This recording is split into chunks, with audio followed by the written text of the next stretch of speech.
back me up, cause I've been bad and I know I'll do it again. You're the best I ever had, I'm guilty, I confess. Blue lights, red lights, we gon' get real wild tonight. Blue lights, red lights, with you. Anything that feels this good, well it must be illegal. It must be illegal, illegal. Anything that feels this good, well it must be illegal. It must be illegal. So call us criminals, criminals.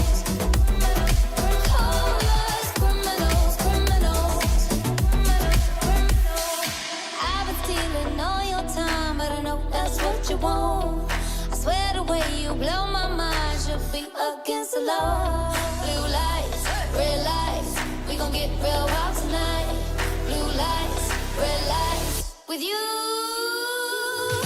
Anything that feels this good, well it must be illegal. It must be illegal, illegal. Anything that feels this good, well it must be illegal.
Yeah.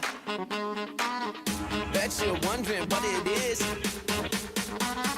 Bet you're asking how. Come on. Check this out.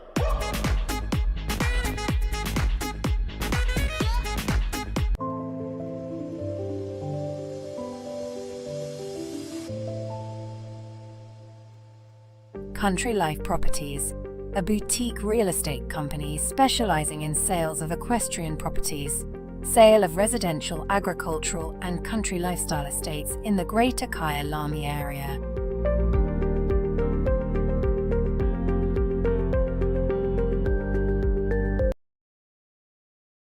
Years of experience in promoting the country lifestyle, Country Life Properties is proud to be affiliated with the Kyalami Equestrian Park.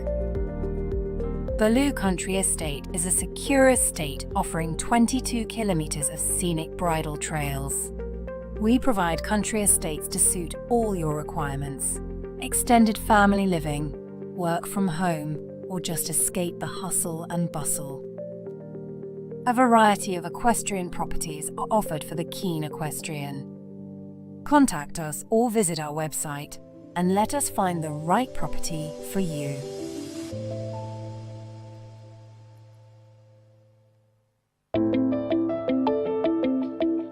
Welcome to Northrand Animal Clinic. I'm Dr. Mike Ross. My partner here is Dr. Mike Last. Northrand Animal Clinic has been present on this site since 1994. We offer more than 100 years of equine experience. Every aspect of equine veterinary work, from lameness workups to sick horses, colics, and we have a full suite of surgical procedures. Our one speciality is that we spend a lot of time looking at lameness and lameness workups. We also have access to MRI and scintigraphy, a full range of orthobiologic treatment, a full range of ambulatory surgery,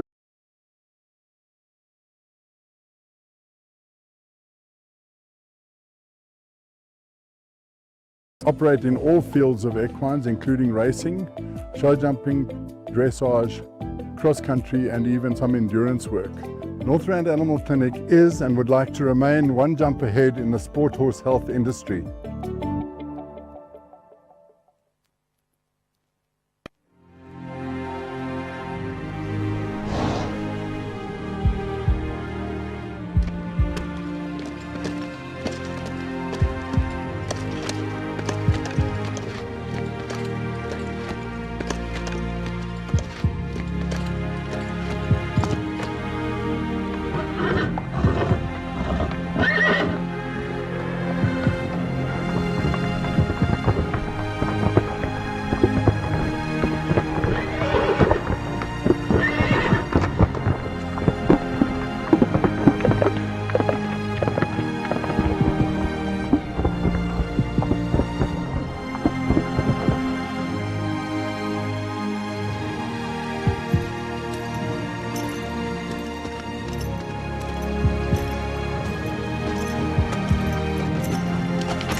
Welcome to the world of Midfeeds and Tack and Togs, South Africa's largest animal feed retailer and a haven for equestrian enthusiasts and animal lovers. Friendly and knowledgeable staff are at your service. We pride ourselves in offering a vast range of premium products that we know and trust. Your passion is our passion at Midfeeds and Tack and Togs. Where we lead, others follow.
Good morning, viewers, and welcome back to the fourth and final day here at Waterwoods Show Jumping Festival that's been going on since Thursday.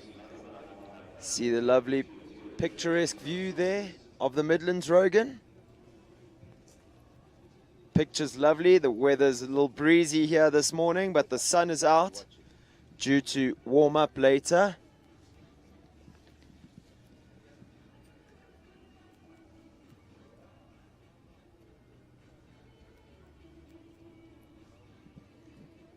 It's another action-packed day of show jumping. It's championship day. Our pony riders are going to kick us off this morning, starting at 8 o'clock. Then we move on to the Silver Tour Grand Prix, the 135 Silver Tour Grand Prix. Then it's the 140 Gold Tour Grand Prix after that. And then we're going to be doing the under 25 Rising Stars, Rogan.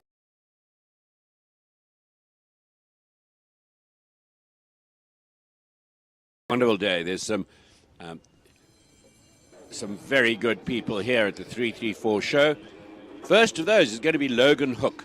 He's a prolific winner in Johannesburg, trained by his father, based at Cornerstone Stables, which is on the edge of Centurion. And here he is with Arabella. This pony by Marco Polo goes back to a famous Crabbit Arab stallion, and it's sort of a daughter of Capriccio. So I think we'll be seeing a lot more of this kind of, the quality of this kind of pony in the future. Small warm bloods mixed with thoroughbred blood, Arab blood, and then out comes something like this. This is going to be a tall young man, and he soon will be going on to some of the warm bloods his father has bred. Talking about the quality of pony that you think we're going to become accustomed to in the near future, Rogan, am I right in saying your good friend Govert Triggle has imported a pony?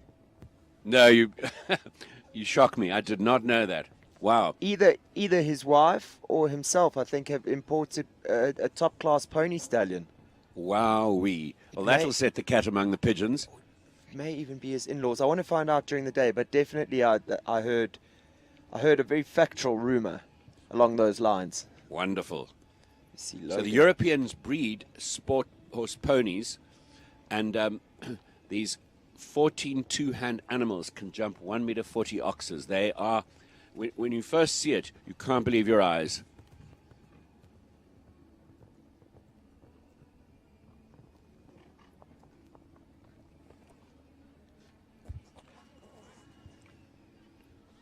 Logan not finding an ideal distance there.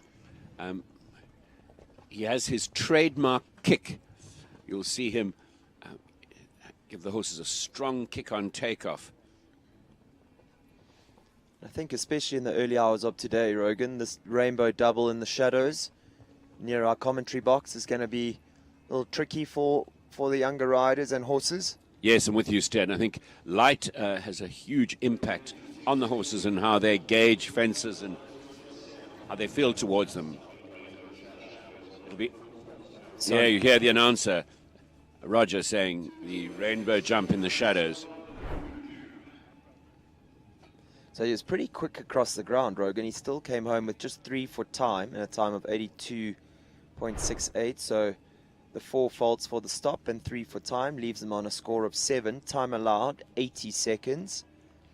Young lady who will have absolutely no problem with that time allowed.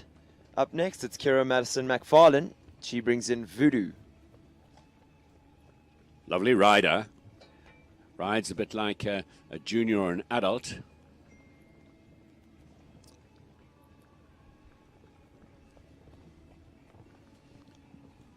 She rubs that front of that oxer on the way up. Leaves it up, though. They were the winner of the class here yesterday in some fine form. A strong winner.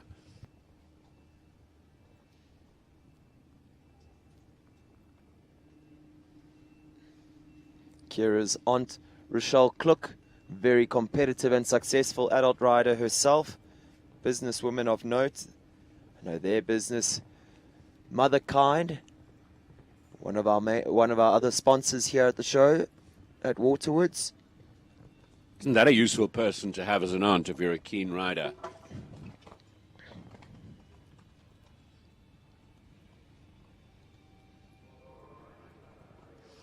She's nearly home and she's still clear.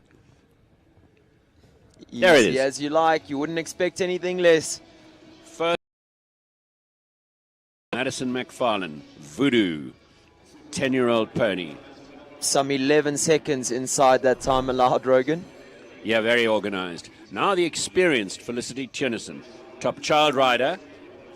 She has the privilege of having horses in juniors already, so she's riding in both age groups at this time. Wonderful mileage. Here she is, Felicity Tennison, ebb and flow, creme de la creme. This is a 14-year-old. You always hold your breath when they manure on their way into number one. It sometimes distracts the horses and they can touch that first or second fence down. You mentioned that Felicity already riding in 2 different divisions, Rogan, the juniors and the pony riders. Just shows the class of the young lady to be able to adapt between ponies and horses, because like driving a car and a scooter, they're completely different. Yes, agreed. It's a whole different set of skills that you need to have. And so nice way to stay on your ponies and then have junior horses to ease your way into the challenges of junior riding, where the horses are bigger with a longer stride. It's quite an adjustment. She has an uncharacteristic miss at that water tray. There's a water tray as they turn into the shadows.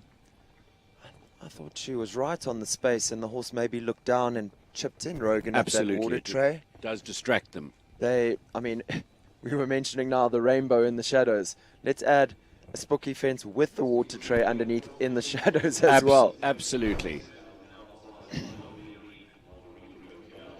So, Emma Rose Moran, ready for roses. This is a thoroughbred by the Sheikh out of a razor raucous mare.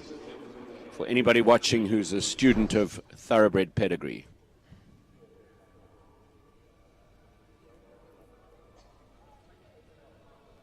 Now, talking about big strides, this is a wonderful way to get ready for juniors and horses riding a pony, a thoroughbred pony that measures, because her eye will be attuned to a longer stride, bigger distances. This young lady rides and trains with Deirdre Fox and Natal, an equestrian extraordinaire who's produced so many of our top children and junior riders across the country. Ooh! Oh, wow. Oh, wow. She bounced hard on the ground. I know she's dusting herself off. She looks okay.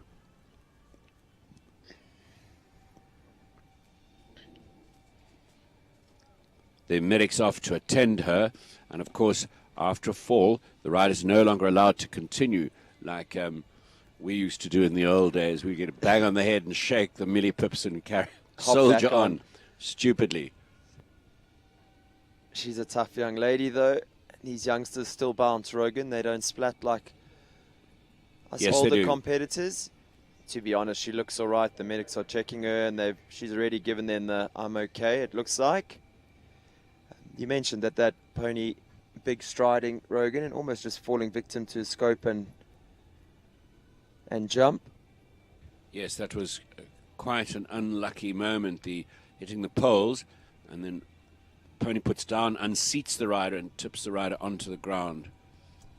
We hope both are not the worse for wear. Horse looks to be walking out pretty sound, and Emma Rose back up on her feet, and she jumped up to her feet, so all good there.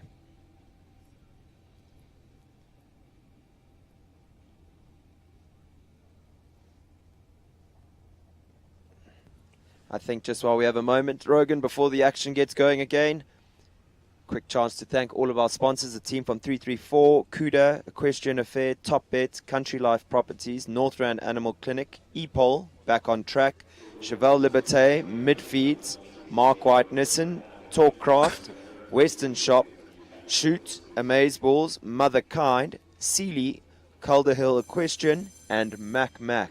jeepers, it really does take a village. Yeah, what a range of sponsors. We're pretty much covered for everything there. So Logan Hook returns. It's the last horse of the class, his second ride, Cornerstone's Hot Shot. And Hotshot has proud ancestry, going back to the wonderful Waden stud of Wendy and Dennis Armitage.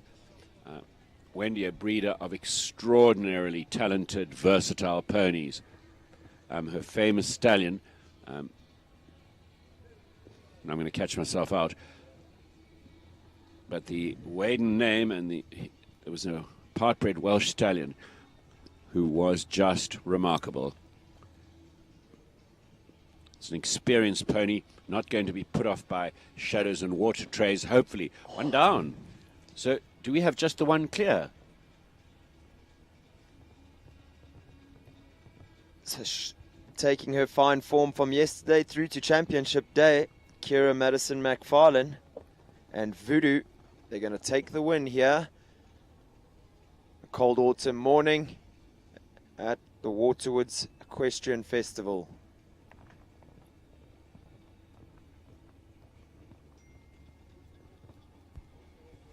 Very presentable round, and you can just see him thinking, looking back at the fence he touched and thinking, I could have jumped a clear round this morning.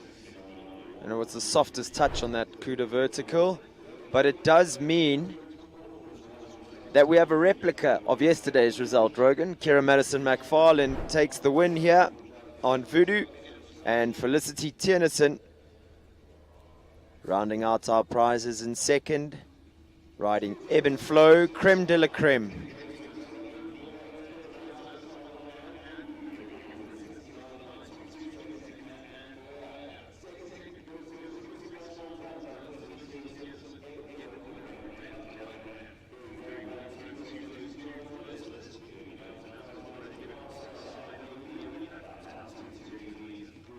The coaches prize these top ponies, and you're very lucky to get access to one. They get passed from friend to friend, or coach to coach, or parent to parent, and they're highly sought after and actually shockingly expensive.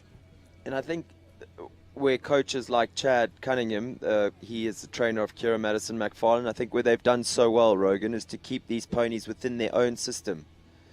So the ponies produce the young riders up until they're about 14, 15, and then the coaches manage to move them on to either the younger sibling or another up-and-coming talent that's ready for an open pony within their teaching group or their stable yard.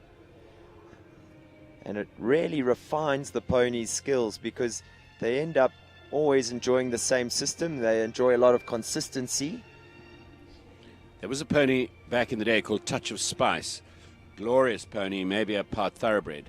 And I think that pony earned 5 different children provincial colours. The pony was a genius. It could read and write. It was it passed high-grade maths. Was extraordinary. Trying to think, my wife had a fantastic pony as well, Brackenwood Ilunga, that won. Yeah, I remember that SA Champs, I think with 3 different riders, I think, or Kirsty Lynch, Ashley Healy, or Hausberger back then, and Peter Oni Klaassen. Peter Oni Klaassen's win was so extravagant. I mean, he showed that pony was a real class act. I think he canted the last jump. There's a picture of him winning the South African champs with his hands straight up in the air, jumping over the last jump. No hands on the reins. Amazing. And like you mentioned yesterday, these ponies go for years, Rogan. Yes, they do. So they have really long careers. And we get to enjoy them in their retirement as well. I think Brackenwood Ilunga was retired with us until he was about 34. Wow. That's wonderful. Remarkable stories connected to these ponies. Just looking at Voodoo at just 10 years old, she's not even halfway into her career as a pony.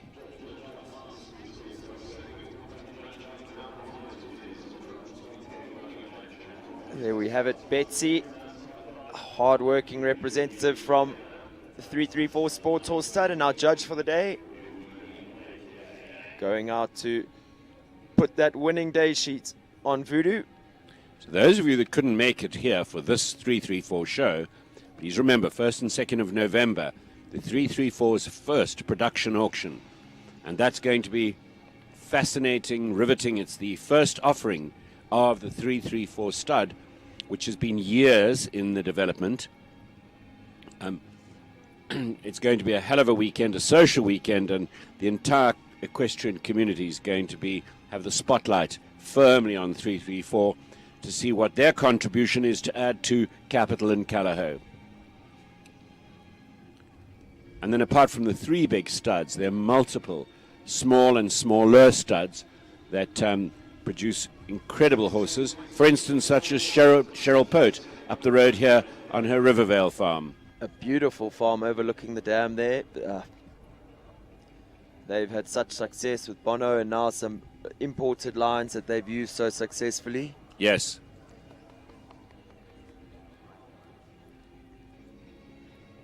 Very convenient to have a son like Murray, who's a super talent as well, Rogan, doing all the production of those youngsters. And over and above talent are their ethics and workmen. They are very, very hard working. I think breeding is unrelenting and demanding, and you can have so many tragedies with breeding, accidents. A friend who's a top breeder. Oh, here we go, onto the podium. Lovely to see a little moment there from the two youngsters giving each other a hug. Shows you the friendships that they developed through the sport along the years. These two young ladies, as talented as they are, will definitely be standing on podiums to come in the future through their junior and adult careers as well, and young riders. They're going to have to get used to it. And there's going to be a lot of banter about who stands in the middle there at the top one day.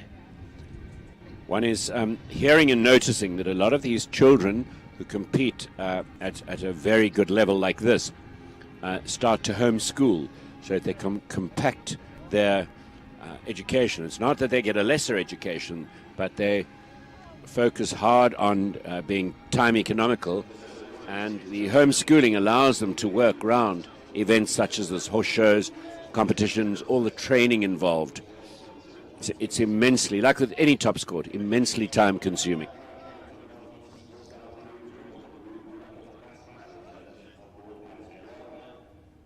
There's got to be place for top pony breeders, but I think it's that little bit harder. Lovely to see the men behind the scenes taking their moment. Be no one prouder of the win here this morning than Kira Madison McFarlane's groom. They spend hours and hours and hours with these equestrian athletes. And have you heard the banter between the men? They tease each other. If someone their rider has a lucky day, they give each other gears. I would say they're merciless with each other. I think there's more than banter that goes on between them. Often a little bit of gambling on the side, Rogan. Often see money getting exchanged. I don't know what you're talking about, Stan.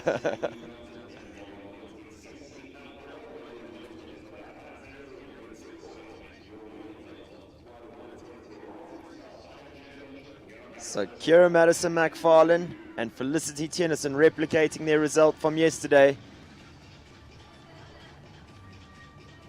And she takes the win. First and second in the Rising Stars 110 Pony Rider Championships here at Waterwoods, home of 334.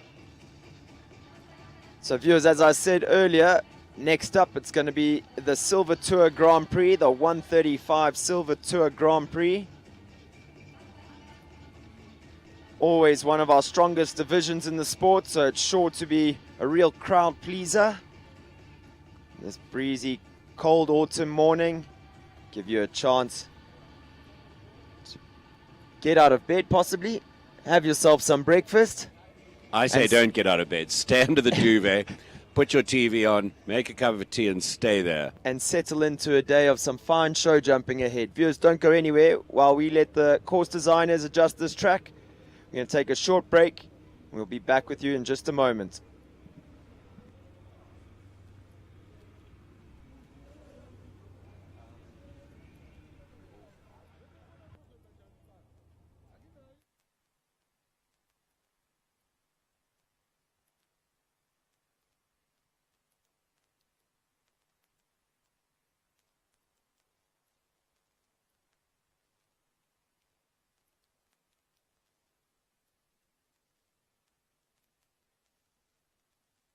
Lock me up, cause I've been bad, and I know I'll do it again. You're the best I ever had, I'm guilty, I confess. Blue lights, red lights, we gon' get real wild tonight. Blue lights, red lights, with you.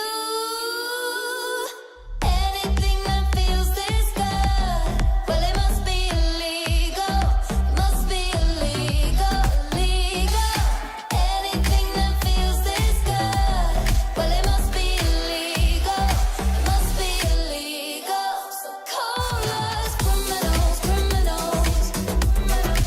Call us criminals, criminals. I've been stealing all your time, but I know that's what you want. I swear the way you blow my mind should be against the law. Blue lights, red lights, we gon' get real wild tonight. Blue lights, red lights, with you. Anything that feels this good, well it must be illegal. It must be illegal, illegal. Anything that feels this good, well it must be illegal.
Yeah.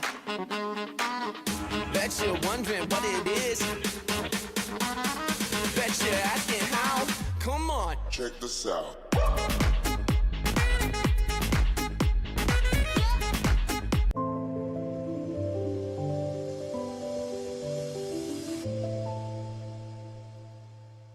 Country Life Properties, a boutique real estate company specializing in sales of equestrian properties, sale of residential, agricultural, and country lifestyle estates in the Greater Kyalami area.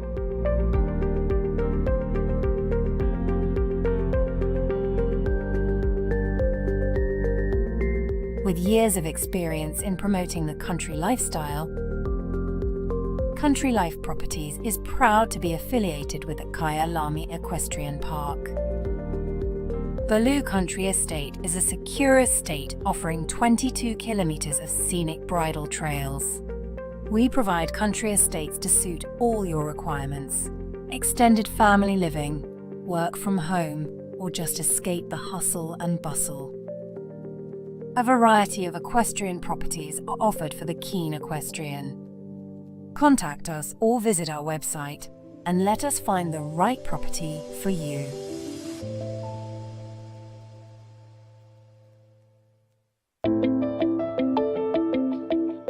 Welcome to Northrand Animal Clinic. I'm Dr. Mike Ross. My partner here is Dr. Mike Last. Northrand Animal Clinic has been present on this site since 1994. We offer more than 100 years of equine experience. Every aspect of equine veterinary work, from lameness workups to sick horses, colics, and we have a full suite of surgical procedures. Our one speciality is that we spend a lot of time looking at lameness and lameness workups. We also have access to MRI and scintigraphy, a full range of orthobiologic treatment, a full range of ambulatory services, and then we offer a full veterinary appraisal prior to auction. and we've been doing this for a couple of studs for 5 or 6 years. We operate in all fields of equines, including racing, show jumping, dressage, cross-country, and even some endurance work. Northrand Animal Clinic is and would like to remain one jump ahead in the sport horse health industry.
Your passion is our passion at Midfeeds and Tack and Togs. Where we lead, others follow.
I've been bad and I know I'll do it again. You're the best I ever had, I'm guilty, I confess. Blue lights, red lights, we gon' get real wild tonight. Blue lights, red lights, with you. Anything that feels this good, well it must be illegal. It must be illegal, illegal. Anything that feels this good, well it must be illegal. It must be illegal. So call us criminals, criminals. Call us criminals, criminals. I've been stealing all your time, but I know that's what you want. I swear the way you blow my mind should be against the law. Blue lights, red lights, we gon' get real wild tonight. Blue lights, red lights, with you. Anything that feels this good, well it must be illegal. Must be illegal, illegal. Anything that feels this good, well it must be illegal.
Yeah. Bet you're wondering what it is. Bet you're asking how. Come on. Check this out.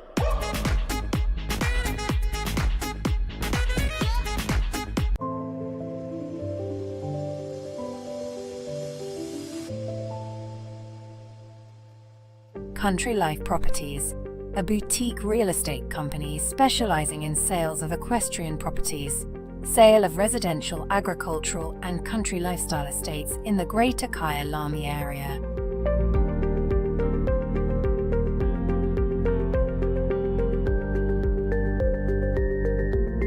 With years of experience in promoting the country lifestyle, Country Life Properties is proud to be affiliated with the Kyalami Equestrian Park. Baloo Country Estate is a secure estate offering 22 kilometers of scenic bridle trails. We provide country estates to suit all your requirements: extended family living, work from home, or just escape the hustle and bustle. A variety of equestrian properties are offered for the keen equestrian. Contact us or visit our website and let us find the right property for you.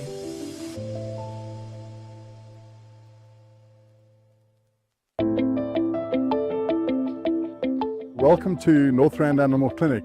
I'm Dr. Mike Ross. My partner here is Dr. Mike Last.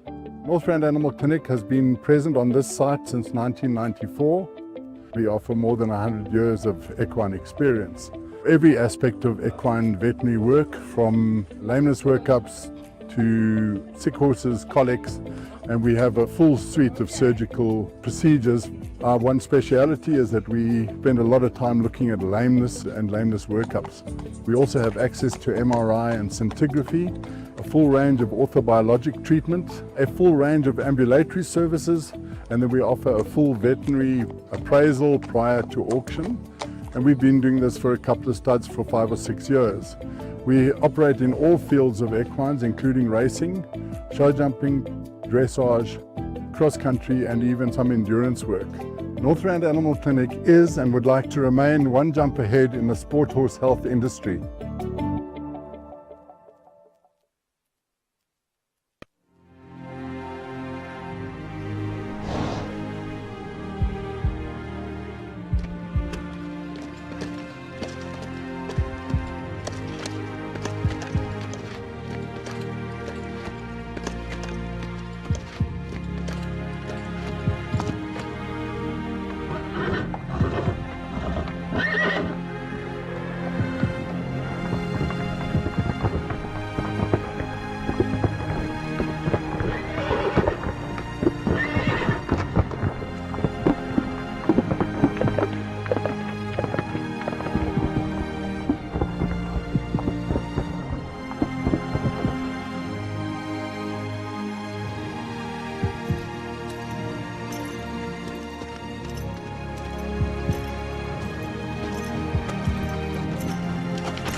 Your passion is our passion at Midfeeds and Tack and Togs.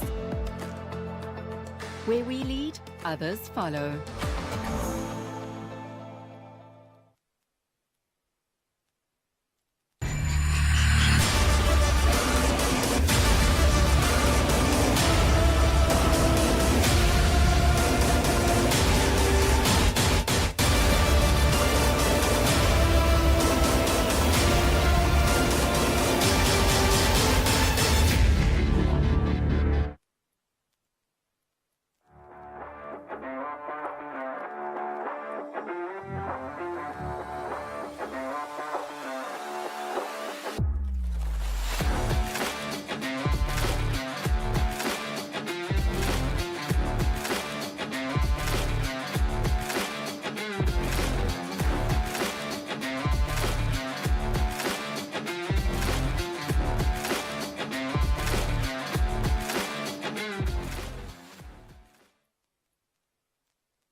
We're in for some vintage show jumping. Here we go with Stacey Lee Weston. She's on Western Farrier's Alpha Ruby.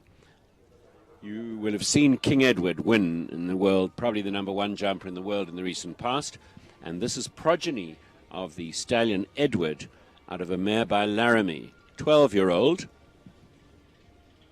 And if the cows in the corner didn't give Stacey a hard enough time the other day on Alpha Ruby, they're back there again. We saw her horse having a little spook and stutter as it cantered towards them, so hopefully they don't play a role in her round again here today.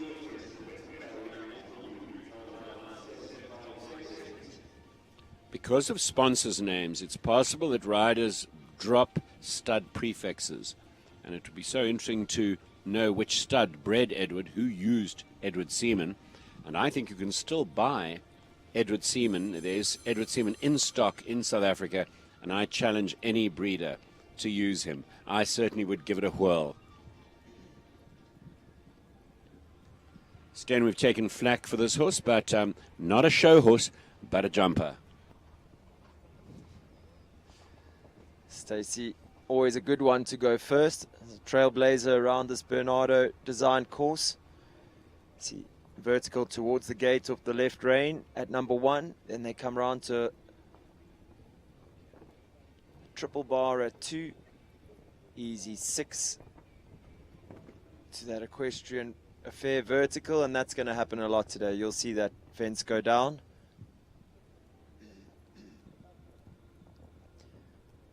One stride and 2 strides in the 3-3-4 treble, and then a gentle 7. Here's Stacey landing and waiting. You can see the horse's tension in his head and neck. He's definitely very on his toes in this arena, and slightly unlucky for her to go where there's still some shadows. The jumping will get easier as the shadows fade and the sun goes overhead. And I guarantee you see, I think Stacey was retiring there. That fence #7 on the 7 strides after the Cuda vertical to the Waterwoods crane fence is jumping in the direction of those cow fillers at the back of the arena there, Rogan. Yes. And Alpha Ruby has shown for 2 days in a row now, not a fan. And a very mature riding from Stacey. She's not going to create a drama about that for him. It'll be something that she'll be able to go home and train and get him back on track. Fascinating how alert warmbloods are compared to thoroughbreds. Thoroughbreds will live with things. Warmbloods go, no, I'm not going near there, or I'm not doing that, much more emphatically. Enjoy now, #2, Oscar Bungani Ngube.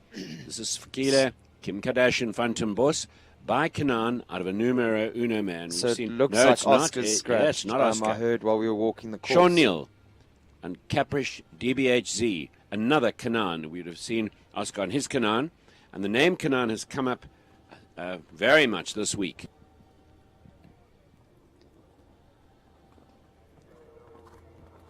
Quality, Stan. Yeah, I've mentioned all week we've seen Sean on Gold Rush and Clyde winning just about every title that there is to win in South Africa. Then he injured his back and had some time away from the sport. And it's just fantastic to see him back with this mare who really looks like she's going to follow in the footsteps of the wonderful Clyde and Gold Rush Z. This is spectacular. It's got everything. Suits Sean, he really likes it. It's rideable, eminently rideable. He gives the horse space at the Waterwoods oxen. She really throws a big expressive jump. Then it's a slightly gentle 5 to the double. And then a very testing line, this last line on 8 strides. They'll have to be strict about not falling in.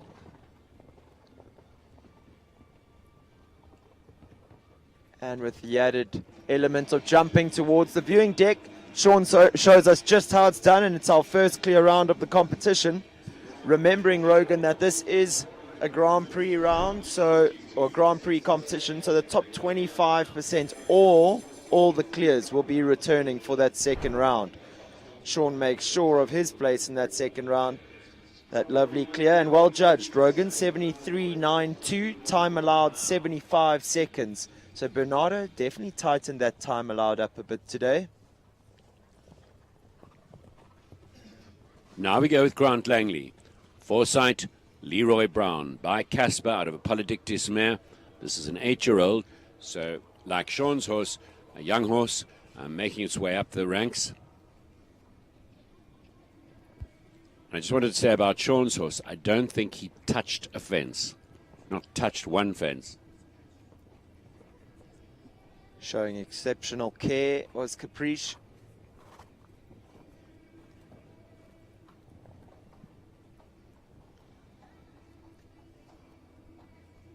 Foresight, Leroy Brown. Another lovely example of what the team at Foresight Equestrian are breeding, backing and producing. Grant showing good body control there. The Waterwoods oxer always naturally quick against the ground. Sorry, across the ground.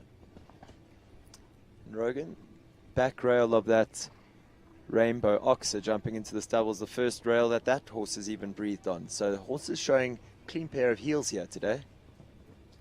Oh. Grant will be very pleased with that. 2 clears. In fine form.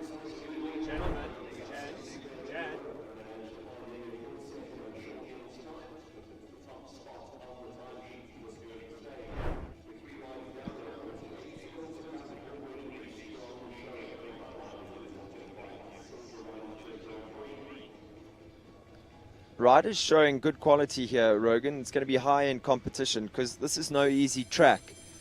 Perhaps the first 2 fences a little bit on the gentle side in terms of height, but a pretty technical course after that. And Sean and Grant both making pretty light work of that. And to back that up is that our course designer, Bernardo Costa Cabral, will have had chance the previous couple of days to watch the horses, assess the standard, and he'll pitch the difficulty at the top end of what these horses are and riders are capable of and ready for. So you're watching Amy Jane Gampele. She's riding Optima Capital Quality as a Rocco Blue out of a Staccato mare. Loads of blood in this pedigree. And what does that mean? Sensitive, alert horses. Horses that don't want to touch fences, athletic, but not always straightforward and easy. They take quite some professional riding. We've seen this horse taking in the arena surroundings very seriously over the last few days. Really tests all of Amy's professionalism.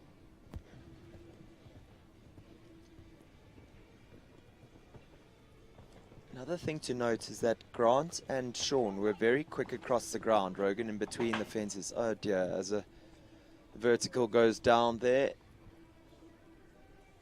at the B element of number 9. Sean and Grant were very quick across the ground. They were only 1 and 2 seconds inside that time allowed. So Amy comes home with just the 4 faults for jumping.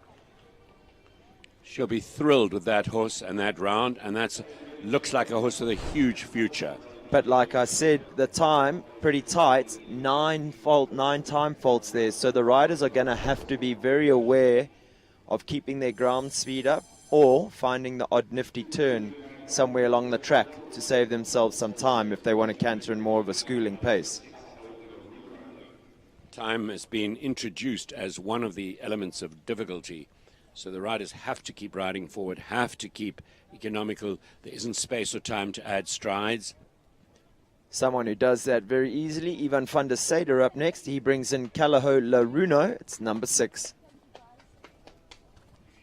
By Larison out of a Verjoy mare.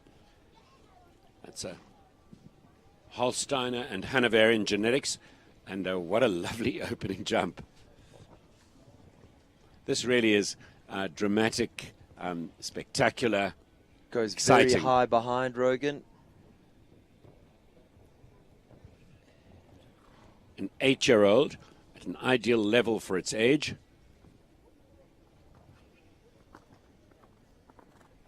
Big press over that oxer at 5.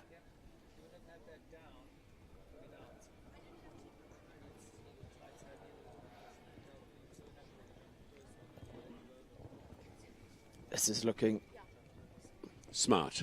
very smart. A very, very smart horse for the future.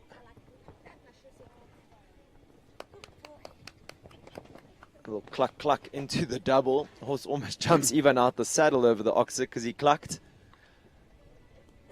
Ivan, smooth and cool. Very focused. It's going to be close for time. Touch and go. Ooh. Comes home clear for jumping. Unfortunately, 2 for time, but you mentioned, Rogan, just an 8-year-old. Huge future. Massive, massive future for that horse. The riders will be focused on how well the horse jumped, and if they don't get a bite of the prize money, it won't be too serious. Ivan will be, I'm sure, delighted. I think Ivan will be licking his lips at that horse's future after seeing the way that Larison stepped up to the plate over the big fences over the past few big shows. Very exciting young horse. Leona van der Merwe goes next. She brings in number 7. It's her own horse, Hamlet.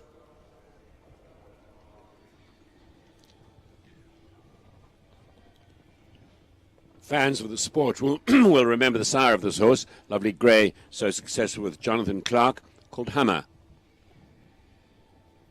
Just trying to rack my brain, Rogan. Would this be the front runner of Hummers? Is there a Hummer baby that has jumped higher than 135 or No, 140 I think yet? this, Because yeah, I think this exactly. horse may have even jumped a couple 140s by now. Yes.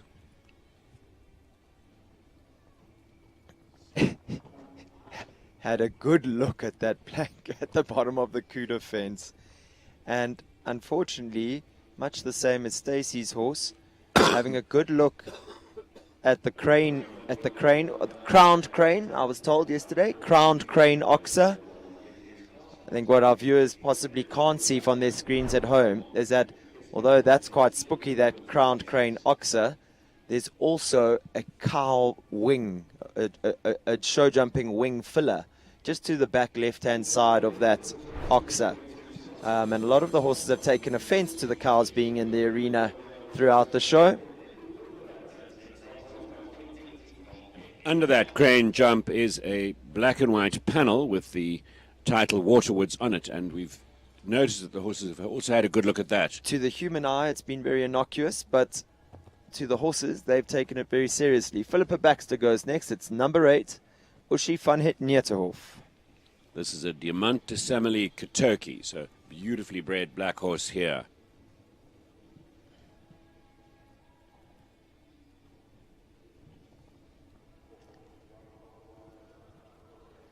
We were lucky enough to see this horse's mother jump on South African soil with Jonathan Clark and Bronwyn de Santos. In fact, I got spoiled with the odd jump on her as well. She really was something special.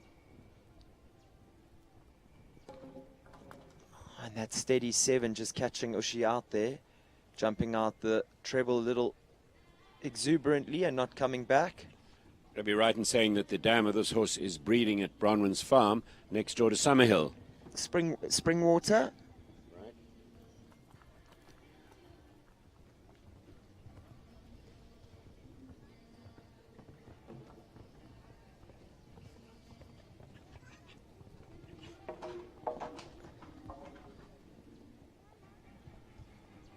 Sometimes these big striding, big jumping horses, Rogan, I think when they perhaps a little bit on the tired side, their stride actually gets longer, a little flatter and longer, harder to keep them together and to shorten them in those shorter distances.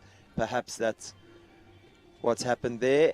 As Uschi van het Nieterhof finishes with the 3 down.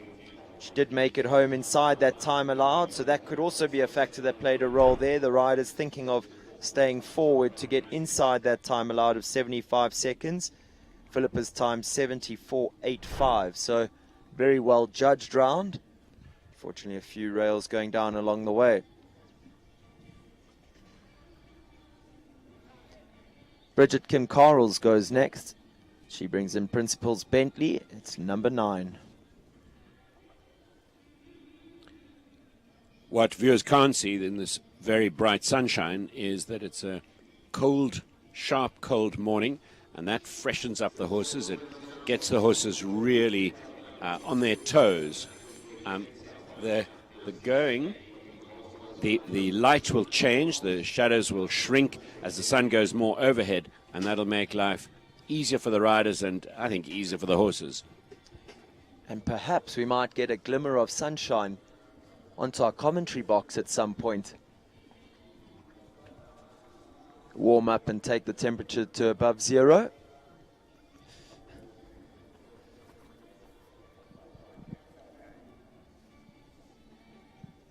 So Principals Bentley, a 12-year-old gelding by Corbet, out of an Übergabe mare.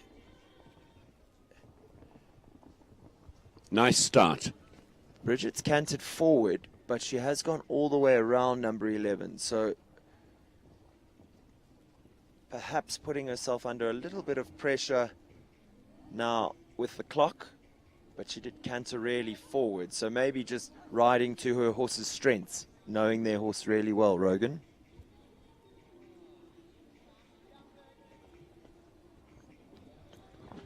Just towed that off. Tiny bit forward, maybe a fraction loose at it. On 4 penalties, but a most presentable round thus far. Lady Luck not really on their side there. That was the gentlest toe on the top rail, and it goes down. Beautifully ridden through the double.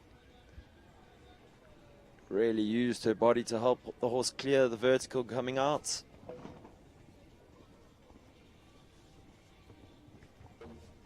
And gets there a little quick on the 8 to the last. Yeah, the 3 fences coming down to near the end of the track. Well, the 2 near the end. Bridget's done an amazing job with that horse. That is not an easy horse. She's produced him. She's produced him herself and done a remarkable job. And what a useful Pathfinder schoolmaster he is.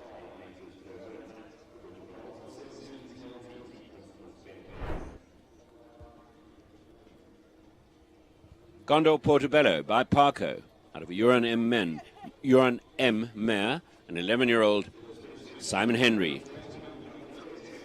Parco is extensively used by the Gondor stud and has produced some really useful progeny.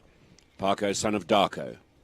And no one better to advertise or promote the progeny from your stud than the very talented Simon Henry. Runs a big equestrian setup in Glenfiness, H Equestrian. Father of 3. Busy man, he's done it all. Actually, almost surprising to think how much he's achieved and how successful he's been for so long. And I don't think he's 40 yet, Rogan. Oh, he turned 40 last year. I'll retract that statement. Hard worker, stays fit, motivated. And a dangerous sense of humor. See the horse skip those 2 strides in the treble. Balances up well for the 7. Simon really hands-on here.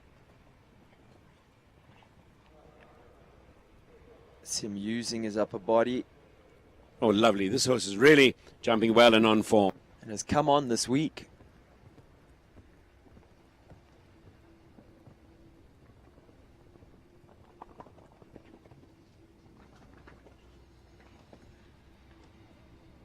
We're very close to a clear round. And he's been efficient around the track as well. He should be good for time. Ooh, Willie. One time penalty, one dastardly time penalty. 0.4 of a second outside that time allowed. Textbook round nonetheless. I hope he's satisfied because the horse jumped out of its skin. So Grant and Sean, who made light work of this track early on, perhaps giving us a false sense, false yeah, exactly. sense of security here about what the clear round percentages were going to be like. And about demonstrating their mileage. They have got unbelievable amounts of mileage. Douglas Piquet now with Lady Valkyrie. 12-year-old by Brannick Viking out of a Randall Z mare.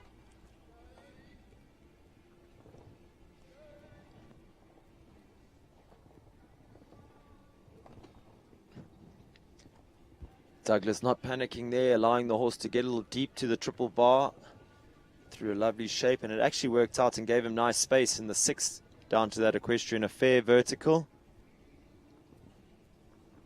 Douglas needing to get his leg on a little bit. This is a big challenge for this mare. She's newer at this level. Possessed of very good technique.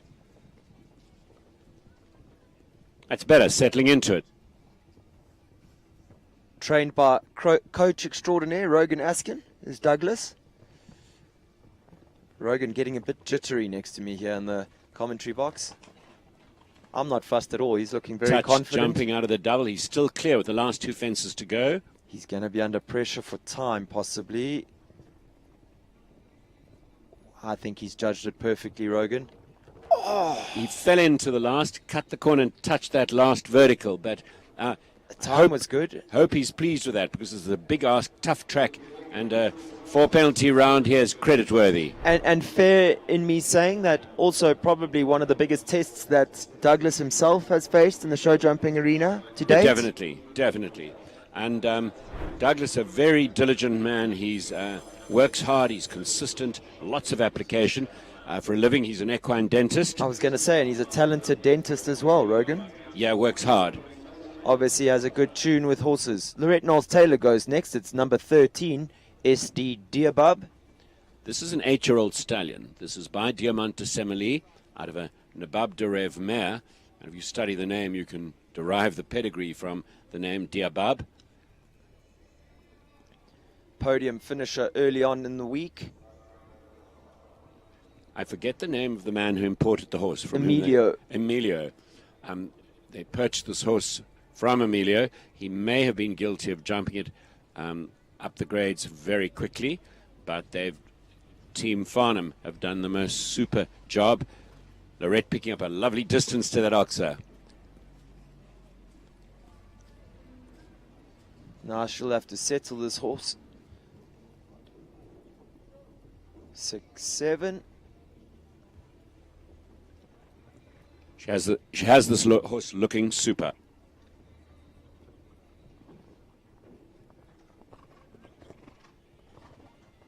It's been very impressive, the fuss bait that they've shown and the belief in this horse that they've shown, and how they're starting to reap the rewards. Fell in and got deep, so touches that rail. But once again, she must be thrilled with that round. This horse has moved up a level under their careful production. I think nail on the head, Rogan. I think she'll be thrilled with her horse, possibly not thrilled with the result. When you ride a round as good as that, could it so easily have been a clear round? But confident, happy show jumping from SD Dearbub. Jessica Comfer. She brings in White Waters on Clouds of Time by Beachhaven on Track out of a Clarinius mare, 14-year-old. She was a winner earlier on this week. Something that I think she's going to have to get used to. Do you remember the Ondelvies and on-track horses can often have that relaxed ear, a big relaxed ear that flops at the side of the horse's head. As they canter. Yeah.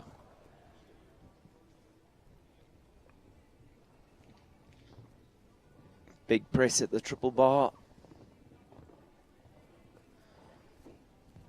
One thing she won't be in trouble with is the time. Jessica always forward and positive. Very focused young lady. 6, 7. Big stretch over the oxer there. At 5.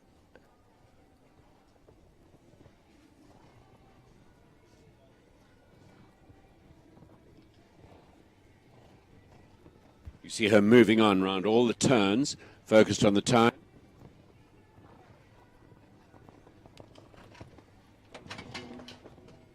Oh, that's a shame. The horse did a big jump over the rainbow jump and just came down a fraction early.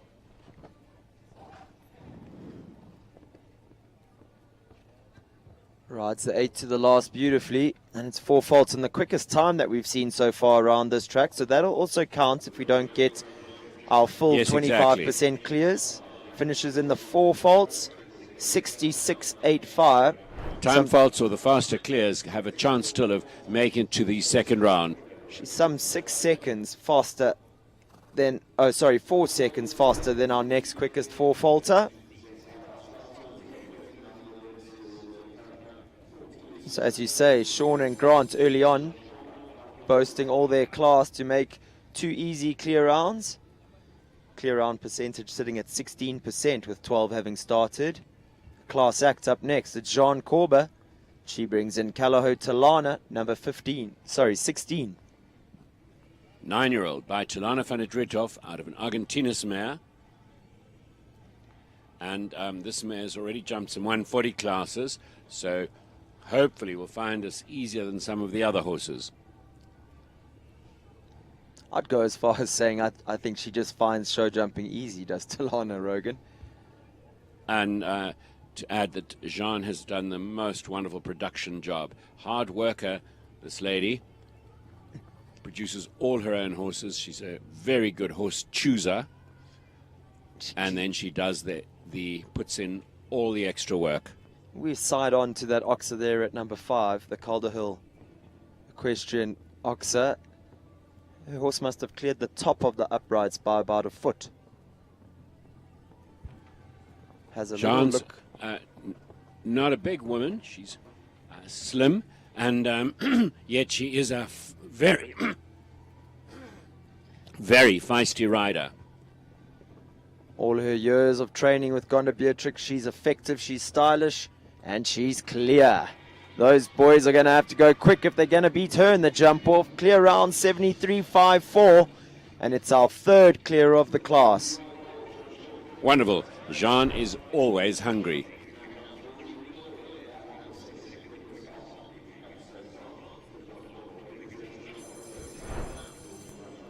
Now a man who's a lawyer, Anthony Eckerold, he rides Tack and Tog's Optimus. This is a 16-year-old stallion by Optimum van der Wellington out of a Bambix mare. It's the old Alzu recipe and formula. He was on the podium the other day in the 135 two-phase competition. So showing he's in some fine form at the moment. Riding out of the Langley Equestrian setup.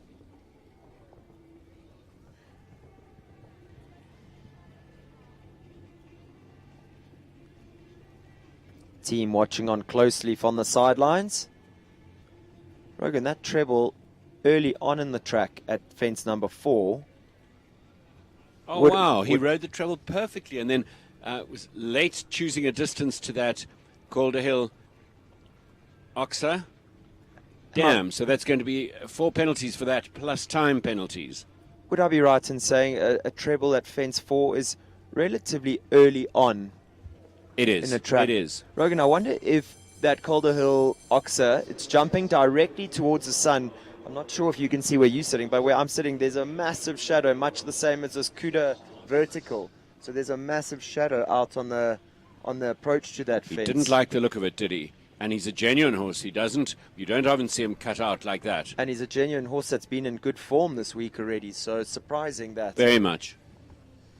Sorry, just going back to what I was saying, Rogan, that treble early on in the track, not an easy treble, vertical oxer, 2 strides to a vertical, you know, a scope test in the middle with the oxer, then the 2 strides to the vertical, making Agreed. sure that the horses can't sprawl in the 2 strides, and yet the riders have ridden it beautifully. Agreed. Just to delay while they touch up the going and stamp down the landing patches. Hamza Minty goes next. It's Continental Drift, number 18 on the program.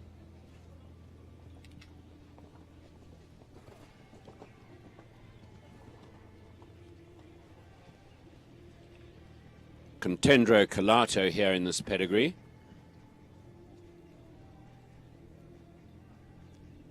One of the horses for me that made that Calato blood in South Africa so famous was Capital Castigo. We saw so expertly piloted by Toki Kakelhofer and Chris van der Merwe in the big classes. Chris, also a winner of a couple of the 6-bar events with Castigo. And here's one of our future young stars. Very powerful rider, very organized, correct rider. Do we still say one of our future stars, or can we say he's arrived now, Rogan? Yes, but I think his career is going to get brighter and brighter. He really is a talent. So he was slightly on the left of that. There is a water tray under that, which you may or may not be able to see. And the mare definitely not liking it twice. And you see her looking down at it. Fascinating, tough.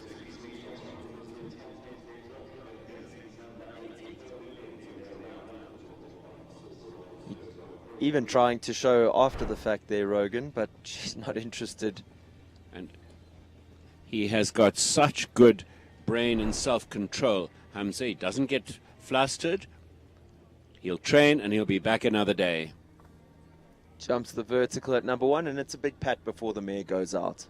Lovely to see such maturity shown by our young riders. Kayla Nordia goes next. She brings in number 19. It's Capital Hope. Hope, a 10-year-old mare now by Capital Hotline, out of a Katoki mare. Fortunately, Hotline passed away before he was able to be used extensively in breeding. He was highly thought of by the Capital Stud, I think. And I think Hope, great example of what he did produce in his short time. This horse was purchased by Chris van der Merwe off Capital Stud auction and then taken over by Kayla Nordia.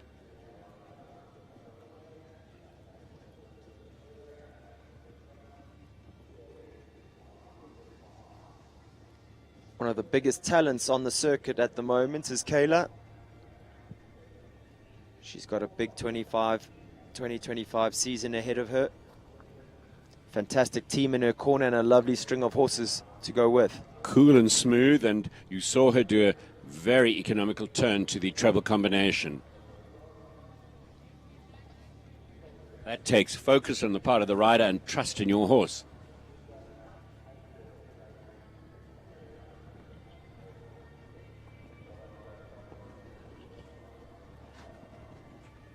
Horse goes in a hackamore. I think it's Hoping you'd point that out. It's the same hackamore that Collier and Soakley go in with Dominic Alexander. Oh, and it's a late rail at fence 10.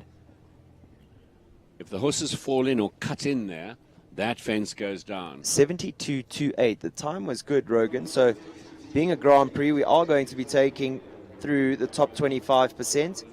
It looks that way. Kayla Nordia goes into 9th place at the moment. So, although there are a lot to come, at the moment that would put her in the top 25%. I was just speaking about Dominic and Collier. Capital Kronos out of a Capital A-Star mare. A-Star, son of Argentinus, who's a big, scopy, kind horse.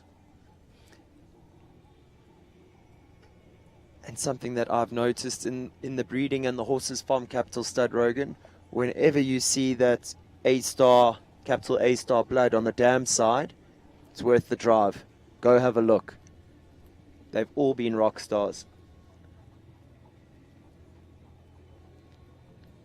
So interesting how patterns emerge, and the better horsemen are the quicker ones to pick up on a pattern and then exploit it to their favor.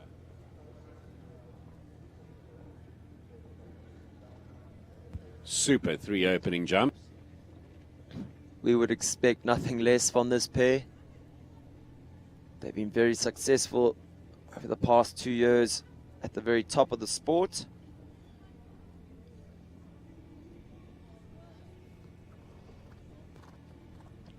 Watch how these leading riders are focused on the next fence during the approach on the previous one, or at the latest in the air. Watch Dominic's head and eyes. He looks left immediately. Little bit of... Sorry, Rogan. Maps where he is. And watch as he jumps this vertical on the angle.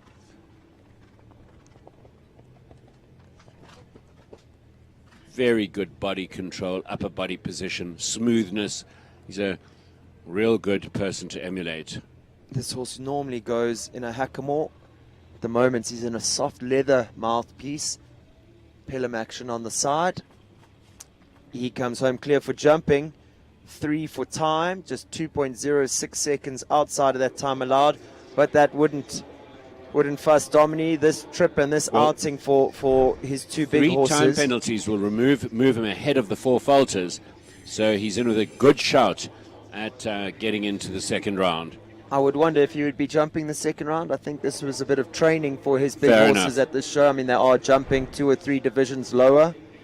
Enough. Testing out some different bitting equipment. Ryan Andrews goes next. He brings in KP and Dauphin, number 20. Eldorado van der Zeshoek is famous worldwide as a progenitor of talent. And here he is. Thank you. Here he is.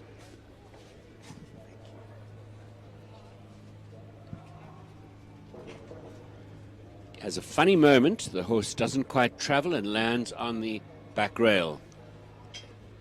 So that triple bar hasn't fallen much.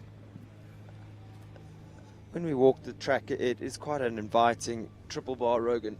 Not particularly big for this level of show jumping. This horse just going a little green on Ryan here. You can see. Yes, paddling in the air, and Ryan reading The situation the horse well. is not comfortable today. Horse was super earlier on. Jumping, just getting the arc of his jump wrong, jumping very high and not traveling along, often a sign of a horse Yes. that perhaps either has something bugging them in their body or just mentally lacking a little bit of confidence. Yes. We wish The interesting to they see if Ryan takes him down a division, gives the horse a breather, and then comes again. It's a very quality, talented horse, that. I wish they could talk. It would make the job easier of deciphering what the problem has been. Isn't that the truth?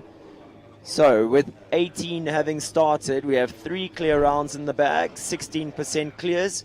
We do, however, have 33 horses still to go. So we're going to take a short moment now just to prep this arena. We'll have all the action in that second half of the class for you when we come back.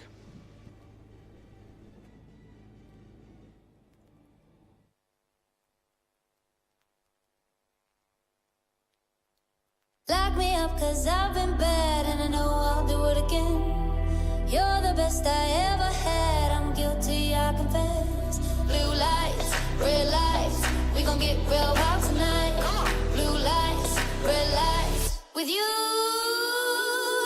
Anything that feels this good, well it must be illegal. It must be illegal, illegal. Anything that feels this good, well it must be illegal. It must be illegal. So call us criminals, criminals. Call us criminals, criminals. I've been stealing all your time, but I know that's what you want. I swear the way you blow my mind should be against the red light, blue lights, red lights, with you. Anything that feels this good, well it must be illegal. It must be illegal, illegal. Anything that feels this good, well it must be illegal.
Bet you're wondering what it is.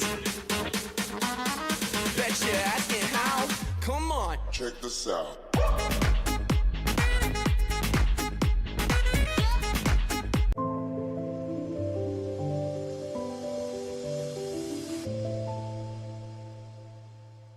Country Life Properties, a boutique real estate company specializing in sales of equestrian properties, sale of residential, agricultural, and country lifestyle estates in the Greater Kaya Lami area.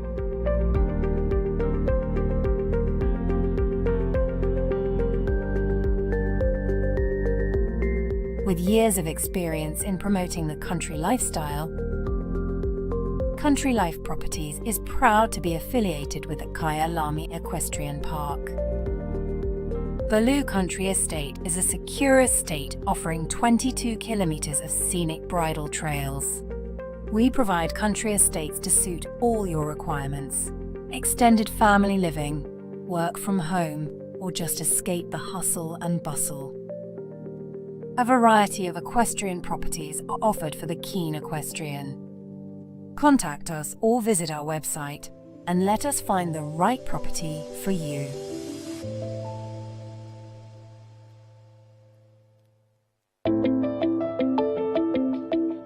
Welcome to Northrand Animal Clinic. I'm Dr. Mike Ross. My partner here is Dr. Mike Last. Northrand Animal Clinic has been present on this site since 1994. We offer more than 100 years of equine experience. Every aspect of equine veterinary work, from lameness workups to sick horses, colics, and we have a full suite of surgical procedures. Our one speciality is that we spend a lot of time looking at lameness and lameness workups. We also have access to MRI and scintigraphy, a full range of orthobiologic treatment, a full range of ambulatory services, and then we offer a full veterinary appraisal prior to auction. And we've been doing this for a couple of studs for 5 or 6 years. We operate in all fields of equines, including racing, show jumping, dressage, cross country, and even some endurance work. Northrand Animal Clinic is and would like to remain one jump ahead in the sport horse health industry.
to the world of Midfeeds and Tack and Togs, South Africa's largest animal feed retailer and a haven for equestrian enthusiasts and animal lovers.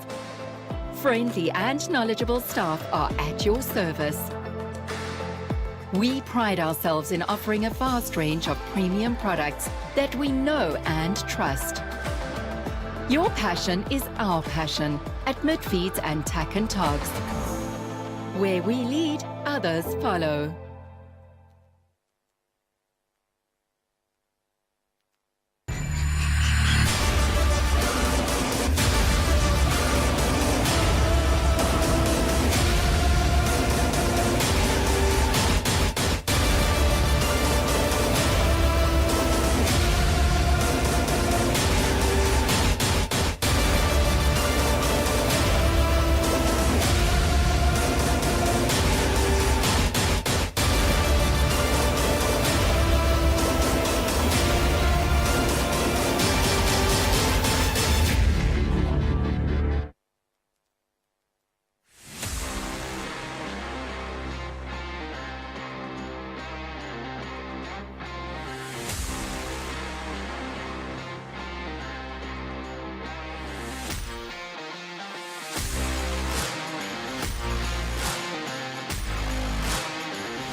The 334 crew has been remarkable.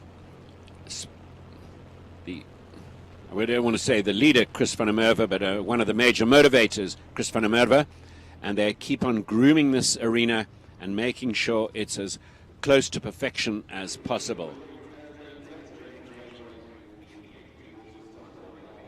We have 3 clear rounds, 1 time fault round, 1 2 time fault rounds, and 1 3 time fault rounds. So those are the top 6 scores, and then we go to the 4 penalty rounds. At this stage, 4 penalties looks like it's going to make its way into the second round. Bernardo Costa Cabral from Portugal, the designer, and he's laid down a proper test here. There's in the area of 40,000 rands prize money, and he's certainly going to make the riders work for it.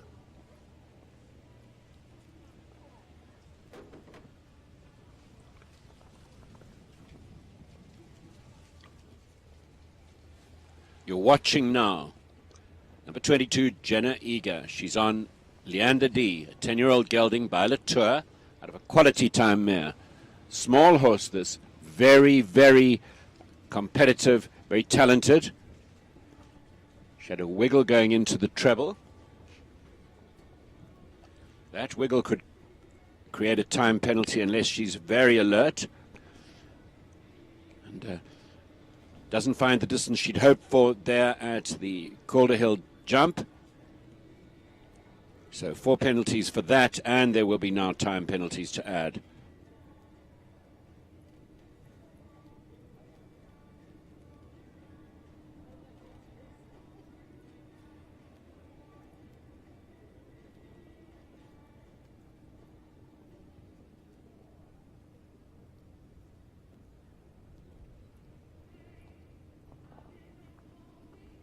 Isn't Jenna going to wish she could have had that ride the first time round? Now here for the mileage and the schooling. So the wind is icy, although it's a sunny day and it's bright light. The wind is icy, and that will be stimulating the horses. The horses a little more on edge. Jenna's horse spotting the water tray and saying, definitely not. So, rounds like this highlight the difficulty of the track and the difficulty of the test put out by Bernardo Costa Cabral.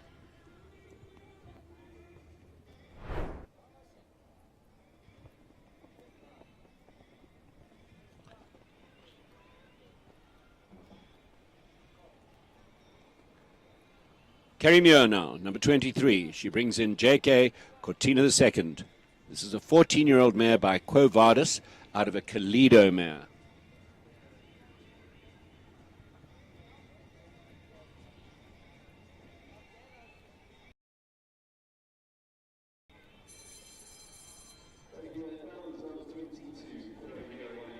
The JK is a prefix assigned by Johann Kachelhofer, and when Johann agents to help people buy horses in Europe, he applies the JK. No, it's in fact, I'm giving you the wrong details. You're watching now Kerry Muir. She's on number 23. Oh, it is JK Cortina II. Apologies, misreading. It's a 14-year-old Quo Vadis Kalido.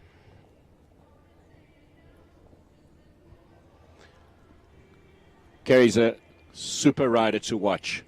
Cool, smooth, a real athlete.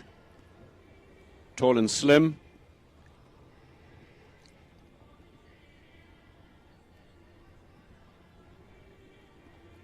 Very experienced rider. She was a leading Natal junior. Now a force in the adult ranks.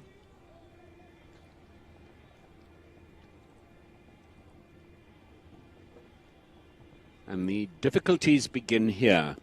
Water tray. Then this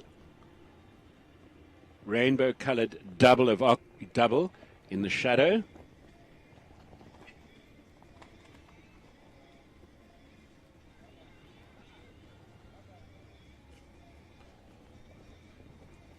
Let's hope she gets home inside the time. It's touch and go.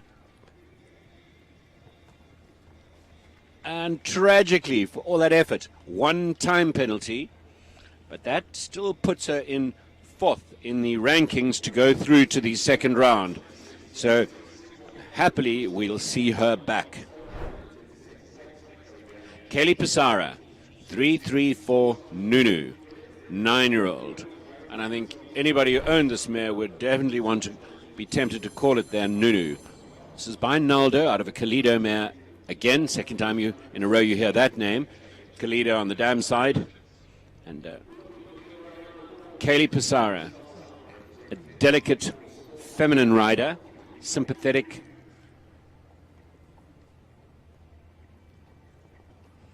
Let's hold thumbs for a clear here.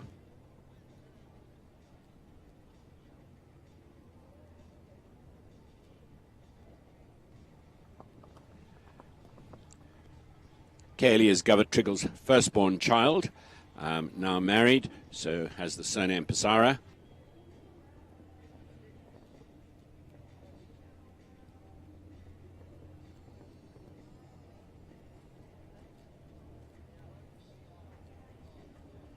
Super shot into the treble.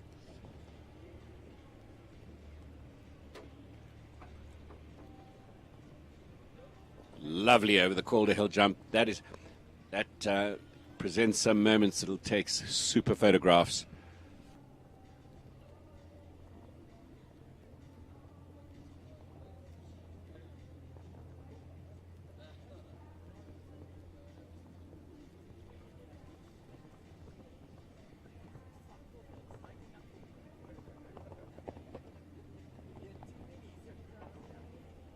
Isn't this mare a class act? Ridden by a class act.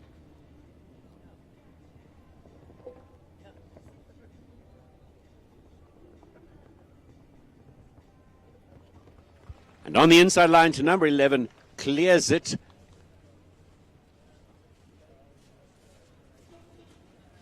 And a clear round. So good. Apologies, 1 time penalty. So that puts her into that joint 4th place to qualify to get into the second round. Just a reminder, there are 56 entries or starters. And we are definitely heading to the second, well into the second part of this competition.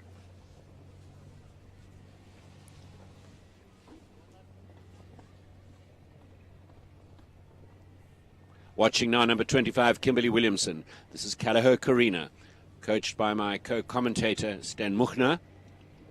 And this is an 11-year-old by Corinth out of an Argentinas mare. This mare has blood, meaning she's hot, willing, forward. Kimberly Williamson suits her, and she suits Kimberly. She rides her with delicacy and finesse. And this mare has extraordinary amounts of ability. Going in a gag snaffle. And I think many riders wish they had the luck to own this or ride this. You see her bounce.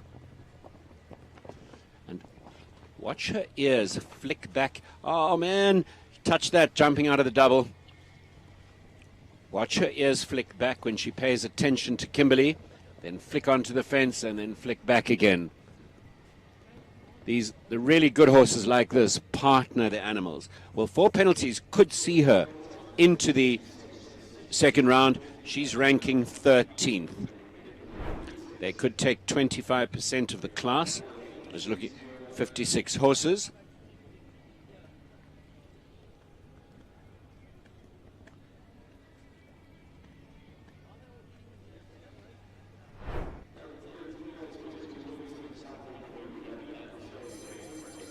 So 13th ranked after the first round. She might squeak into the second round. Now Jonathan Clark on number 26. Back on track, Kazan Zed. This is a 9-year-old gelding by Balabader Away. It's out of a Heartbreaker mare. So it's related to so many top horses.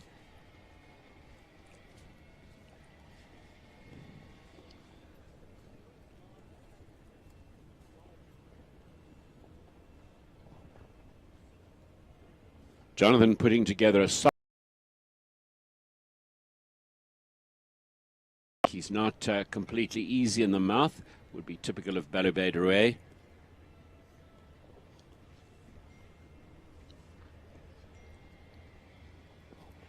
And he's settled on a small pelham in the horse's mouth, giving the horse a lovely ride. You can see the horse wearing ears, a compression mask, all things to assist the horse with their anxiety, their focus.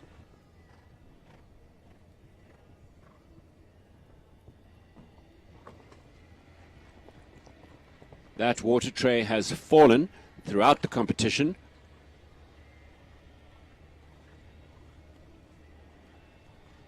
There's not much in South African equestrian sport that Jonathan Clark hasn't won.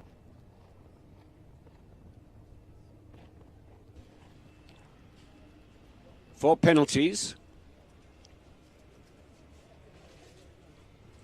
And ranked. I missed the ranking.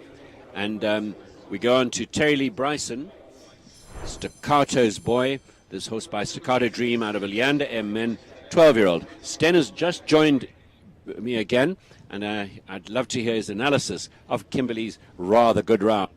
Rogan, Maybe unlucky. I think you are in a better position than where I was watching from.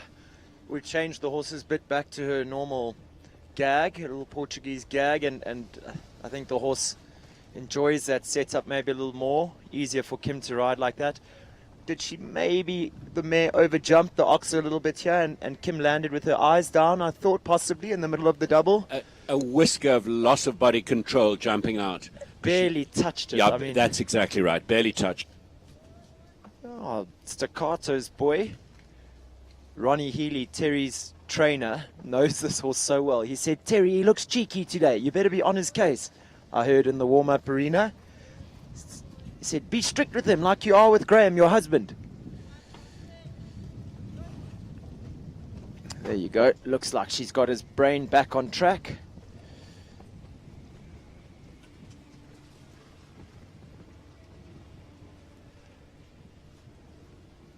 Once again, Terry, focused, positive.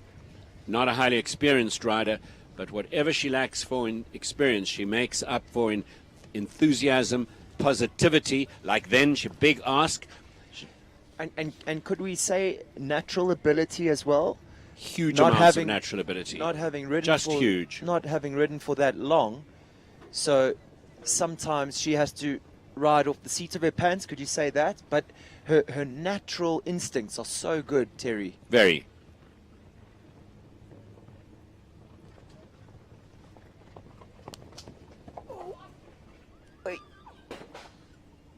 And a miss to that water trade double. You hear her canister go off, her protective jacket, and Staccato's boy sort of looking at her slightly puzzled. She didn't get the distance down they should have liked. Almost thought that he jumped a little high. He jumped a little high over the water train and didn't make it down the distance.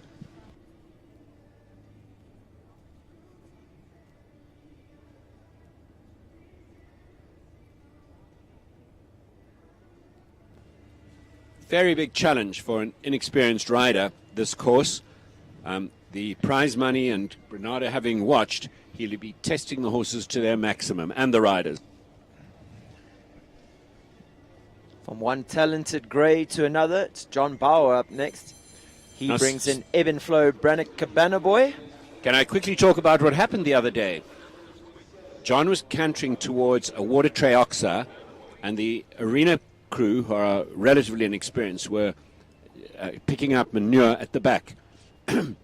What he should have done is signaled the judge's box, stopped, clear the arena, and then they start the clock again at that point. But he shouted at the arena party, was distracted, missed to the water tray, and the horse jumped into it, kind of crashed it, and stopped, and he fell off. And That was a mess all round. The judges should have stopped when they saw the arena party in the arena. Just a mistake all round, an innocent mistake actually. Could we say as much as an unfortunate event? And anybody watching would do well to remember, if things are not exactly as they should be, you put your hand up, the judges box will address the problem, ring the bell, and you start again at that point. Was it Gregory Scott who we saw do that when the plank was down the other day, Rogan? Yes. Having not seen that moment of miscommunication the other day, I was in the warm-up arena. You would never have guessed that that's what happened. This pair looking on song here today. Flirting with the time fault, but not good enough. John, perfectly judged. Clear round, 74.63. And that's only our fifth clear round, Sten. Fourth, Rogan. Am I right in saying that? Fourth No. clear round. That's it. I'll try again. Clears. Fifth. Four, Rogan. Four clear rounds. That four includes him. Sorry. They were very quick posting that. Four clear Apologies. rounds, 16%. So with 25 having started, we have 4 clear rounds in the bag and 25 horses left to And go. we've both seen John go like the devil's chasing him, which it should be the way with his lifestyle. He's very quick. Leona van der Merwe goes next. She's riding for the 334 Sports Horse Stud. It's 334 Kiss by Ties Z. Pretty sure Nearing over number one. Pretty sure I pronounce that word differently, that name differently every time I say it, Rogan. So long as we know who you're talking about. Kiss by Tace. Tace, okay. I've I'm- said Thies, Tace, Thace. I would imagine it's a Dutch surname or Dutch or Belgian surname. So this horse was originally purchased for a young man that you're very fond of, Rogan. Thomas Triggle, Govett's son. He competed the mare for a while and then ran out of time with his studies to put the effort in that he really needed to with this horse. So she's been imported and very ably piloted by the fantastic Leona If I'm van der right, Merwe. Thomas concluding his master's degree at a London university, and I think his thesis might involve climate change and the financial impacts thereof. He concludes it now during this Northern Hemisphere summer, and if we're lucky, he'll be back in the saddle and back in the ring shortly thereafter. His horses based with one of the Whitakers. 71.31. So good. Another clear Another round. clear round. Now can I say fifth? Yes, sorry, fifth. Thank you. Lovely round. We see the slow-mo of Leona as she started her track over number one. James Lowe up next. He brings in Nordic Z. Also was in the prizes on Friday in the 135s. James rode a peach of a round. 12-year-old Nabab Derev, and when stallions like Nabab Derev are ranked so high and you see the horses go, you understand exactly why. He delivers one really good horse after another. This was very much appreciated by James. James, a chiropractor with two growing practices in the northern suburbs of Johannesburg. This horse originally brought into the country by Natalie Robertson. Right? And then purchased by James.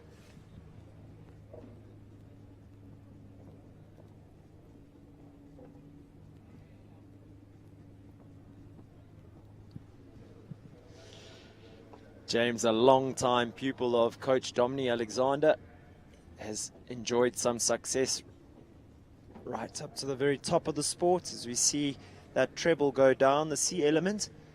I stepped out for a short while, Rogan, but that would be one of the first faults we've seen at that treble here this morning.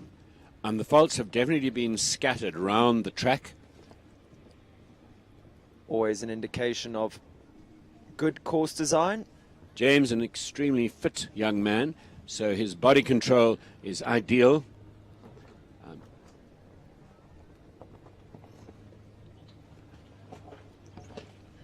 So this horse a little onward bound this morning. finding that double quite short at fence 9.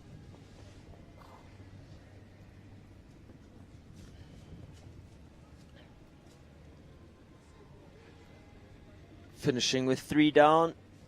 There's Nordic Z and James Lowe. And a time penalty, I think, so 13. But Is that? yep, Did I read correct. that right? But a prize to take home nonetheless. Always nice to drive back up to Joburg from a good weekend in the Midlands. A few rosettes on the front of your truck. And a good debit order on its way in the week to come. Sorry. Rainer Corbenau, Afrizan's Calaho, Conde de Rebel, by Concoriano, out of a Lissabon mare. And Rainer, during his career, rode Concoriano, the stallion. He had some success with him. I think he liked him very much. There was a lot to like. Totally. The horse may have had issues, Concoriano, with the vertebra in his neck, something that I think can affect show jumping horses, and that would have shortened or reduced his career. Almost just highlights the horse's ability and his class that he was able to compete so successfully with those issues, Rogan. Absolutely. He was possessed of a super jump with near perfect technique.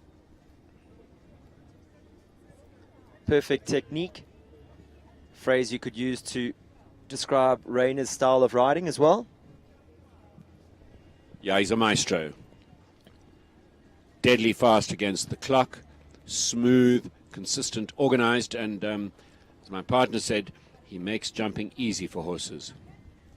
Fair for me to say as well, Rogan. Self-made, a rider that didn't come from huge backing in the early days, and No. he's been a hard worker. Very.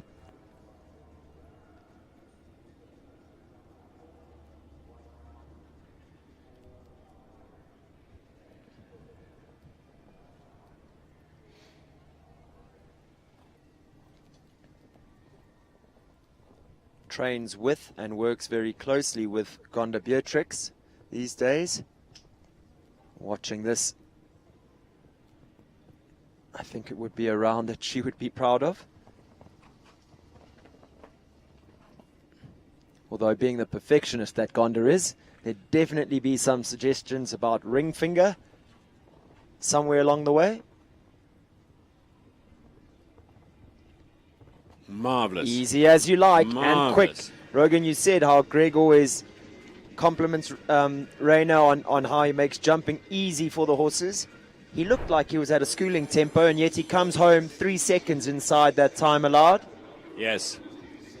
Just a class act through and through. Rarely guilty of taking a pull. Ivan van der Seyde now. Equine Libriums. Davenport Caprice. By Consuelo out of a Carthago Z mare, 7-year-old stallion. And as we move further away from the career of Carthago, there'd be less and less of them. It's a highly desirable bloodline to have in a jumping pedigree, and so often associated with grey like this. Ivan has already been around this track once, managed to leave all the fences up, but fell victim to the clock. On Calaho, Laruna came home with 2 time faults. So we see him taking a much tighter approach to the treble there on Caprice. Having had a little feel around the track, he'll know exactly what it's going to take to produce a clear round effort here. We won't remember Carthago for the looks. They can have an upside-down neck like this, tricky mouths, sometimes a coarse head. But boy, we'll remember them for their ability. This is definitely a new bitting setup that Ivan has with this horse. From when I last saw him at Roburg Equestrian. It's looking like the horse enjoys the combination bit setup.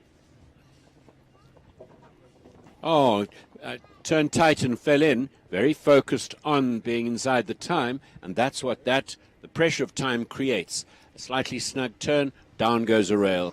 Sometimes those combination bits, you can lose a little bit of rideability on the turns, and I sort of jinxed him. As he made the turn after the double, the horse shook his head a little bit through the turn, possibly being the reason they got there a little bit deep. Yes.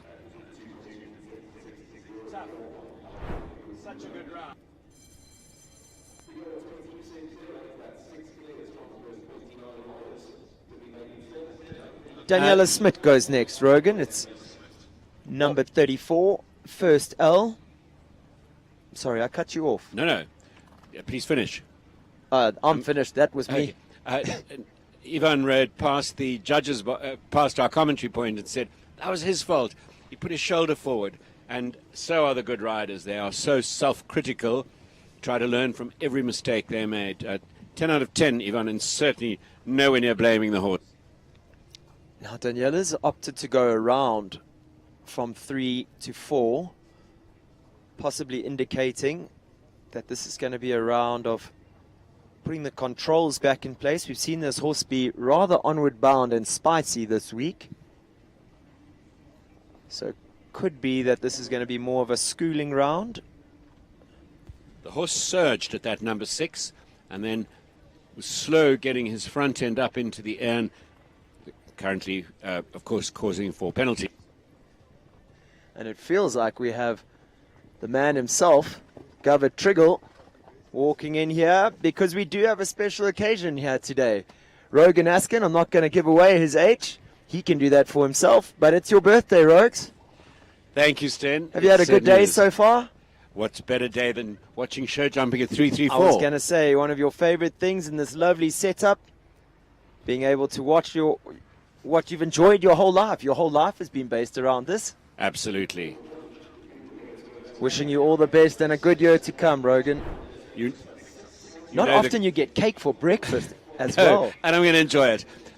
Sten Churchill's wonderful comment that the outside of a horse is good for the inside of a man. Absolutely. I can tell you, I mean, you would know, Rogan, I've had 2 sort of short stints of really tough times of late, and I've found a lot of comfort in horses. That comment that you've just made really rings true. We find refuge and peace in our horses, I think. They bring something magical, Sten, to everybody who appreciates them. They're massively therapeutic.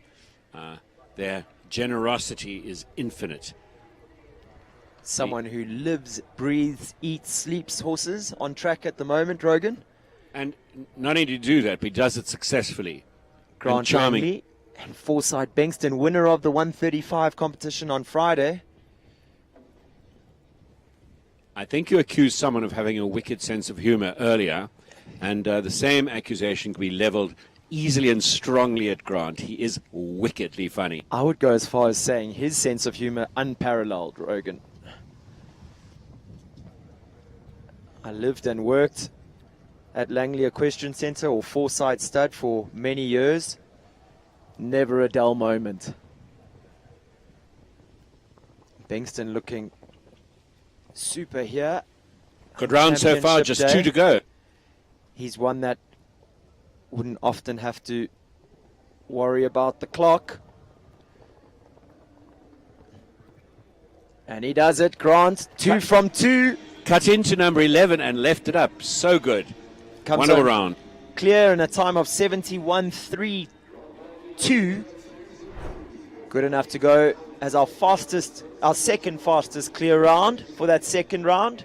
So he has two rides in that second round of the Grand Prix coming up. Greg Scott now with number 37. This horse is Calliope Loretto. It's a 10-year-old by Larrison out of a Contendro mare.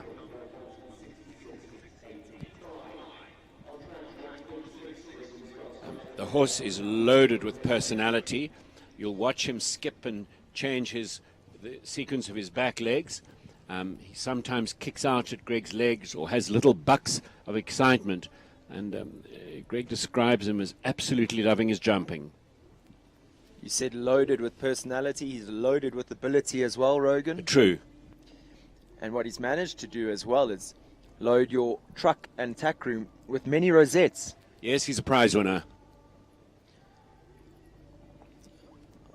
Not many horses, Rogan, that get ridden with no spur at all.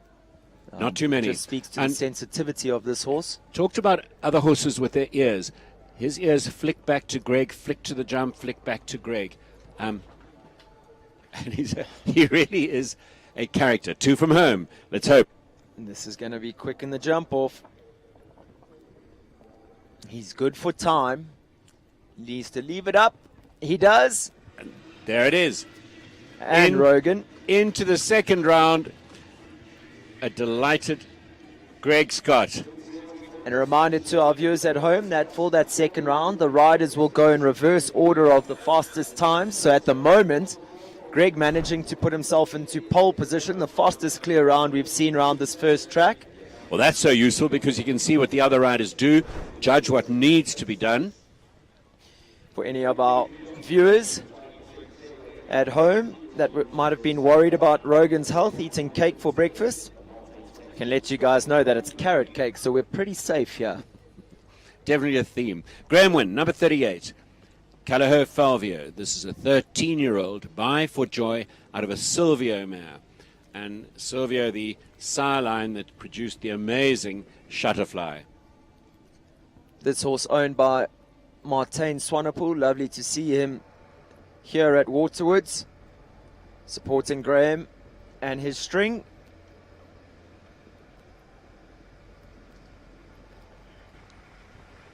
Viewers may or may not have picked up that there's a second arena very similar to this, adjacent to this arena.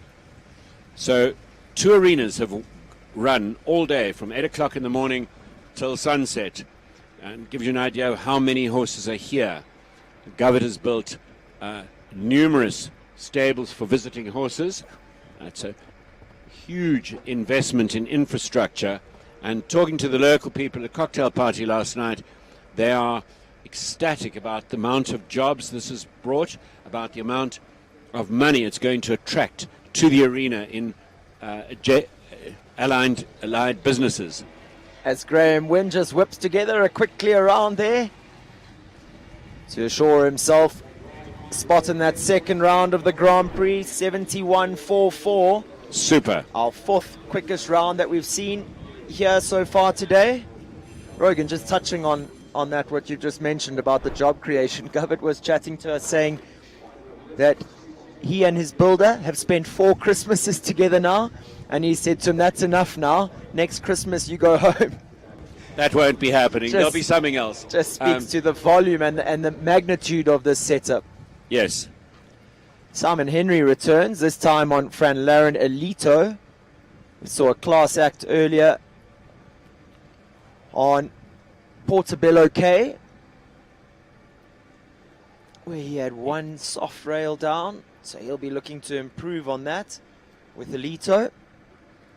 He rides his horse differently to Portobello K. Sorry, Portobello K, yeah. He runs it along. Interesting technique. And then the horse unfolds early in the middle of the treble for 4 penalties.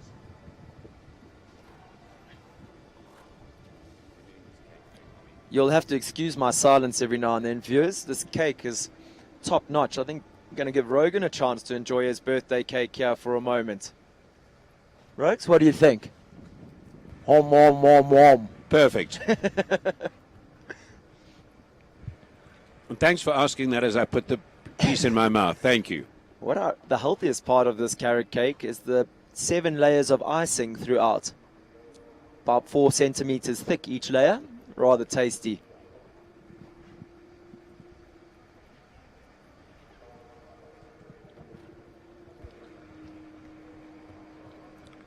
That for 4 penalties puts him in 17th spot at this stage, so unlikely to make it into the second round.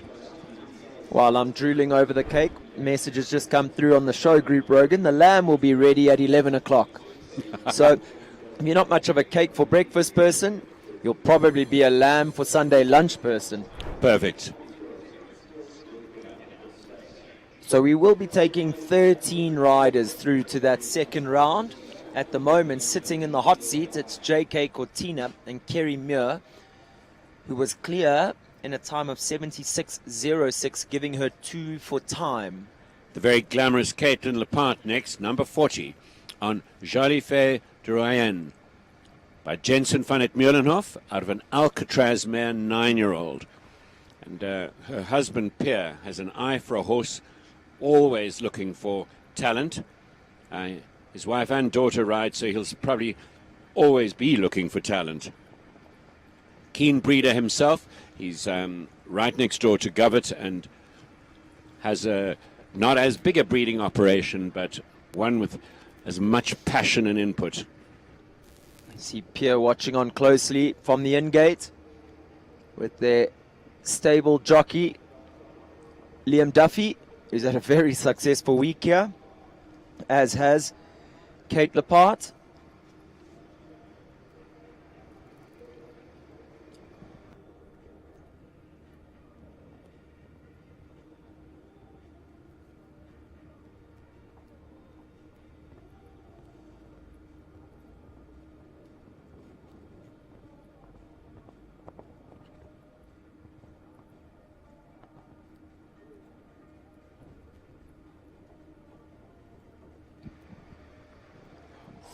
Big press to that second last jump.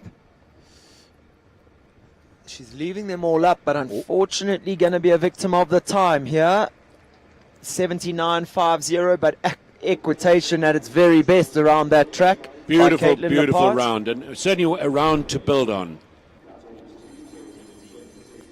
Dominic Alexander now with Soakley Z, 10-year-old, by Hunter Skendro out of a Laranero mare. This is a young horse, relatively. Dominic done a super production job, and I am sure thrilled with the prospects of this horse.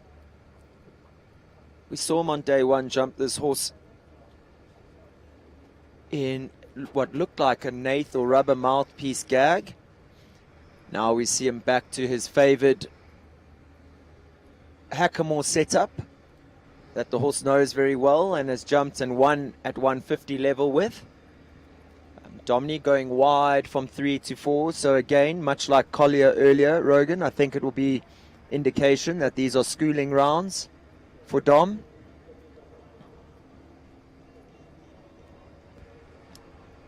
Possibly just giving us a riding demonstration of how it should look. When horses go in hackamores, they canter through to the rider's hand more comfortably, more easily, and the rider can regulate the horse without distracting the horse or taking the horse's eye off the fence. I think 4 World Cups were won in the European season in hackamores, and I just predict that the riders are going to get better and better at exploiting them and are going to need them more and more as the horses get more delicate. Super round, 2 time penalties, and that could well see him. Not 2 time penalties? Puts it, yes, 2 time penalties, but puts him just outside that top 25%. Oh, is that how tight it's gone? So at the moment, I'll like I said, our rider sitting in that hot seat is Kerry Muir, J.K. Cortina. She went clear in a time of 76.06, so just outside that time allowed. She finished on 2 time faults, 1.06 seconds outside that time allowed. So we're going to take a moment now to ready the arena for our last 15 riders of this first round. When we come back, we'll have 15 more starters looking to add their names to that list of clear rounds. 9 clear rounds at the moment, Rogan. So 9 rider and horse combinations who have guaranteed their spot in that jump off. We had the 2 early clears, and then very few. It really looked arduous, and this is definitely Cake in your throat. Definitely a championship track and worthy of the prize money. Absolutely. Viewers, don't go anywhere. We'll have some carrot cake and 15 more riders for you up next.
best I ever had. I'm guilty, I confess. Blue lights, red lights, we gon' get real wild tonight. Blue lights, red lights, with you. Anything that feels this good, well it must be illegal. Must be illegal, illegal. Anything that feels this good, well it must be illegal. It must be illegal. So call us criminals, criminals. Call us criminals, criminals.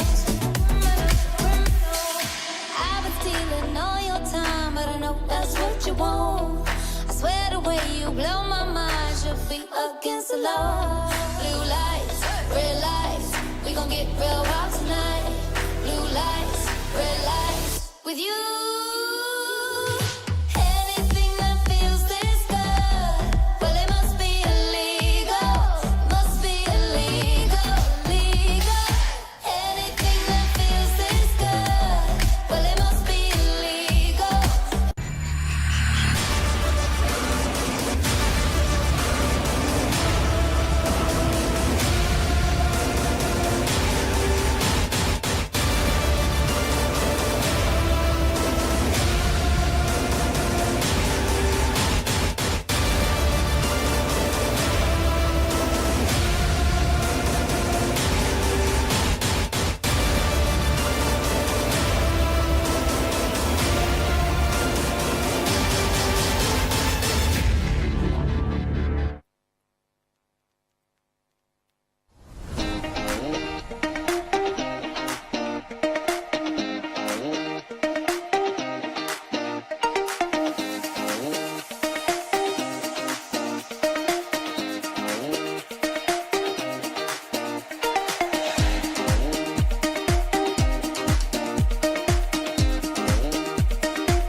Your passion is our passion at Midfeeds and Tack and Togs.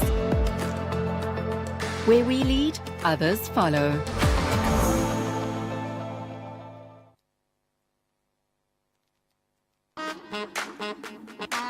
Yeah. Bet you're wondering what it is. Bet you're asking how. Come on. Check this out.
Country Life Properties, a boutique real estate company specializing in sales of equestrian properties, sale of residential, agricultural, and country lifestyle estates in the Greater Kyalami Lami area.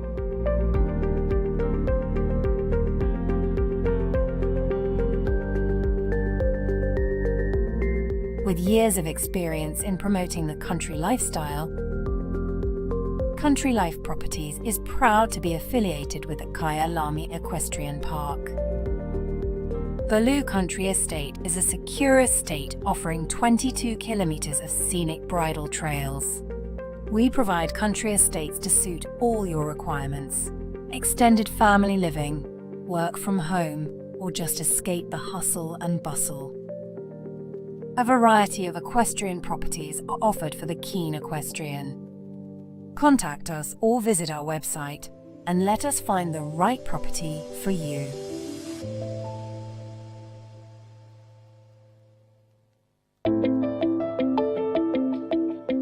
Welcome to Northrand Animal Clinic. I'm Dr. Mike Ross. My partner here is Dr. Mike Last. Northrand Animal Clinic has been present on this site since 1994. We offer more than 100 years of equine experience. Every aspect of equine veterinary work, from lameness workups to sick horses, colics, and we have a full suite of surgical procedures. Our one speciality is that we spend a lot of time looking at lameness and lameness workups. We also have access to MRI and scintigraphy, a full range of orthobiologic treatment, a full range of ambulatory services, and then we offer a full veterinary appraisal prior to auction. And we've been doing this for a couple of studs for 5 or 6 years. We operate in all fields of equines, including racing, show jumping, dressage, cross country, and even some endurance work. Northrand Animal Clinic is and would like to remain one jump ahead in the sport horse health industry.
And I need at least 30 seconds to put on lipstick. Please, man.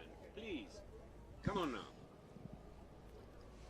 Welcome back, viewers. So with the arena ready to go again, watered and rolled. Looks like next up we're going to have number 41,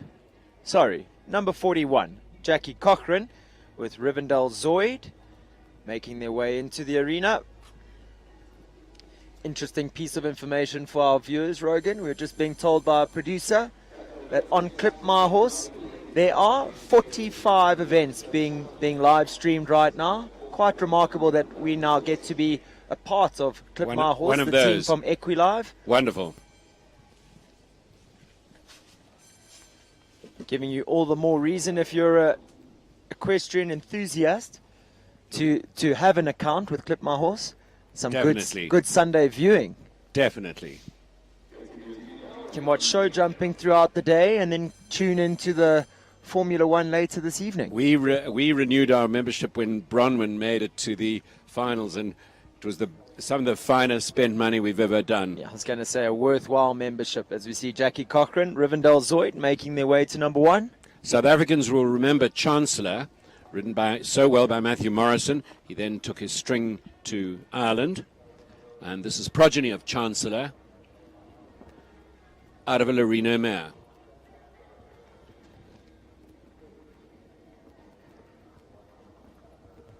Should be good for time. This horse motors forward all the time. Rogan, with your vast knowledge of Super. breeding, Rivendell Zoid by Rivendell Chancellor, What would the reason be behind the change in the first letter? Because normally we would see a C. It's mostly done to make Rogan crazy. Okay, okay. Now, kidding. Or to confuse Sten. Yeah, exactly. I don't. She gets down there a little quickly and hits the front pole on the way up behind.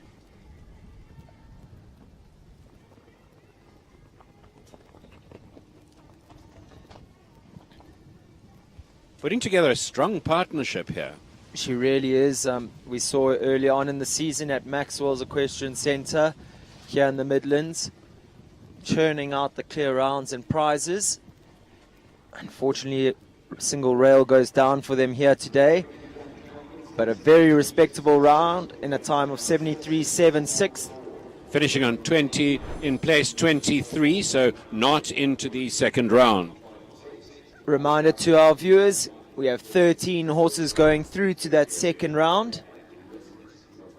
If you want to put yourself into that second round, you have to be better than 2 time faults, 76.06, which was set by Kerry Muir and J.K. Cortina. Courtney Webber was waiting in the warm-up ring in the arena the entire time. Here she is on Foresight Caspian, a Caspian Intender. One of Grant's talented Natal ladies.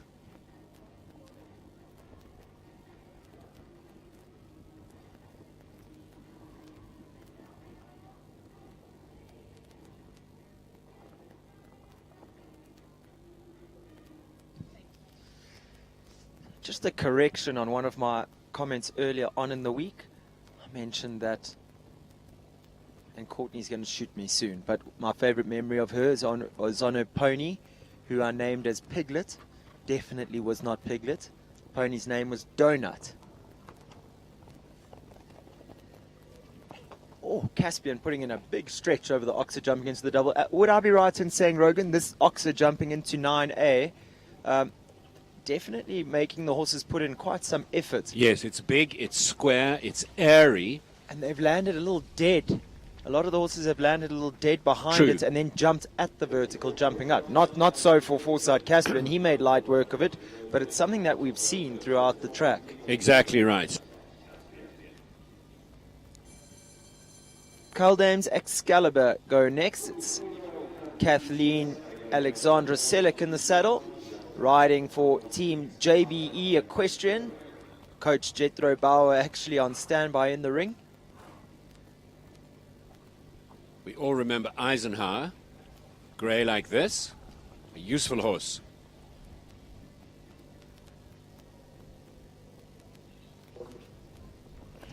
Austin puts in a big effort at the triple bar, unfortunately comes down the back rail.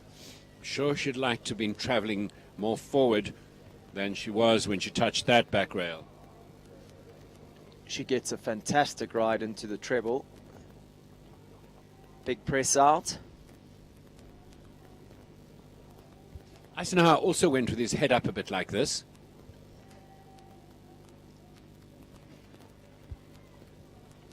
You're talking about Deirdre, who was standing on the bank watching her daughter, and Deirdre was the rider of Eisenhower. I'm trying to think of the family that brought Eisenhower in originally. It was the boy's name was, well, the young man's name was Stuart. But I cannot for the life of me think of the surname. That's exactly what you were talking about earlier, this Oxer creating a very big jump and the horse landing dead and not feeling capable of jumping out in one stride. This would be one of the biggest tests that this horse has seen in his career. So Kathleen will know exactly what she needs to train on to develop him into a Silver Tour Grand Prix jumping horse. The weather is sunny, the sun is up, the shadows are shrinking, but the wind is icy. These horses will be on their toes in this cold weather. Horses like cold weather, but it certainly stimulates them. In this cold weather, my brain's gone a bit slow. I'd love to think of a more descriptive adjective to describe this weather, Rogan. A few things I wouldn't be able to say on live stream, but cheap as it is cold.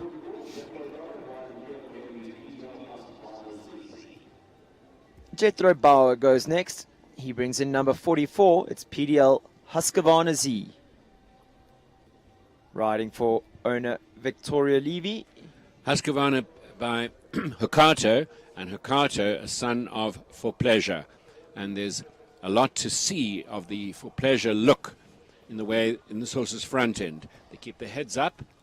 They can jump with slightly loose front technique, but no end to their ability. In fact, you'd be forgiven if you mistook this horse for Hokato himself. They're very, very similar. Agreed. Here Jethro using his voice to good effect through that 3-3-4 treble. Then presses the horse up to the Calder Hill Oxer there at number 5. While we're mentioning that jump, I got to bump into Pierre Laporte now. Now coffee break. What a lovely gesture yesterday when we had so many clear rounds in the Bronze Tour that he put down an extra 10,000 Rand prize money for that class. And What a again, shame that Jester was just off that double. He's jumped a flawless round thus far. really has taken some jumping, that Rainbow Oxer jumping into number 9. And what a rider he's turning into. It's a class act through and through, a hard-working man. Really developing as one of the very best in the South African sports. Watching now number 46, Colin Ferreira. He rides Kolensky de Revel Z. This is a son, a direct son of Corner Dabelensky, and boasts directly on the dam line, Kidam de Revel. Shout out to Leanne Herselman watching at home, I hope. And she's used this stallion on her wonderful little mare. This horse bred in the purple. A rather talented jockey on his back too, in Chucky. And they're well suited, these two. Big personalities. You see Colin riding the horse forward strongly when it plays like this. He has gone all the way around though to the treble, so putting himself under time pressure early on in this track. But he's motoring, Sten. I predict he might make it inside the time.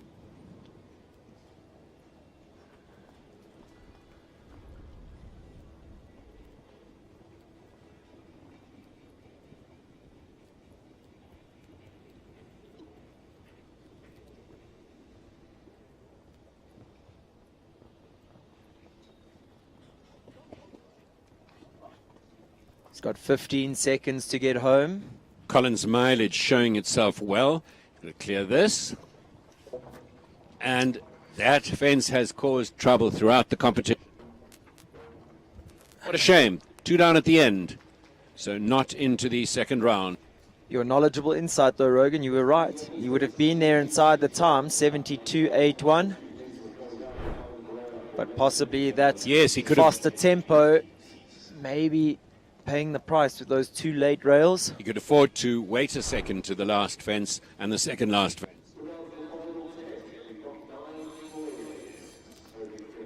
So with 41 having started, we have 9 clear rounds in the bag. Clear round percentage sitting at 21% with 10 horses left to go. The leaderboard hasn't changed. The top of the leaderboard hasn't changed. Still sitting in the hot seat at number 13. It's Kerry Muir and J.K. Cortina. So if our riders want to get through to that second round, they have to be quicker than 76.06 and clear. Kath McFarlane on her horse Callao Hero Doyen by Harold III out of a Baloo de Rouet mare. It is a Balabé de Rouet mare. This is an 8-year-old. Jumped some lovely rounds earlier this week. Rogan, am I correct in saying, was I listening in class? You said earlier in the week that Herald, an eventing breeding stallion? Yes, definitely. Used to develop eventers. Looking like quite a useful show jumping breeding stallion as well here. Very. This horse adjustable, quick thinking, sharp at the fence, plenty of step. Catherine can run a horse to a fence. and can run them to the fence in some fine style. She's been very competitive here all week. How well did she ride that 5 strides from the water trade to the double? Gave the horse Now a here's foot a of room. danger. She gets it right. Very good. And her time is good. Oh, man. Touched that down. Gosh, what a good round. Time was good, 73.85, but finishes with 4 faults at the last.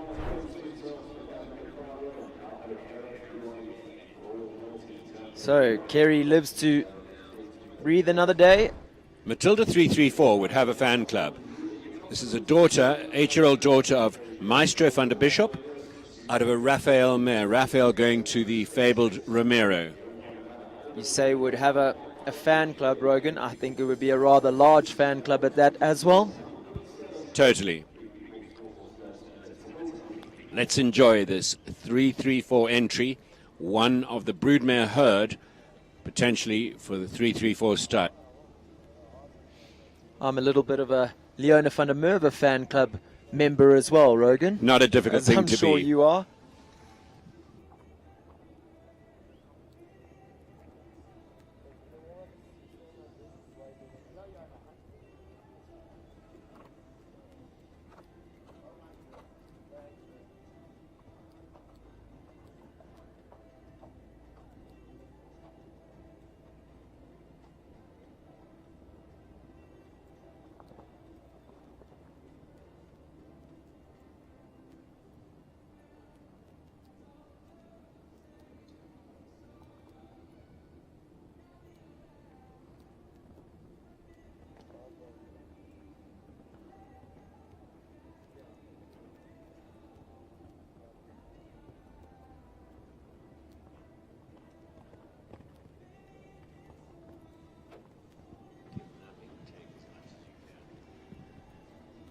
This horse putting on a masterclass here.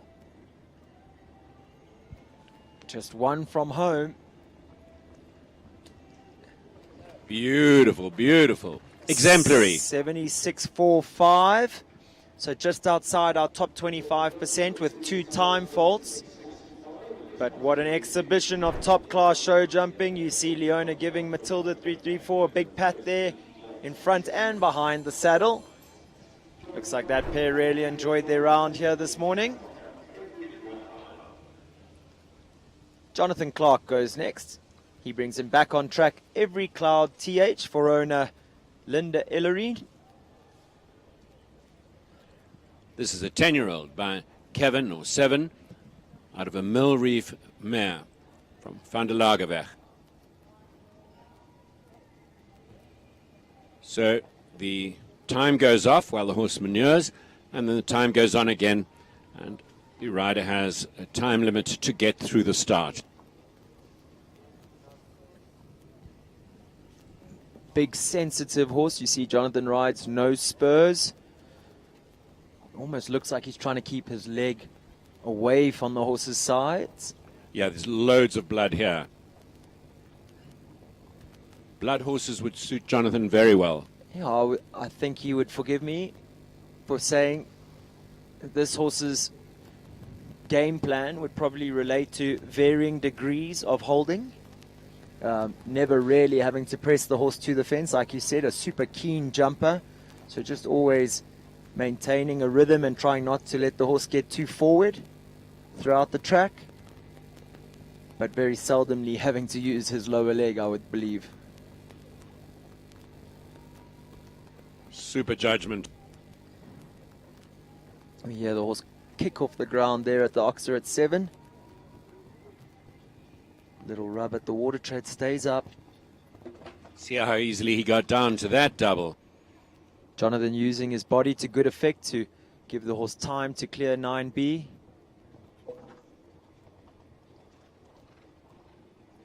Six, 7, 8. Leaves it up. Clear for jumping. 3 for time. 77.32. I think Jonathan will be pleased with where that horse's production is going.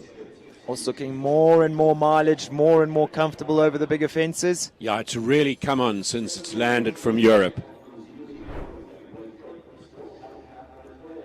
So still clear round, sitting at 9, just 20%, with 7 horses left to go. First of those 7, it's young Harry Butcher. He brings in Capital Casmigo. Spoke so highly earlier of this horse's sire, Capital Castigo, son of Calato. See the horse opening his mouth against the noseband and the tongue moving around inside the head.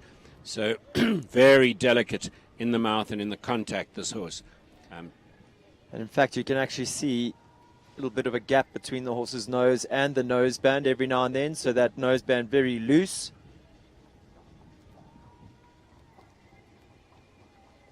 Deep to that. Scopy horse just jumps out no problem. This horse was purchased by the Neal family off one of the very first capital auctions. Correct. Which was held at Stain City. I, in fact, rode the horse at the auction.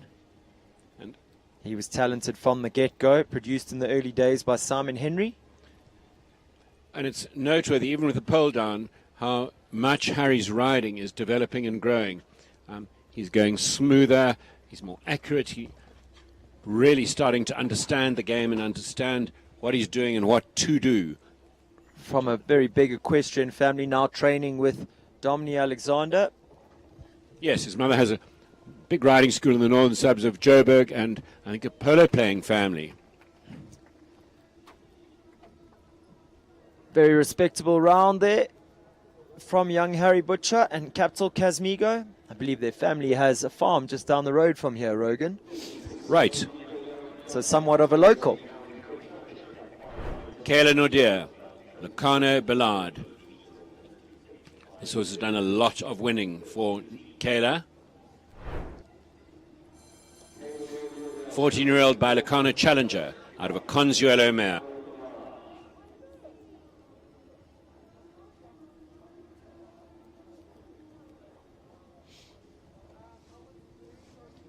Another name designed to confuse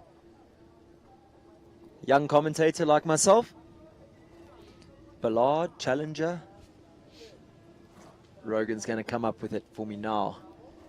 Looks like the wheels are spinning, and he knows what's going to come of that. Why there's not a B for... Instead of the C. I get it. Because the Namibians choose the dam line of the horse for the letter of the foal. Okay. So this will be out of Lucano Farms B-line mare. And I share with you, I find it dementing. It's impossible to know who all the B-line mares are on each farm, or D, or whatever letter they're focusing on. I think the sire's name is very helpful. This is looking good here from Kayla, and Bali, as she's more affectionately known. Commentators curse that water tray goes down. Mare barely breathed on it. Yes, it really just did roll off and plop off onto the ground. What a shame.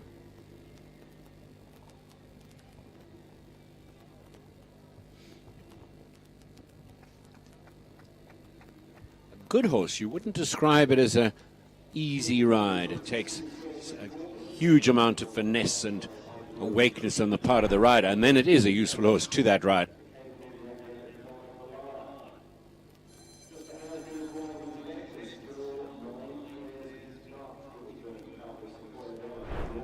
Geordie Byrne goes next. It's Calaho Sequoia Vela, the superstar himself.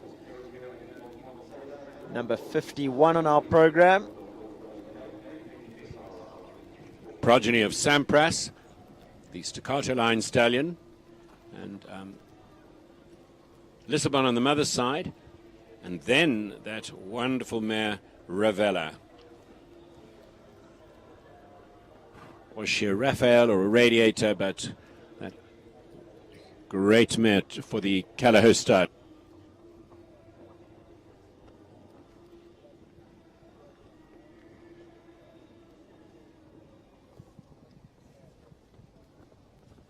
This horse would have close to the ideal style of jumping. Let's analyze.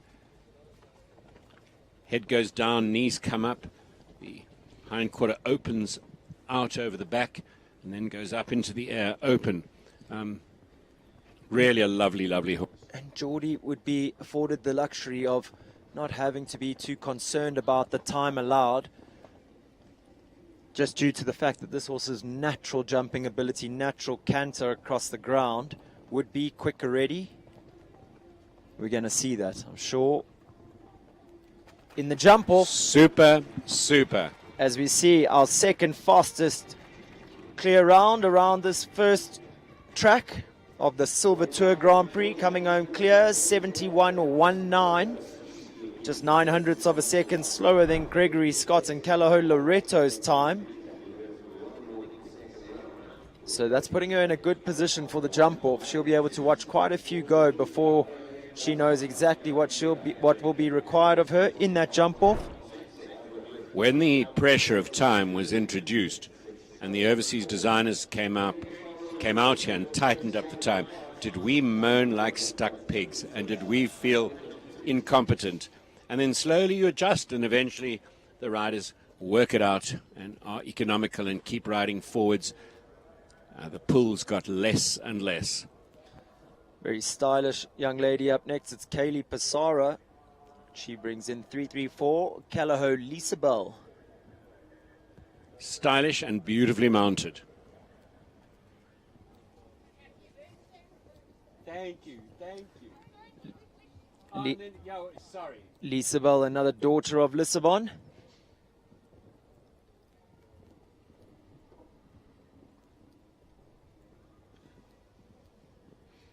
Only recently just made her way back into the sport after a layoff due to injury. And while we're complimenting her on the quality of the horses she's riding, do not for a minute think these were overnight sensations. These horses had a long time in the lower levels, were developed properly and beautifully. She cut in there. Barely touched that off behind. I'm not sure the mare had quite enough time to see it. How unlucky, small unlucky moment. Big expressive jump over number 10. And again, rolling that off.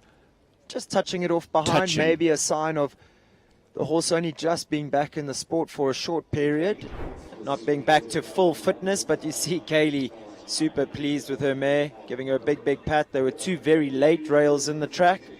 So day 4 of the show and their third event. Some of the younger horses might be a tiny bit muscle stiff.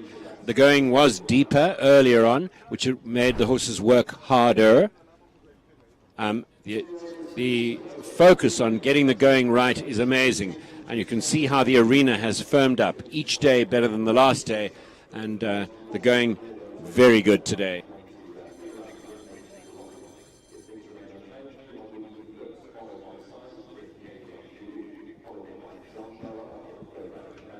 So at the moment, our current rider in the hot seat, sitting in 13th at the moment, is Ivan van der Sade and Callao Laruna. So if our riders want to put their name down for that second round, they have to be clear and they have to be quicker than a time of 76.04. Starting away on track up next, it's Lorette Knowles-Taylor. She brings in 14 Farnham. Farnham for gold, number 54.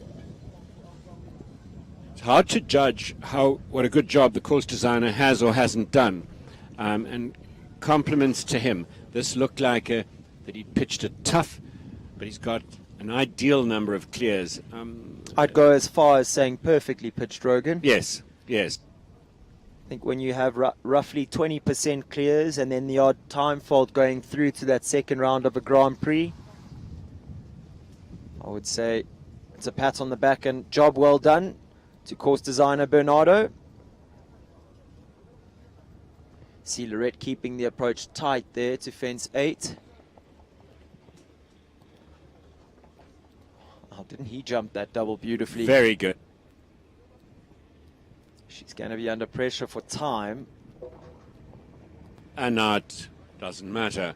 We've seen that with quite a few of the horses, Rogan. I think just with the time in mind, getting a little quick to that second last fence, that big purple oxer, the aquarium oxer. Yeah, possibly not quite straightening up to jump it. I think the approach with the approach having to turn inside Inside after the this wall, double, yes. I don't think the approach affords you the possibility of getting straight. Yes. You end up having to jump it a little on the angle, and then a big test down to the last, making sure you don't fall in any more on the 8 strides to that rustic fence. Not sure if you can hear the tractors, but the tractors have begun to prepare the warm-up ring again, and that'll follow on here, I presume, for the jump-off track. Closing out this first round. What a classical pair to close out on. Barry Taylor, Oxford Super Deluxe, by I'm Special Demuse out of a Lux Z man.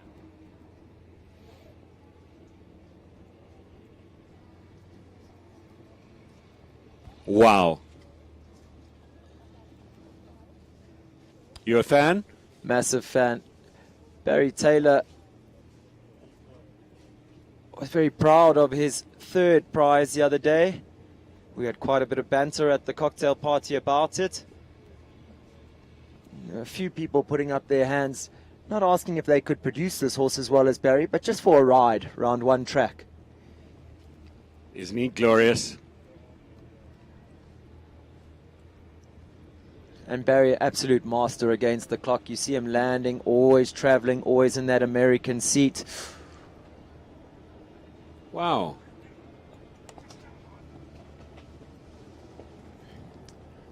Looked like a slight miscommunication. The horse didn't really lock on. Barry got to that water tray and good ride, foot of room. It's quite a lot for the horse to see in the corner. And I think jumping towards the edge of the school as well, Rogan. Yes. Not a very experienced horse, very talented horse, and a shame that we don't get to enjoy that in the jump-off. 2 fences down. So out of our 50 riders and horses that did start, we do end up with 10 clear rounds. Clear round percentage perfectly adjudged there by Bernardo. 20% clear round. We'll have that list of starters for our viewers in just a moment.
So for our viewers at home, just a quick announcement that's come in. We are going to have a 25-minute arena preparation for the second round.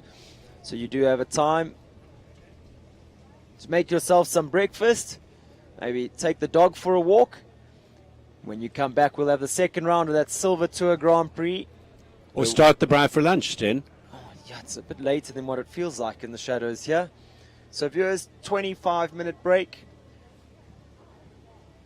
So we should be kicking off at 11:30. 11:30 kickoff time for the second round of the Silver Tour Grand Prix. Don't go anywhere. Look forward to seeing you back. Join us back for the rest of Rogan's birthday.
Bet you're wondering what it is. Bet you're asking how.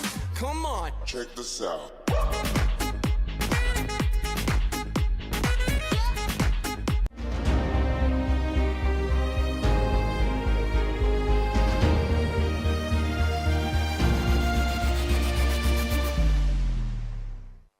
Lock me up 'cause I've been bad and I know I'll do it again. You're the best I ever had, I'm guilty, I confess. Blue lights, red lights, we gon' get real wild tonight. Blue lights, red lights, with you. Anything that feels this good, well it must be illegal. Must be illegal, illegal. Anything that feels this good, well it must be illegal. It must be illegal. So call us criminals, criminals. Call us criminals, criminals. I've been stealing all your time, but I know that's what you want. I swear the way you blow my mind should be against the law. Blue lights, red lights, we gon' get real wild tonight. Blue lights, red lights, with you. Anything that feels this good, well it must be illegal. Must be illegal, illegal. Anything that feels this good, well it must be illegal.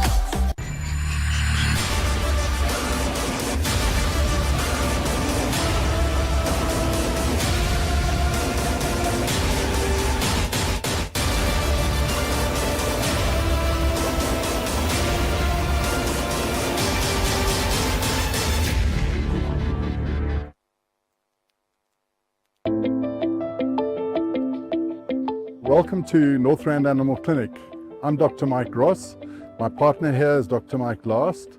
Northrand Animal Clinic has been present on this site since 1994. We offer more than 100 years of equine experience. Every aspect of equine veterinary work, from lameness workups to sick horses, colics, and we have a full suite of surgical procedures.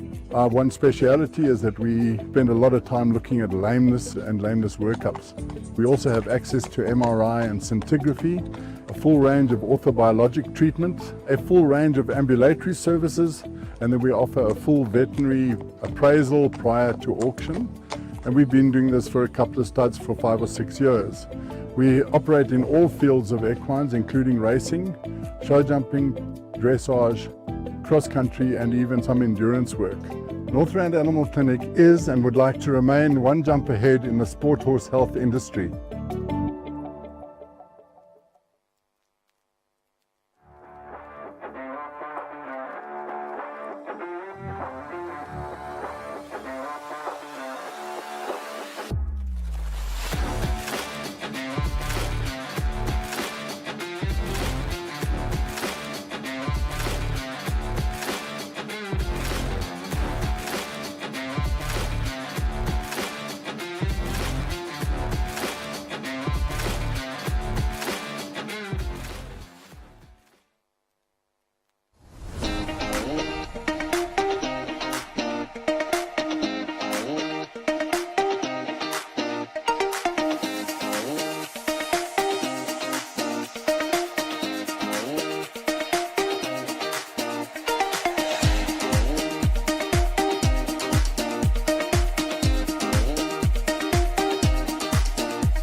Country Life Properties, a boutique real estate company specializing in sales of equestrian properties, sale of residential, agricultural, and country lifestyle estates in the Greater Kyalami area.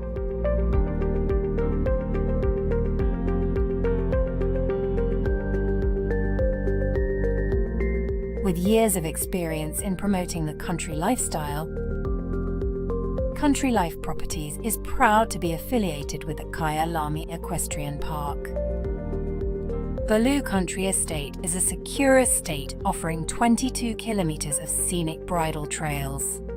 We provide country estates to suit all your requirements: extended family living, work from home, or just escape the hustle and bustle.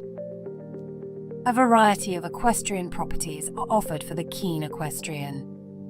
Contact us or visit our website and let us find the right property for you.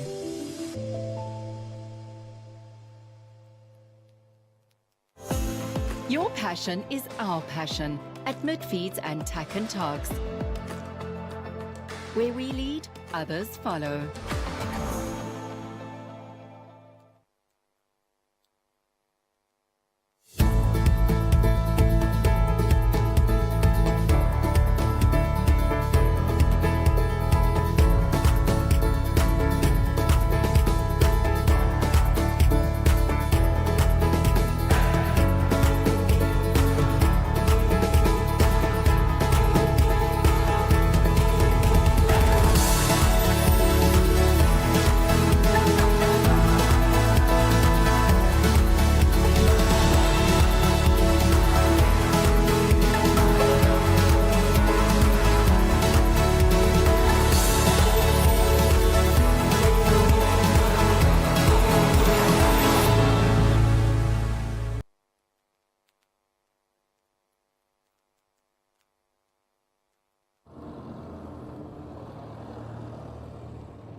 In another four, Woody John Lower, in a program for Banner Boy, 515, Sean Hill and completion DPH there. Then at 6, Josh Corner, Carlo Tiller. At 7, John Lane, Hillside Leroy Brown. At 8, Elaine Hilda Appazan's Carlo Converabel. At 9, Graham Linden, Carlo Falvio. Then at 10, Grant Romeo, is second by Hillside Kingston. At 11, they go to Panamera, 334 Kiss by AC. At 12, Johnny Johnny Carlo Sequoia Bella. And the last to go will be Gregory Scott and Calvin Lorenzo.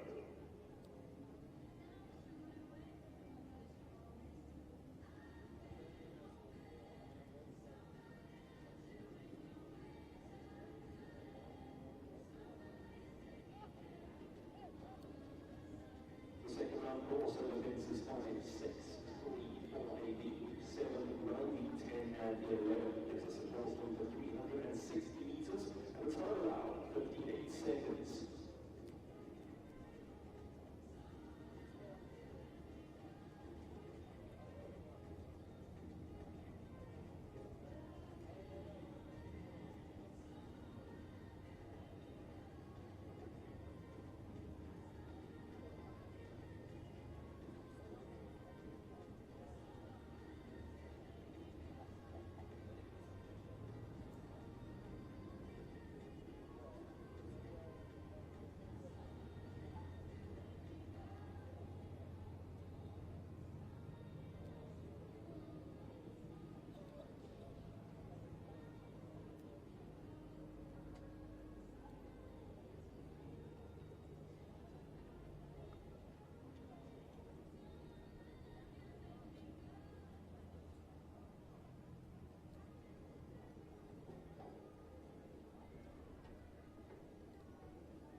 So we are going to be looking for personnel drivers to start making their way in. That will be Ivan Fonseca and Calaho Rudo looking forward in 2 times penalties from the first round.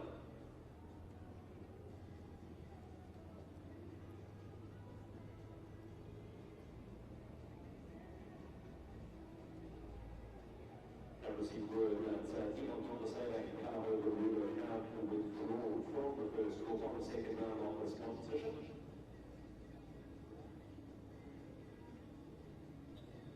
So at this stage, takes place in 11th, 13th July. Now, there are 15 prizes in this class, even those not taking part in the second round, which I don't think have a couple of time penalties, could still be in for one of our prizes. Leaves us with 12 combinations to come. Simon Henry then will be first in on Donald Portsdown and followed by Henry Simon.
So viewers, welcome back to this, the second round of the Silver Tour Grand Prix.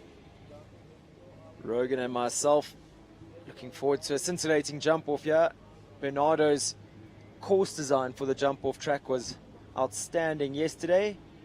Ivan van der Sade electing to take no part in the second round. So kicking us off, Simon Henry and Gondor Portobello. They start off at that Calder Hill Equestrian Oxa.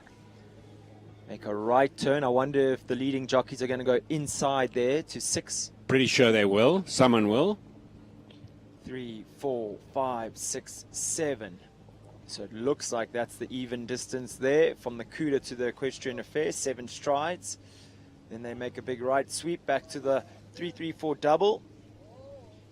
Again, right turn back to the Waterwoods Crane Oxer. Some may go inside. I would imagine most will. Gosh, change of form here, Sten. This horse very new to this level, so you wonder after a big effort like that in the first round, Rogan, he might have emptied the tank a little bit. Yeah. After the Oxer, swing left to this 9B. Then they turn back to the Aquarium Oxer that has been made skinny. And a good gallop down to the last. I wonder if we'll see a couple riders doing 7 strides down there, Rogan. That is exactly what the course designer is hoping to create some exciting galloping. I agree with you. Wonderful jump off tracks. This is another good one. And we're going to see a lot quicker than that. 60.96. And the more mature pairs will go much more quickly than that. Next up, it's the turn of 3-3-4 Nunu. Kaylee Passaro riding for the 3-3-4 Sport Horse Stud. Did Kaylee have the last fence down on her other ride? Just the last. Was it that? On her second ride. You've caught me off guard. I was in the warm-up arena when this horse was on track, so I missed their round. But it's a partnership we've been talking a lot about. They really do seem made for each other. Let's see what Kaylee's got in store for us here. Anyone that's been around in the show jumping industry in South Africa for any length of period will remember Louisa and Kaylee. Oh, wow. Oh, wow. And she's fallen hard. The horse ducked out to the left, and she swung into the wings. She's up, but I think she's going to be sore. Oh, wow. Chris going forward to console her. So this has been something. First pair 3 down, and Kaylee having a stop at that fence. Gosh, just a moment. Gregory Scott came up to us in the break, Rogan, and mentioned that Oxer took a lot of jumping in the first round. He thought it was a big ask at fence number 1 for the jump off. Wonder if that possibly came into play for Lisabel. Yes, yes. It's a slight angle off the long side, and you wonder how much the horses are paying attention. The gate is behind it. So again, you wonder how much the horses and the riders are paying exactly the right amount of attention.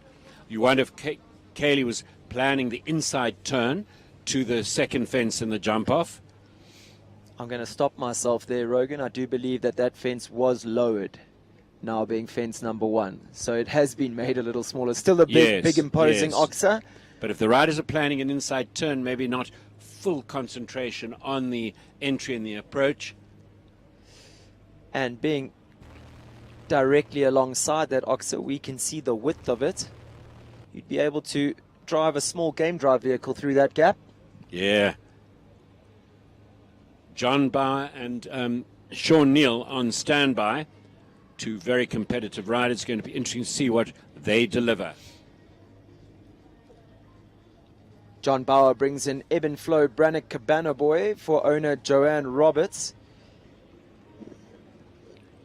I think fair me saying a slightly unassuming horse, Rogan. You wouldn't look at him as a speed merchant, but No. let me tell you, John makes him quick against the clock. John is quick against the clock, so I think he brings horses with him. Yes, if you were to focus on the type, it's a real workmanlike horse, not a showy, flashy, pretty guy, but does get the job done. That's the bell. John looks at number 1.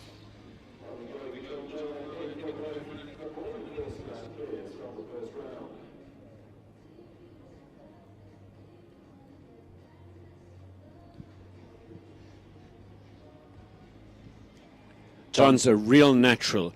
He didn't really compete until he did his national service and hasn't looked back since. So he elects to go round to fence 2. This horse has the strangest ears back way of going with a slightly sour expression. Doesn't stop him doing the job well. Can I tell you, though, he loves his jumping, this horse. He wouldn't love the dressage arena on a Tuesday, but really enjoys his time in the ring. You'll see a big buck and a play for sure through the finish line.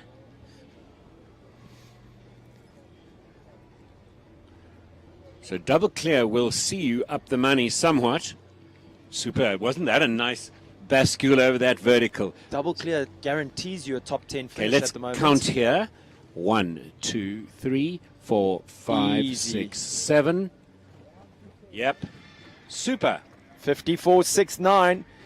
That's the top of our leaderboard at the moment. John Bauer, Ebb and Flow, Brannock, Cabana Boy. Super round. Our first double clear.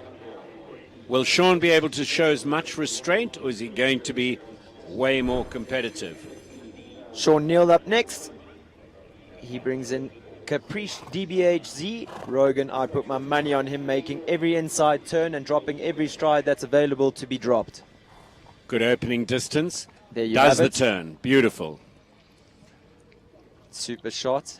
Does he go on Smooth. 6?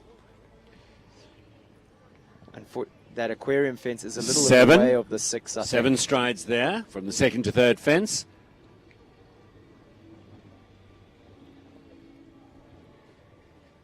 Keeps it tight back to the Waterwoods Oxer at 7. Or did he find a nice forward distance there? He's flying. He's flying along. Steady, Sean. Leaves it up. There might be an inside turn available. But to he was very yes. quick to the rainbow 1, fence. 2, 3, 4, 5, 6 it is. Wow. Pace setter. 44.69. Into the lead, and there really is a pace setter. Some 10 seconds quicker than John Bauer. Just reiterating there for our viewers at home, that distance was ridden in 8 strides in the first round. Sean has just hacked down in 6. Unbelievable effort put in by Caprice DBHZ, putting herself into pole position early on in this track, early on in the second round. Wow, that was quick. Fantastic. Well, if that's the start of the jump off, what are we going to see by the end? Where do you think that'll see him finish, as a guess? Rogan, I don't think Top that's 5. I don't think that's touchable. I think you might have just seen the winner of the class. You might be winning back some of your gambling money. There you go, the gambling money from yesterday. If Sean Neal does not win that class, I'll give you your money back. I'll take it. But I guarantee let's you. wager some other bets. Come on, viewers. What are you thinking here? Some of you saw the first round, I hope.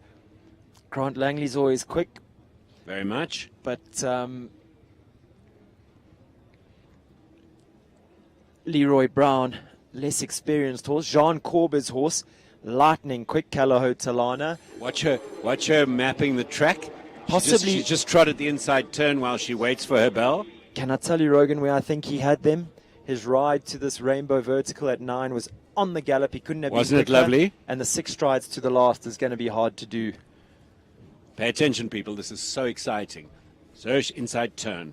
She keeps it tight. She's 1 extra stride there from Sean. 1 extra stride there from Sean. Yes. She's a real go-getter, is Talana. Matched well with Jean's competitive edge. Jean's extremely competitive edge. Super. Now long gallop here. He's This is given where- long gallops on each rein. Sean To is a vertical. So quick. Lands at the back of the Oxer at 42 seconds. 5, 6, 7. Gallops Ah, on super. 7 to the last. 47.22, so some 3 seconds off that pace of Sean Neal. And you saw where those seconds happened. I think She will not be unhappy on that young mare. Super round there by Calaho Talana and Jean Corber. Good enough to go into second place.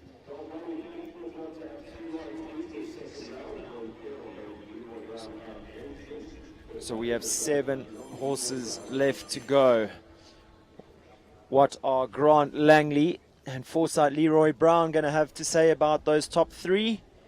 If he wants to get onto the podium at the moment, he has to be clear and quicker than 5.469.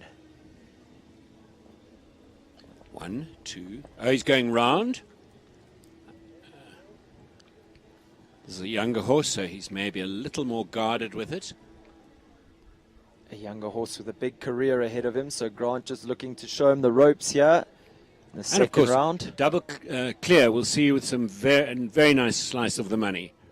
And there's a lot of it to go around in this prize giving, Rogan. 15,000 to the winner.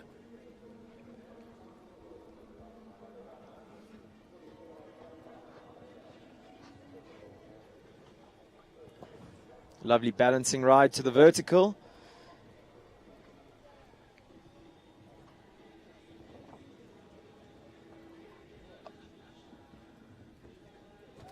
Double clear. 51.61, good enough to go into third place. Puts himself on the podium. Super round there by Grant Langley and Foresight Leroy Brown. They just churn out the results to the team from Langley Equestrian Centre. Smooth and easy. Our next rider, Rainer Korber, he'll be smooth and easy. Afrizan's Callahoo Conda Rebel. He's riding this horse for the owner, so he's not that familiar with it. He trains the horse. Wonder what he's going to do.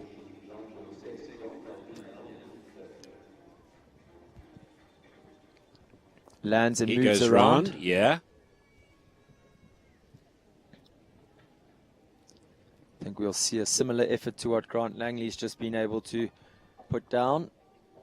Smooth so far. Smooth and quick, but not the tightest lines I think you'll see from this horse and rider. Smooth and forward gets you a long way.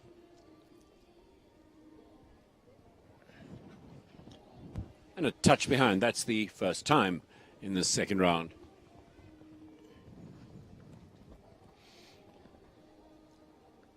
He'll need Nice to horse, Sten. very lovely to see. Goes in such a classical way.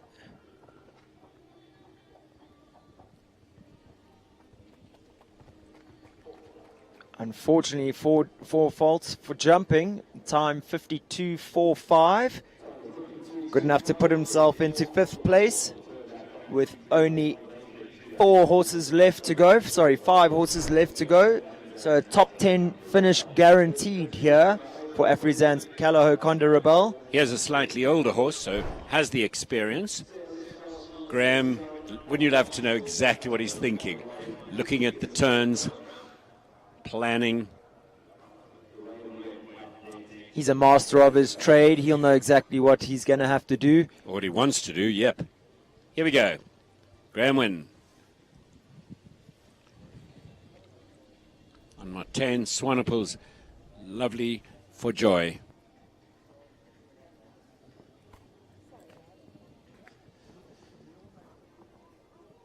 So there's spaces open for riders to go inside.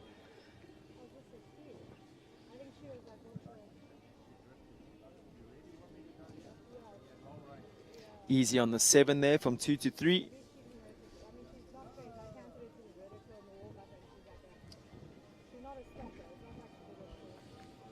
Short jumped out of there and had that down, the back rail down behind. Not that common a mistake. Possibly, I think the first rail we've seen that horse have all week. Wrong time to do it, Sten. He'll be chasing down that time of Rainer Korber's now of 52.45 to be the fastest 4-faulter. I don't think he's going to get there. 5, 6, 7.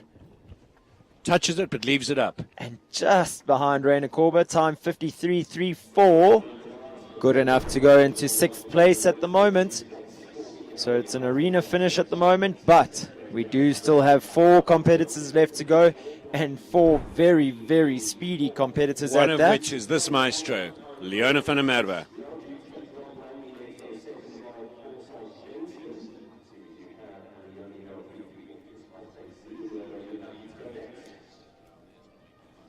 The officials just confirming with Leona whether she's ready to go, because we should have Grant Langley on his second ride up next. but he'll need to change over. So Leona van der Merwe, 334, Kissed by Taste Z. They go next. This will be a speedy pair, Rogan.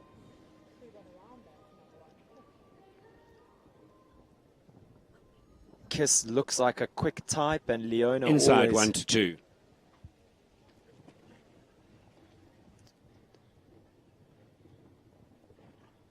Super.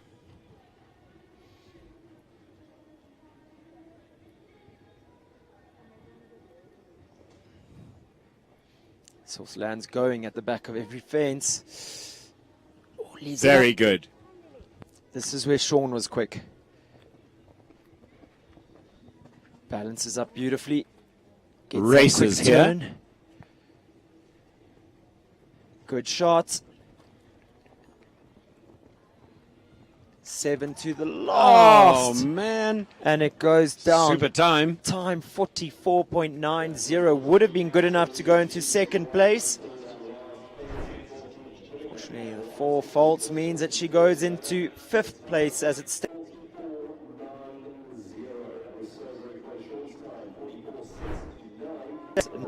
So that is what the riders will be chasing down. Very, very close to that. I was Well done, Grant, for being back so quickly. Never seen him do makeup and curlers that quickly in his life. Forsyth Bengston comes in now with Grant Langley, who already has himself well placed in 3rd position on the podium. Can he get himself up onto that podium? Can he challenge Sean Neal's Caprice DBHZ? How these competition riders manage to control their adrenaline and their excitement, and how much focus they bring.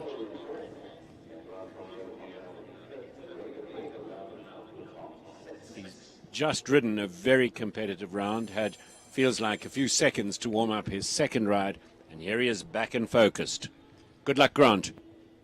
Bengston, winner of the 135 class on Friday, so this horse is a little bit more mileage than Leroy Brown and knows how to go quick.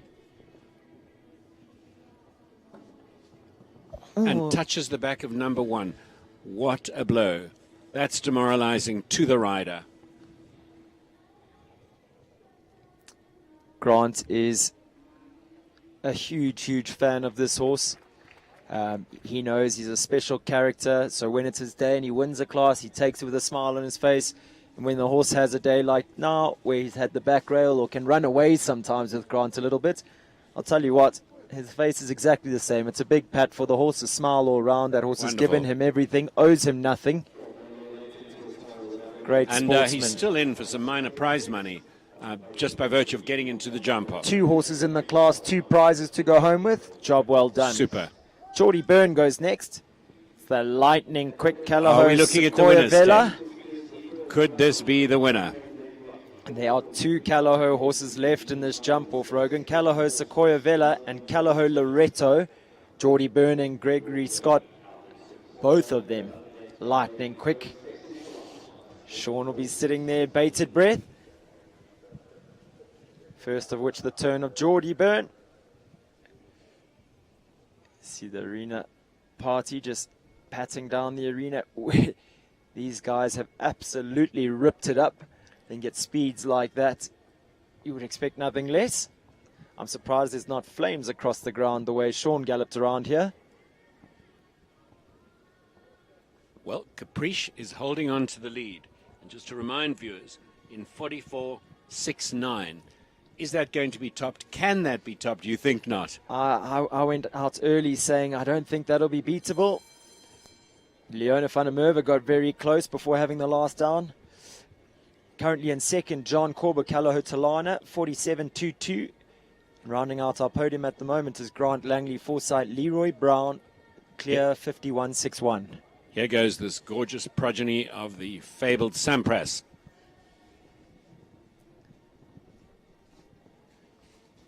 She sticks inside. Much the same ride as Jean there. Oh, and it's gone down. So Risk and reward. Sean holding on to first spot.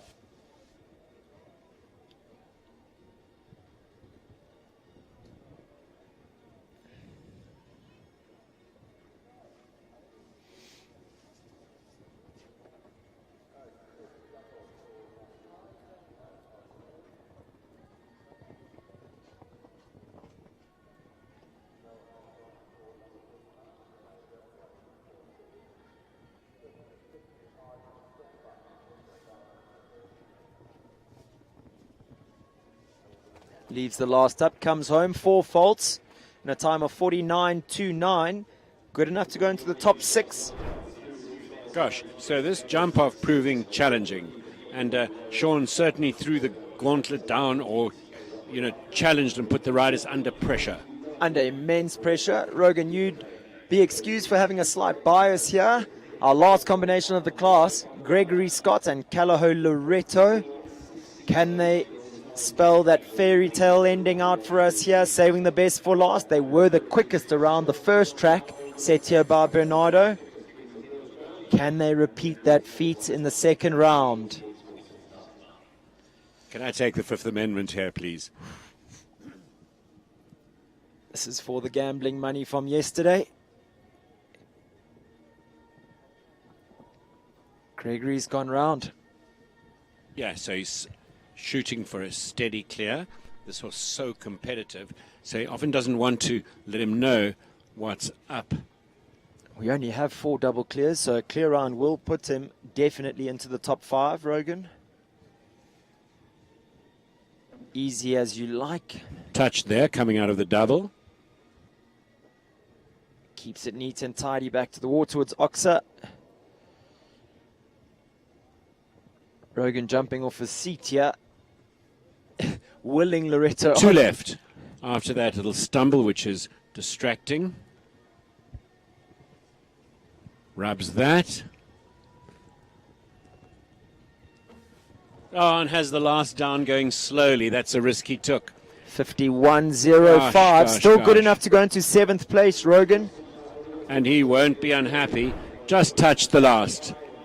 So there we have it, folks.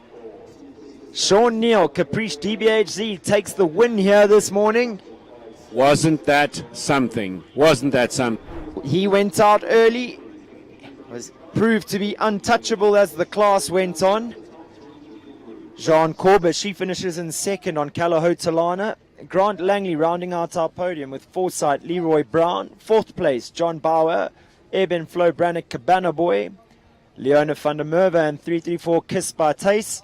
She finishes in 5th place. 6th place, Callao Sequoia Vela, Geordie Byrne. Gregory Scott, our rider we've just seen now. Callao Loreto in 7th. Raina Korba, Afrizan's Callao Conda Rebel in 8th. 9th was Callao Falvio, Graham Wynn. 10th, Gondor Portobello K, Simon Henry. Kaylee Passara and 334 Nunu in 11th. Grant Langley, Forsyth Bankston in 12th. Ivan van der Sade, Callao Laruno, electing not to jump the second round. They finish in 13th. And then our 2 time fault riders, Kerry Muir, J.K. Cortina, and Domini Alexander and Soakley Z, rounding out our top 15 in the prizes here today. Fantastic efforts by all those riders.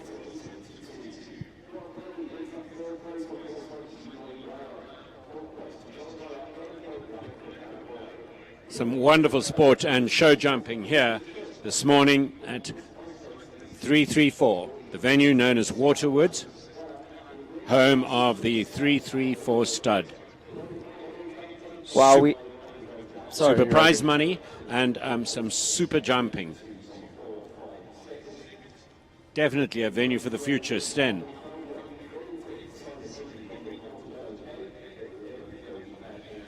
R54,000 on offer here in this class. Massive, massive prize money for the Silver Tour Grand Prix. Massive shout out to all our sponsors here at the show.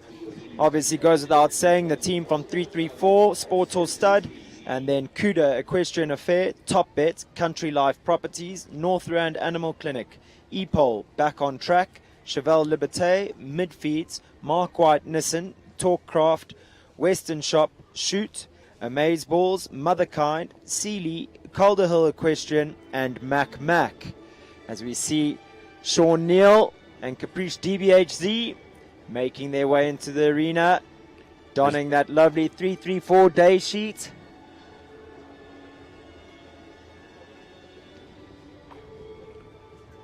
Fantastic effort from Sean and Caprice to take the win here today. We called it early on in the class. It's a really exciting pair for the future.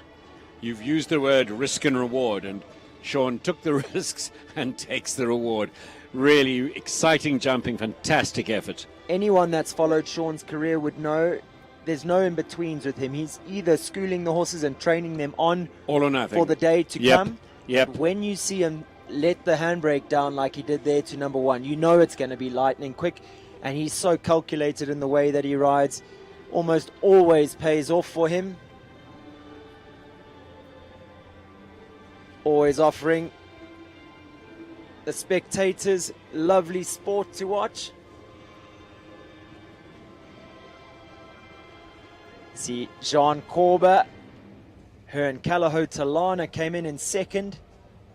Also a lovely day sheet and a sash to boot. Everyone loves a sash in their truck on the way home, Rogan. And long after the prize money's spent, you keep these sashes and the day sheets, and they bring back all the fun memories of a successful day. I would imagine your tack room there at Northlands flooded with the sashes and day sheets from your illustrious career. We could use a few new sashes and day sheets always. There's always space for more. Well, your pupils will be handing them out in no time. We have our judge for the day, Sandy Cox, going out to present our riders and horses with their prizes. Big Tom there, he's been Sean's groom for possibly Sean's entire riding career.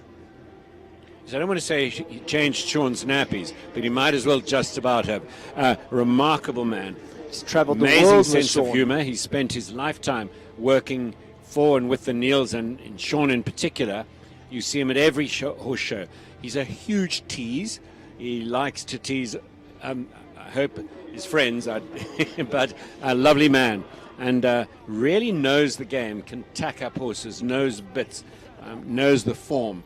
And his enthusiasm and charm and warmth remain undiminished after years and years. Thomas Mokoko. He could train the odd rider too. Jean Corber, Calo Talana, they took second place. Grant Langley, Foresight Leroy Brown were in third. And then just off the podium here today, John Bauer, Eben Flo Brannock Cabanaboy, riding for owner Joanne Roberts. Lovely outing in the sun here today at Waterwoods for that pair. Fifth place, Leona van der Merwe, and 334 Kiss by Taste Z, representing the 334 Sport Horse stud here today in the lineup. Fantastic result for Leona. She was close, our quickest four falter, and our closest rider to Sean Neal's time. Geordie Byrne, Calaho Sequoia Vela, rounding out our top six for an arena finish in the Silver Tour Grand Prix here today. I feel like I need to go sit down in a quiet corner somewhere, Rogan, and just That was regain my composure. That was so exciting. So the prize winners stepping forwards to the podium. I see the tractors preparing the warm-up ring already and on standby to come in here and rake this arena. Unbelievable efforts by the 334 team to get this going as good as humanly possible. Lovely to see the viewing deck up by the bar. Full of people watching the sport here today. A lot of locals that have come through to enjoy some top tier show jumping. We see our top three riders, Sean Neal, Jean Corber, and Grant Langley, all taking their place on the podium, being congratulated by Sandy Cox. Wonder how many of those front and center top pole of the podium places that Sean has taken in his life, Rogan. Multiple. Big smiles all round. He was a good junior dressage rider and slowly switched to show jumping and then really became a star of the show jumping scene. There you have it, the viewing deck loaded with people. I think if you've had a little lie-in at home and you're in the area this morning, you're going to find it hard to find yourself a seat up there. With the Gold Tour Grand Prix still to come. See Jocelyn Constant, one of Grant's biggest supporters and backers. She's up there on the deck. She knows just what goes into running these massive shows. Lovely to have a venue of this caliber in South Africa, and never mind just in Natal. It really does draw attention to how many hats Grant wears. He's a parent. He runs a huge riding business in Shongweni. Breeder. Thomas. There's Thomas Mokoko. And he salutes. Looking a little stiff there, hopping up onto top place of the podium. Well, Thomas, he'll be saying that's because Sean hasn't won enough of late. But I think it's something that the team is going to have to get used to, Rogues. So, yeah, so good to see Sean mounted appropriately again. And that's this game. It takes very long to find lids for pots, to find suitable animals. And a horse can be very good, doesn't suit the rider. A rider can be very good, doesn't have the horsepower. It all has to come together in this game of extraordinary variables.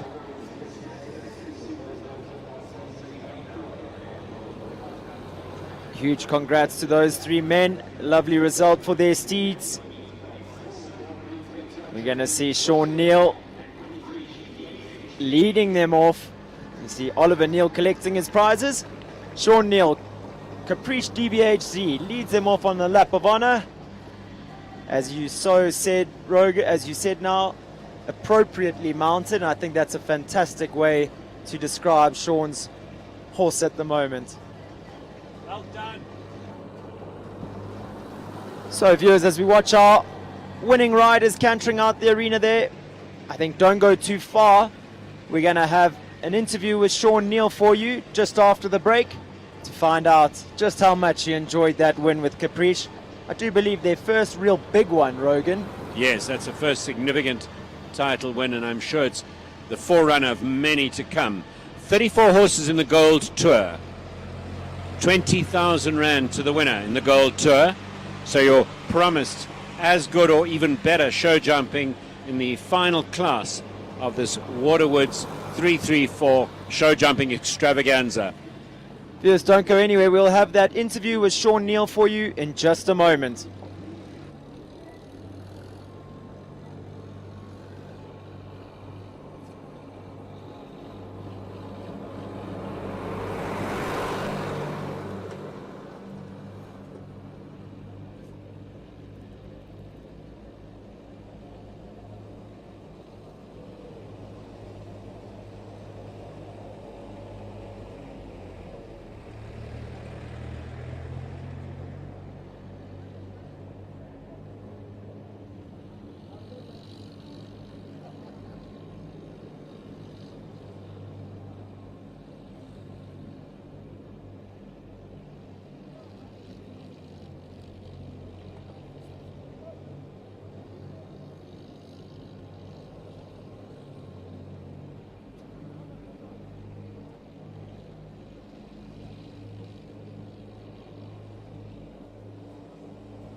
'cause I've been bad and I know I'll do it again. You're the best I ever had, I'm guilty, I confess. Blue lights, red lights, we gon' get real wild tonight. Blue lights, red lights, with you. Anything that feels this good, well it must be illegal. Must be illegal, illegal. Anything that feels this good, well it must be illegal. It must be illegal. So call us criminals, criminals. Call us criminals, criminals. I've been stealing all your time, but I know that's what you want. I swear the way you blow my mind should be against the law. Blue lights, red lights, we gon' get real wild tonight. Blue lights, red lights, with you. Anything that feels this good, well it must be illegal. Must be illegal, illegal. Anything that feels this good, well it must be illegal.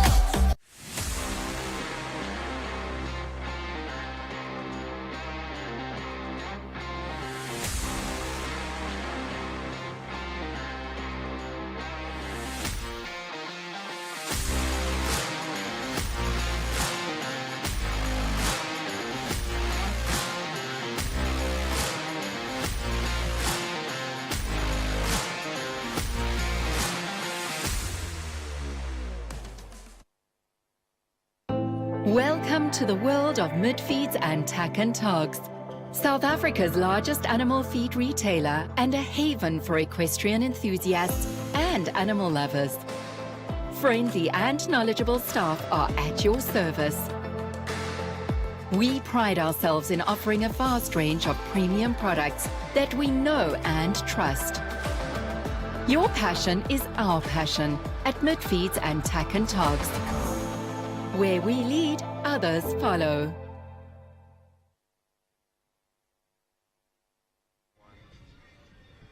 Welcome back, viewers. I'm joined by the winner of our Silver Tour Grand Prix, Sean Neal. Firstly, Sean, congratulations. That was lightning quick. Thanks, Sten. Yeah, faster than I thought. You always have that look about you when you come into the arena. We know when you're going to throw it down. And Rogan asked me early on, so you'll know for sure when you watch your live stream. I called it. I said, Sean going quick like that, he's going to be untouchable. Tell us a little bit about your mare. Yeah, I've had her now second season. It's taken my time with her. She's super careful, and in the beginning was just going really, really high, so we've managed to get her a little bit more confident and lower to the ground a bit, which has helped with the speed. And yeah, to day one of the show, she was a little bit not great. I did my circle and whatever, but I think that the mist had a huge part to play. She's, yeah, I think the carefulness, and she couldn't see where she was going, so she wasn't the happy chap. But no, I'm very happy with her. And you mentioned to me off air just now. I was going to ask you about your plan for the jump off, but there was someone that had a hand in it with you. Tell us a bit about that. Yeah, obviously my son Oliver is a bit competitive, and he's been keeping the flag going for the family. So he said to me when I was walking around, "Have you got a plan?" I was like, "No, I just want to go nice, clear, finish on the podium hopefully, and we'll see what we got." He said, No, Dad, we have to have a plan. So he walked with me around, and he said, "Okay, you jump the rainbows, you're going to turn back, and then you got to do the 6 to the last. That's the winning line." And yeah, he was right at 10 years old. So obviously, you're aware that 6 to the last, you're the only one to do it. It was lightning quick, 6 strides in an 8-stride distance. It's quite something. You've obviously enjoyed your time here at Waterwoods this week, going home with a full bank balance. Yeah, no, thank you to 334 Stud. It's an amazing venue, and many, many more shows and happy shows to be held here, I'm sure. You're a partnership, you and Prix are a partnership that we've really enjoyed watching. Tell us a little bit about your plan for the rest of the season. Yeah, so next show is the World Cup in 2 weeks' time. I hopefully want to stay in the 140s, finish through the 140s at that show, and then by like August, hopefully do our first 150s. There you have it, viewers, a man with a plan, and we've said before, when his plans go according to what he's planned out, he wins. So, viewers, we're going to do a bit more arena prep, and when we come back, we're going to have the Gold Tour Grand Prix for you, where we have, I think, 22 starters. So don't go anywhere. We'll have all that action for you shortly.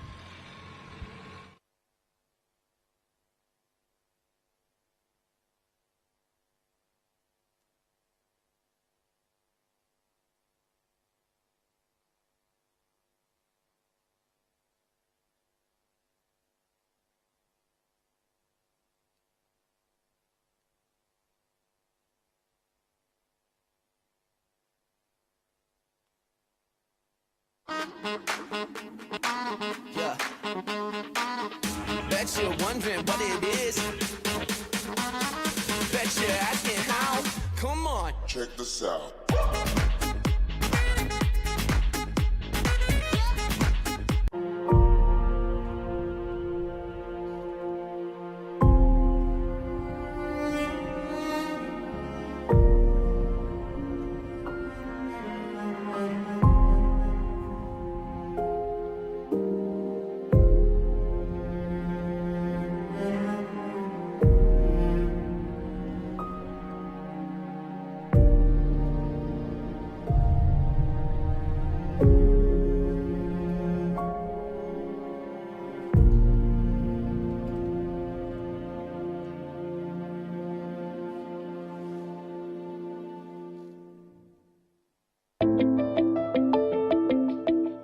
Welcome to Northrand Animal Clinic. I'm Dr. Mike Ross. My partner here is Dr. Mike Last. Northrand Animal Clinic has been present on this site since 1994. We offer more than 100 years of equine experience. Every aspect of equine veterinary work, from lameness workups to sick horses, colics, and we have a full suite of surgical procedures. Our one speciality is that we spend a lot of time looking at lameness and lameness workups. We also have access to MRI and scintigraphy, a full range of orthobiologic treatment, a full range of ambulatory services, and then we offer a full veterinary appraisal prior to auction. And we've been doing this for a couple of studs for 5 or 6 years. We operate in all fields of equines, including racing, show jumping, dressage, cross-country, and even some endurance work. Northrand Animal Clinic is and would like to remain one jump ahead in the sport horse health industry.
Country Life Properties, a boutique real estate company specializing in sales of equestrian properties, sale of residential, agricultural, and country lifestyle estates in the Greater Kyalami area.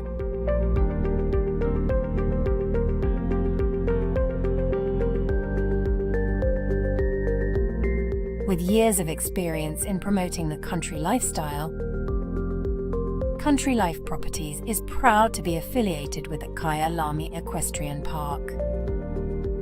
Baloo Country Estate is a secure estate offering 22 kilometers of scenic bridle trails.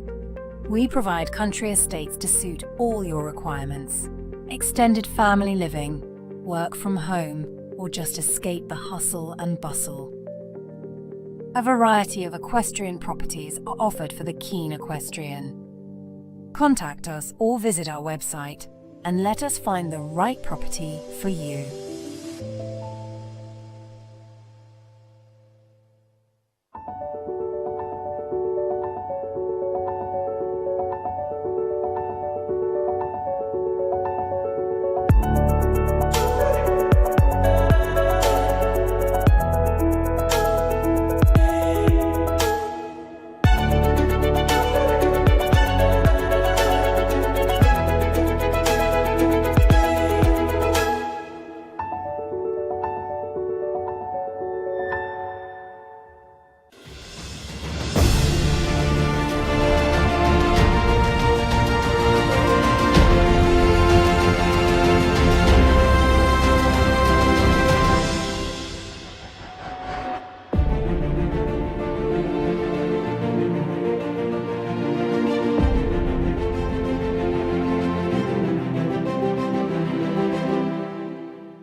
Your passion is our passion at Midfeeds and Tack and Togs. Where we lead, others follow.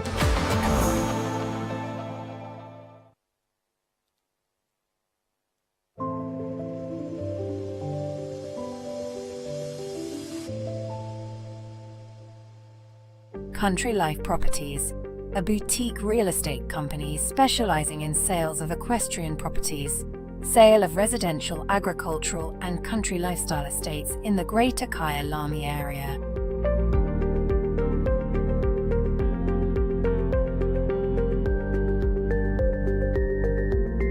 With years of experience in promoting the country lifestyle, Country Life Properties is proud to be affiliated with the Kyalami Equestrian Park. Baloo Country Estate is a secure estate offering 22 kilometers of scenic bridle trails. We provide country estates to suit all your requirements: extended family living, work from home, or just escape the hustle and bustle. A variety of equestrian properties are offered for the keen equestrian. Contact us or visit our website and let us find the right property for you.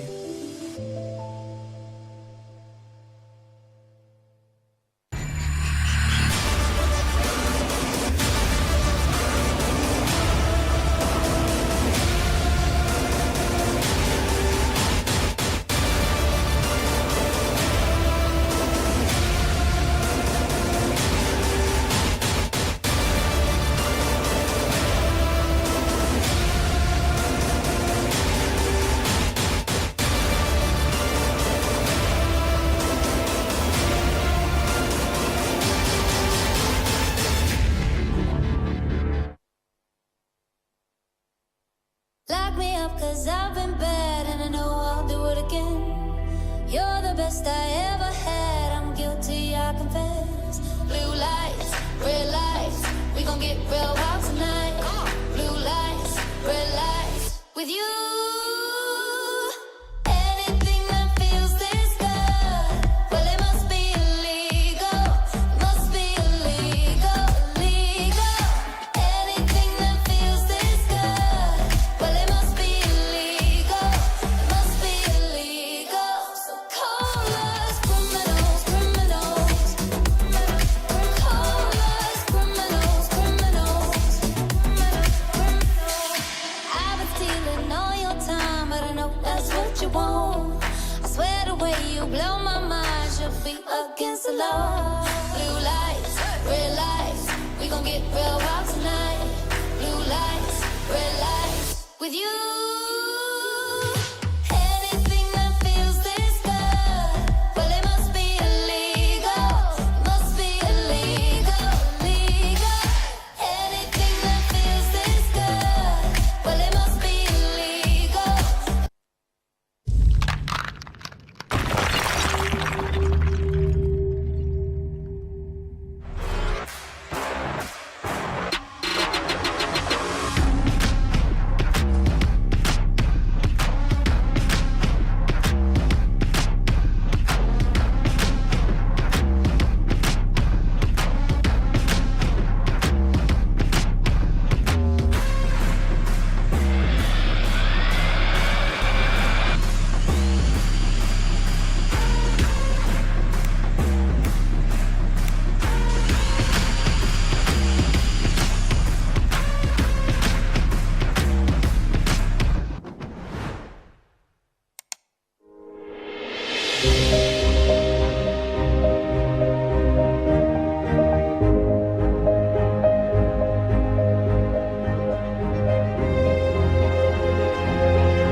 Yeah.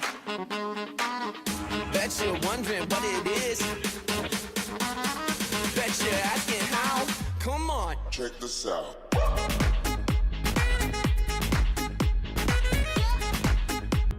Vos chevaux pensent qu'ils participent au Paris-Dakar à chaque trajet? Ne les laissez plus penser qu'ils sont pilotes de rallye. Inspirée de l'automobile, la suspension Pullman 2, innovée par Cheval Liberté, propose une véritable technologie de pointe. Avec un centre de gravité au plus proche de la route grâce à un châssis surbaissé, les vibrations sont ainsi considérablement réduites. Votre vent épouse la route et offre alors à votre cheval un confort inégalé. Avec la suspension Pullman 2, c'est moins de stress, moins de fatigue, moins de consommation de carburant et surtout un transport en toute sécurité pour vos chevaux, et ça même sur route difficile. Rendez-vous sur notre site internet chevalliberté.fr pour découvrir toute notre gamme de vents.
Welcome to Northrand Animal Clinic.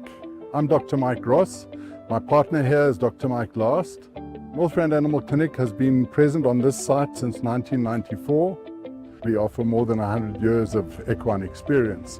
Every aspect of equine veterinary work, from lameness workups to sick horses, colics, and we have a full suite of surgical procedures.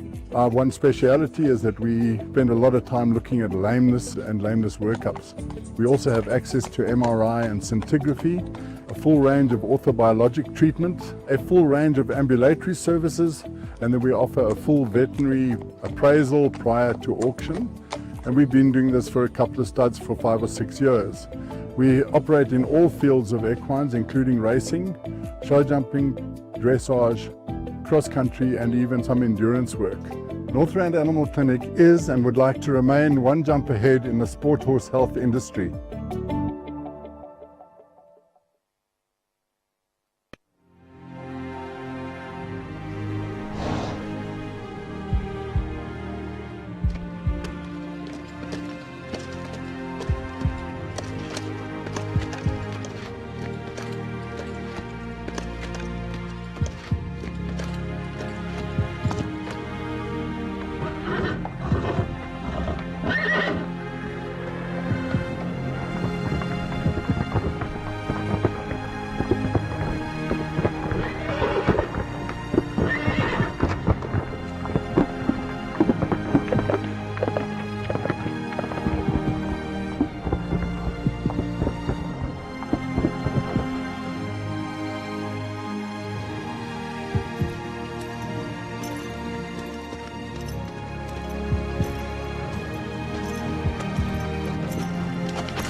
Welcome back, viewers, to the Gold Tour Grand Prix here at Waterwoods. I'm joined by course designer extraordinaire, Bernardo Costa Cabral. Bernardo, have you enjoyed your time here at Waterwoods this week? Well, it's amazing always to be in South Africa, so I'm having a good time, as always, as always. And it's lovely always for us to have you here. Tell us a little bit, could you give us some insight into this track that you've designed here for the 140 Grand Prix? Any questions, any things that you think might be a bit tricky for the riders? For the riders, yes, but not for the horse. It's in the hole, it's a little rideability test, so a little short here, a little wide there, just control and rideability, like I said, but the horse always has a way out to get out of problems. So there you have it. We have a test for the riders today. Bernardo suggests that the quality of horses we have here jumping won't find it a problem, so it's going to be up to the riders being consistent and accurate. We'll be kicking off in just a short moment. Bernardo, thank you for your insights. Thanks for joining us. And viewers, I'm sure we're in for a treat of a jump off if the last few jump offs designed by Bernardo were anything to go by.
extent.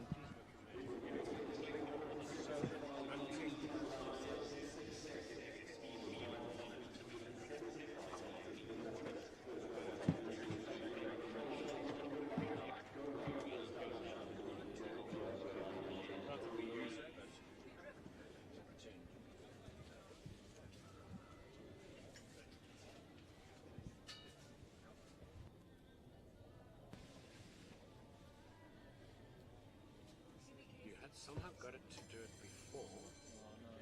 It doesn't matter because I can. It's going to get in the way. I can stand up or sit down. I really can. Well That's done. fine. Yeah, we don't use it. Bell has sounded. You're watching the Gold Tour here at Waterwoods at the 334 inaugural show. Your course designer, Bernardo Costa Cabral. This is number 1, Shani Swanepoel, Nickelback Dive out of a Nababdarev mare, by Nababdarev out of a Chin Chin mare.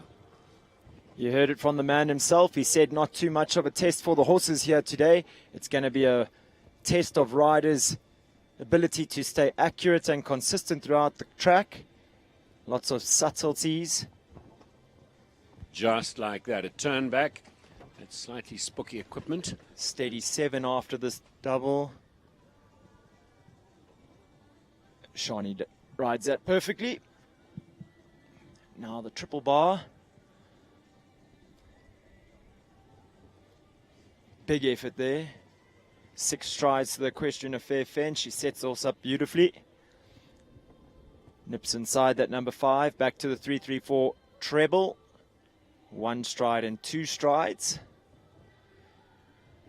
And a slightly rolling 7. She elects to wait on 8. I did ask Bernardo about that distance. He was sure that it was more forward 7. But she leaves it up, so it works, Rogan.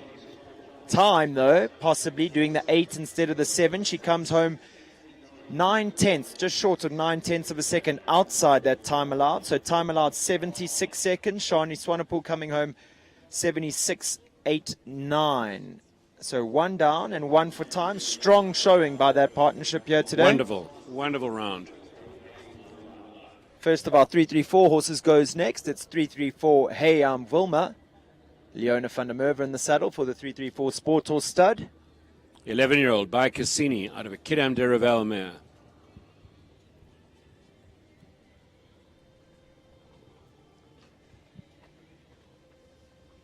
Already in their young career, winner of a World Cup class at Maple Ridge. 4-5 to the water tray. 5, 6, 7 to number 5. That's what course designer Bernardo Costa Cabral would have envisaged when he built that line.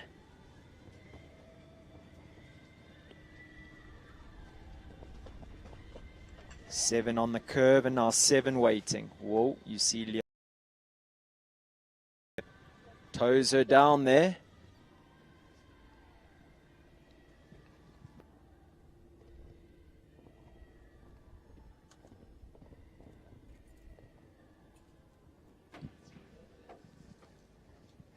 Leona stays inside those cow uprights to the treble. 4, 5, 6, 7. So riding it according to the course designer's design.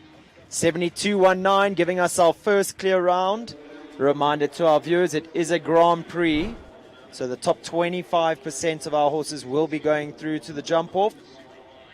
Demo show jumping from that pair. Leona van der Merwe, 3-3-4. Hey, I'm Wilma.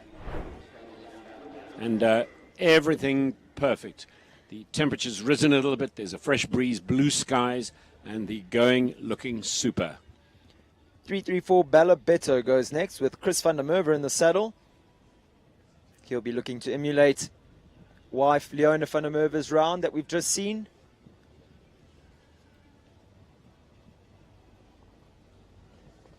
Chris bringing the horse in a Dutch gag.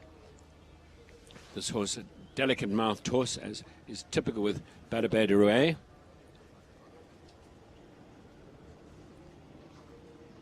Young 8-year-old stallion.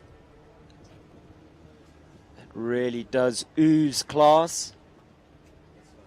In the region of 60,000 rands prize money. So Bernardo Costa Cabral will not have made a giveaway track at all.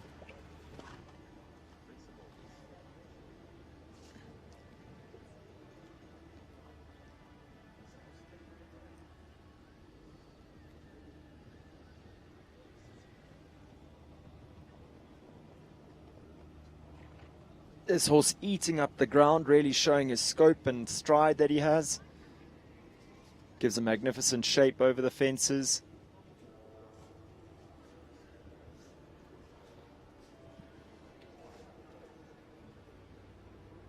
Seven easy to the last, leaves it up. Super, super. Perfectly judged round, 74.45. Husband and wife affair, both going into the jump off. So though they only take 25% of the class, they do take. Trainer Ernst next to us here saying good job, good job. Clears up. He's happy with that. Owner Clear. Govert Triggle. Sorry, Rogan. No worries. Clears are the priority. Owner Govert Triggle giving a double thumbs up with his celebrity guest here, Toki Kakelhofer, sitting in the commentary box with us, and beautiful wife, Roxy Kakelhofer. Next, the turn of Lorette Knowles-Taylor. It's Oriopo de Emma, number 4. Horse bred by Sancho Fuhrman.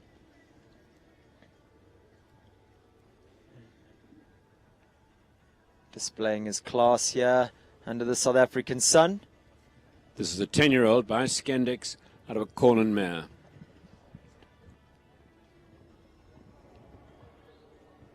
The employment of colour is really interesting. You see those colourless brown poles or brown poles, and behind that the deck, similar colour. They kind of blend in, and the use of colour, now a big feature of course design. Just for viewers at home that are very keen on course design, I walked this track, fences 4 to 5, walks 7 3/4 of a stride. So 35 steps down there, Rogan, and the riders have all gone inside line 7. So being very mindful of the time and listening to what Bernardo wanted. And then after this treble, again, a long 7. Easy as you like. They're racking and stacking them. Unfortunately, a victim of the clock. She comes home clear for jumping, 77.80. That's 2 for time. Sorry, Rogan, where I was going with that ramble of mine was that quality of rider and horse in this class, quite extraordinary. I mean, that 7 from 4 to 5, they're all making look very easy. And then the 7 from the double here at the rainbow double, 7 strides to fence number 8, that blue and yellow vertical near the in-gate. That walks 31 steps, jumping out of a double, very short. So just some subtleties to the changes in distance by Bernardo. Our riders rising to the occasion. And these riders would be covering up the challenges or making the challenges look so easy. Michelle Fleming goes next. It's number 5, Plastic Colors, Masterbat Shigori. Big scopy horse. These more forward distances would suit him. Michelle.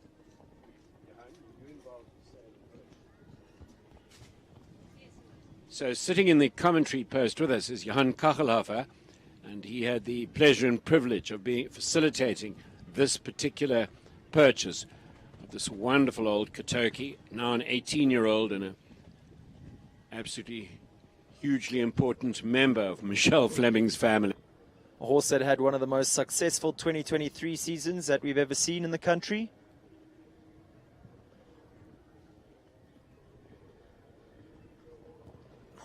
Falling victim to his scope there in the 6 strides, gets down the distance a little eagerly.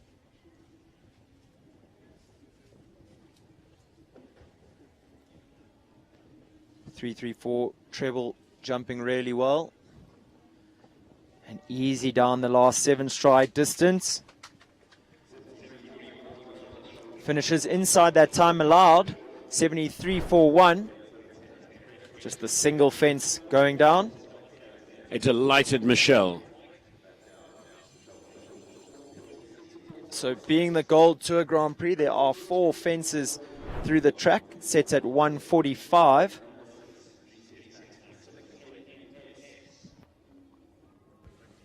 Into the arena is DJ Spice.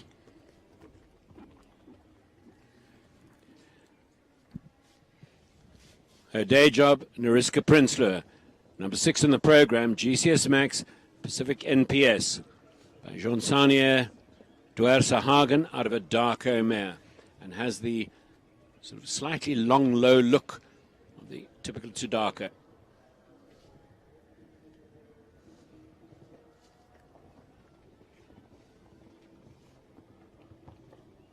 Making sure to get up that 7 to the rustic vertical, and really quick in the turn back here to the trout oxer. Gets dead straight to the double. Now needs to land and balance, as she does.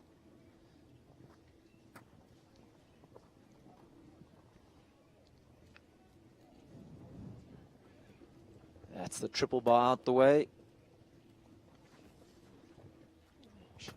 Oh, the softest toe behind on that vertical, and it goes down. Second time that vertical's fallen early on in the class. Just one fence to go.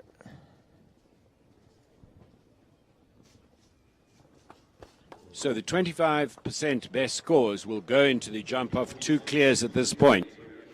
And 71.73 that time, so giving us our fastest 4-faulter of the class so far. Good enough to go into 4th place. We do have a start list of 34 horses long, Rogan, so we will be taking 9 horses or all the clears through to that second round. Right. It's the turn of number 7 next. It's Barry Taylor. He brings in Jeep Largo S. Jeep Largo S is a 14-year-old by Cicero van Permel out of a poor boy mare.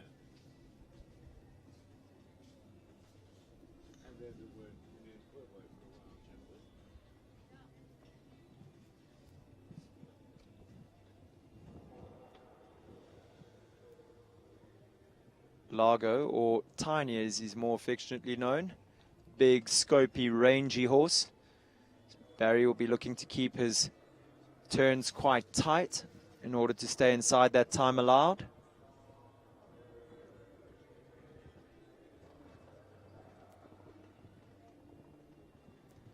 But the more flowing distances will suit him.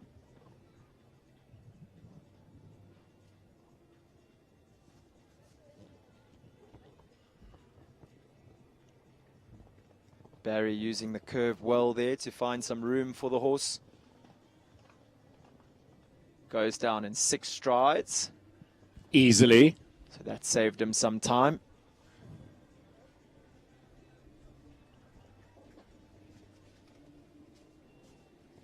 Gets deep to the triple bar, I would say on purpose, to make sure the horse doesn't travel down the 6 strides too quickly.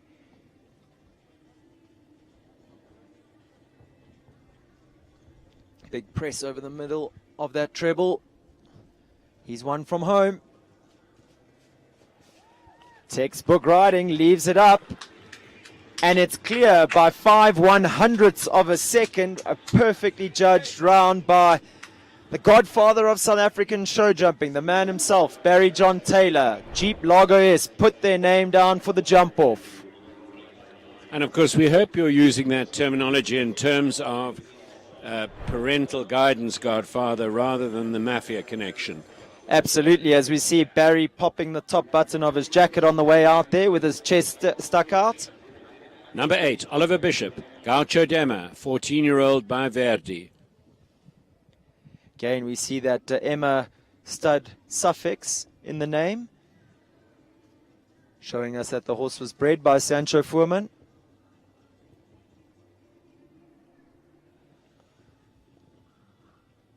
$182, easy as you like. Now turning away from the in-gate to the wall.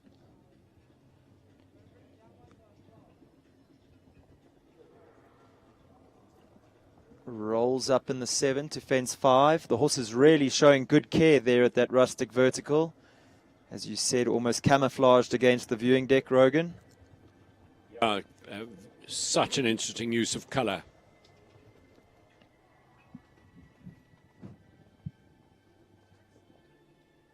Sticks to the 7 strides after the double there to fence 8. Super ride all.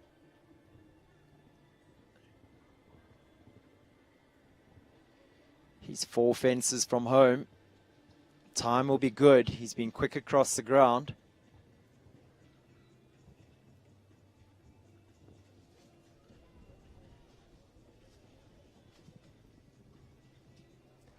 And an absolute masterclass, puts his name down for that second round. 70.96. The fastest round we've seen around that first track, Rogan. Yes, super jumping, and the riders all very focused now with this much prize money on offer. 4 clear rounds in the bag early on. Clear round percentage sitting strong at 50%. And make no mistake, viewers, that's not due to easy course design. I think it's quality of the very best when it comes to riding here and ability from these riders and horses. Someone who has quality and bucket loads up next, it's Ashley Healy. She brings in Hausberger's Sir Crumble. This is a 10-year-old stallion by Crumble.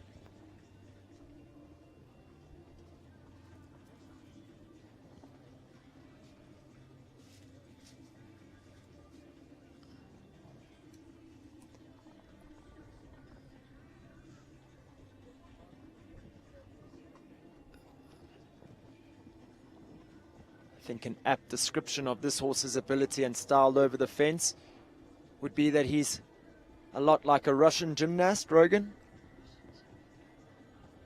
He certainly can bounce into the air. Again, you watch his application. He's focused, listening to Ashley, looking for the fences. She just skipped down there in 6 from 7 to 8. Easy as you like on a small athletic horse, showing he has all the scope. He gets keen. He pulls Ashley, but She's obviously just not gone- so much that she loses control. She's just gone around those cow fillers on the side. I wonder if that's going to... She has been quick though, Rogan. I think she afforded herself that chance early. Yeah, perfectly judged. Clear, 74.42. Clears are coming thick and fast here. It's a quality bunch of riders, with the very best in South Africa on show here this morning or this afternoon. With a very exciting jump off now in the offing.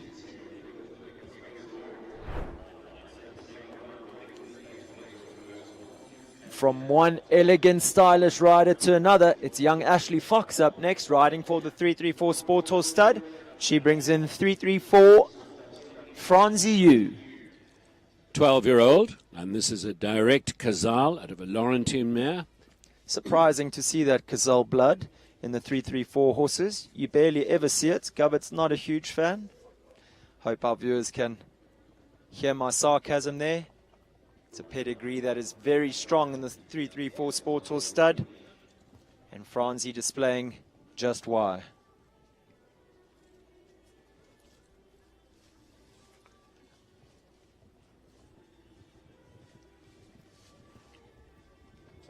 There's still a young partnership, Rogan. I think they've been together for maybe a year by now. Made the step up the ranks to Grand Prix level very easily. Skipped around the South African Outdoor Grand Prix for 4 faults, I believe, just a few weeks back. Ashley is cool. She doesn't get distracted if there's a disunited moment in the canter. She's smooth and cool. And this mare underpins the 334 theme of focusing on the broodmare herd. So it's no surprise that you will see either breeding stallions or high-quality mares as part of the 334 ethos. Time's going to be touch and go.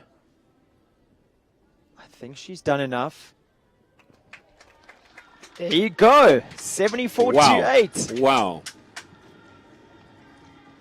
Hot it's going to be. And as our good friend Brendan McNiven would say, Rogan, if she didn't have 2 ears on her head, that smile would wrap right the way around. Super, super ride from that young lady. And her mother, Deirdre, has the pleasure of being here to witness this success.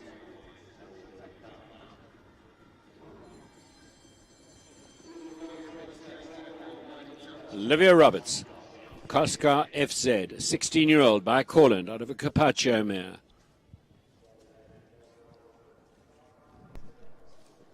Olivia rides under the Zimbabwean flag, schooled here at St. Anne's. So somewhat of a local lady as well.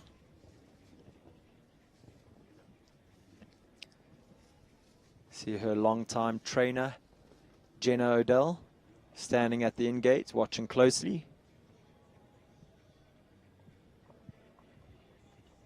And Olivia's mom standing on the sun in the bank here next to us.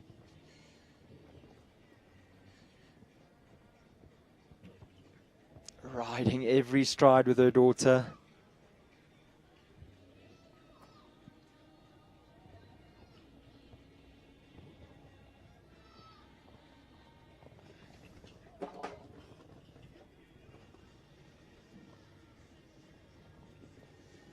Goes on the 6 down to 8 and it works really well.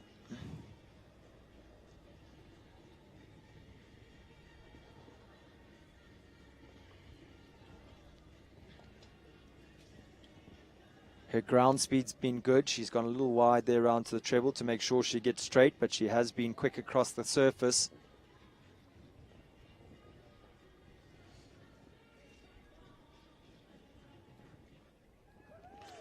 Easy as you like. It's another clear, 71.81, and I would venture to say that's one of the bigger tests that combination have seen in their career. Copybook, really So lovely, copybook. lovely effort. Shanley Rain Marshall, number 13, brings in Callagher for Tasca. This 13-year-old is by for joy out of a Kidham's Reuben mare, and Shanley, a reasonably new mum of a tiny bouncing boy with Simon Henry.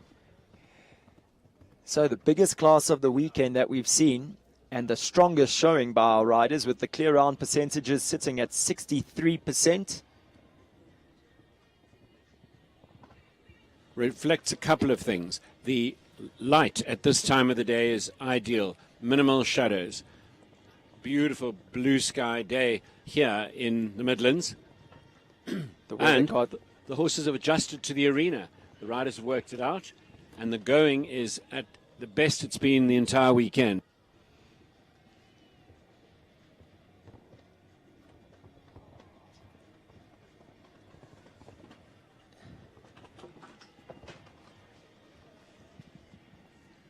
Callagher for Tasca. Looking keen.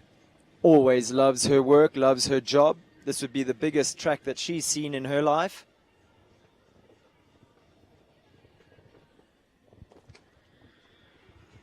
So still a very confident round.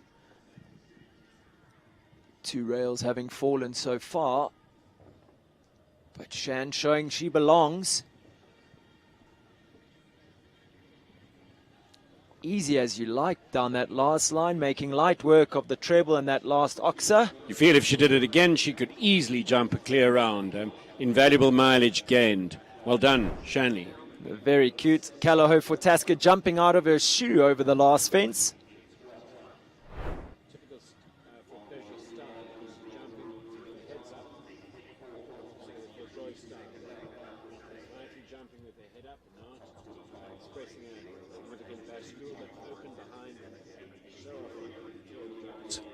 And with that, we see the return of the Van der Merwes.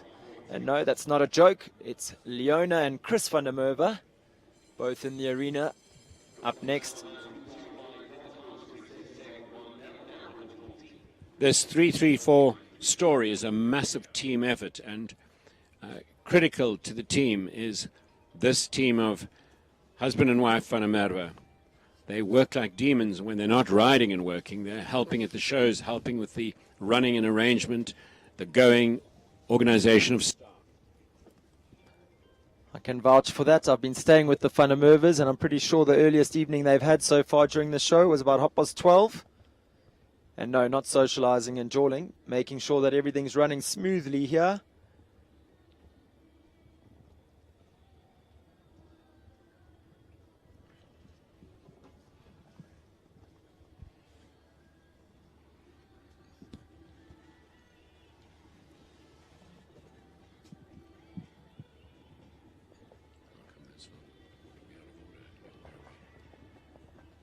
Three, 3, 4, Bacure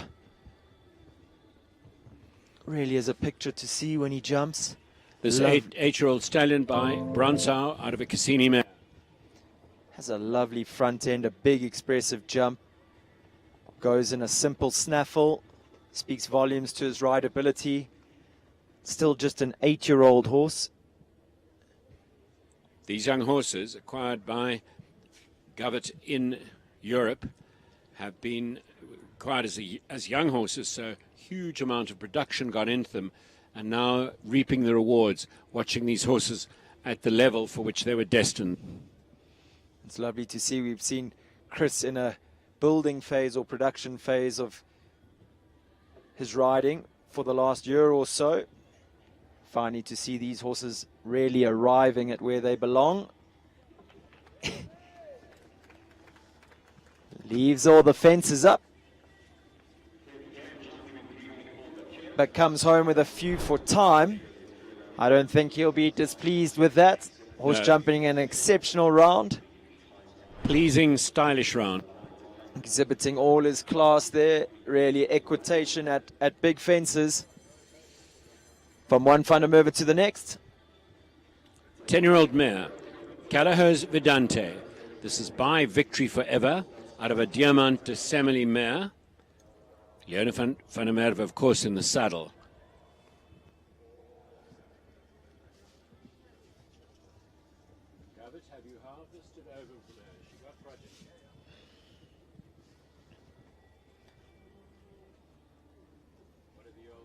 We've just heard it from the breeder himself. Vedante already with some foals on the ground.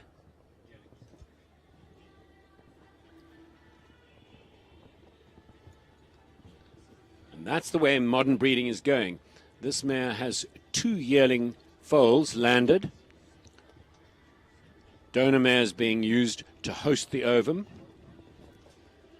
Look at Leona's body control through that double, Rogan. Fit as a flea, and she misses nothing. She never misses a moment. Showing off beautifully for her proud parents that are here from Vivo to watch their family jumping.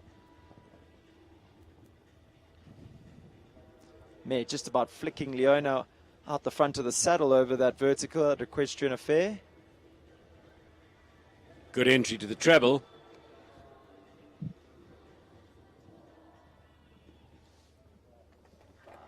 There you have it. Wow.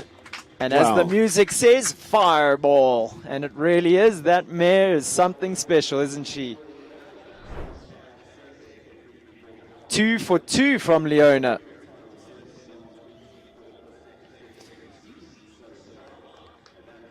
Now progeny of the famous stallion Valentino.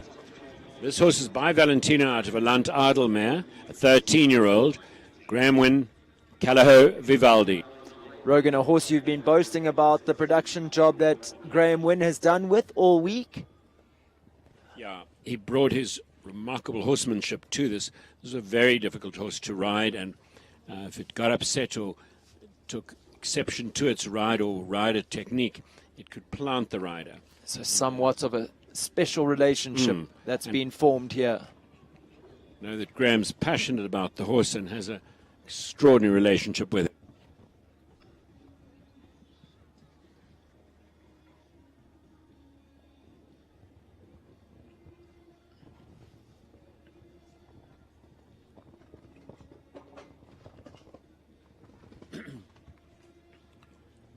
Gently there on the 7. Well done, Graham. The Voltaire blood introduced here was moved into the Hanoverian Breeding Society Verband to upgrade the jumping coefficient, which they felt they'd got behind in several years back.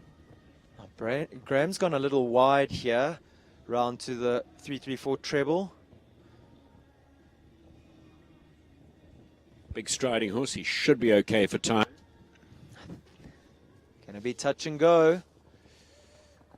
75-1-2, so 1 for time. Sorry, 76 seconds allowed, so 75-1-2 sneaks inside that time allowed. Ideal. You called it, Rogan. Big striding, forward rhythm, even with those wider lines. Comes home clear, puts his name for the second round. This is the entry of Verdant Capital's Callagher Connor. This gelding is a 10-year-old by Callagher Concoriano out of a Landor S-mare in the saddle. The very competitive Tanya Strauss.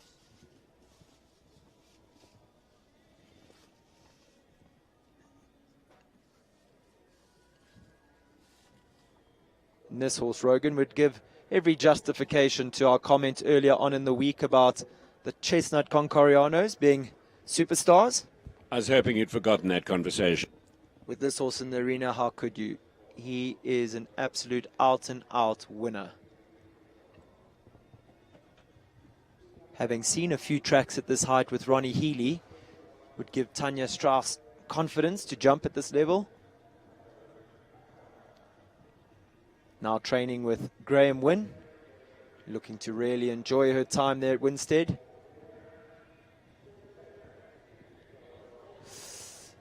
Skips down in 5 strides to the equestrian affair fence. Helps with the time allowed. Now gets the horse back. Good front end at the entry to the treble.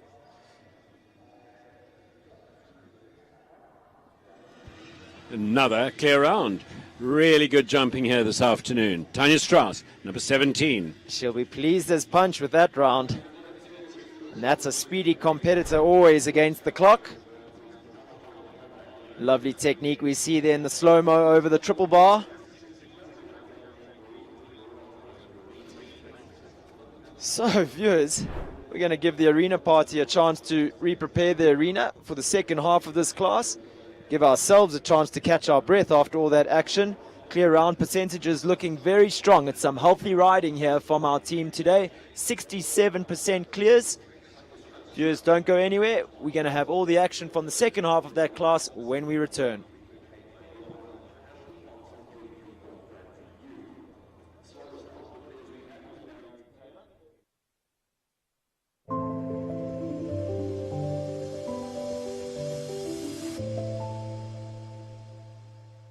Country Life Properties, a boutique real estate company specializing in sales of equestrian properties, sale of residential, agricultural and country lifestyle estates in the Greater Kyalami area.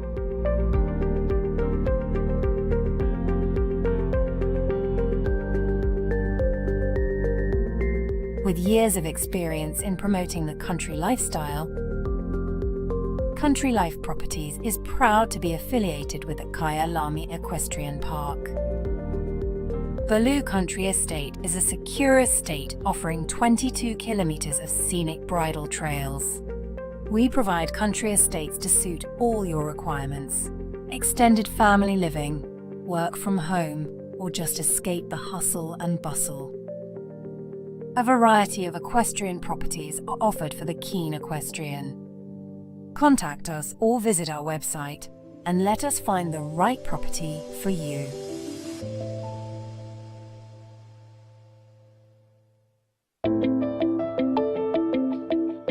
Welcome to Northrand Animal Clinic. I'm Dr. Mike Ross. My partner here is Dr. Mike Last. Northrand Animal Clinic has been present on this site since 1994.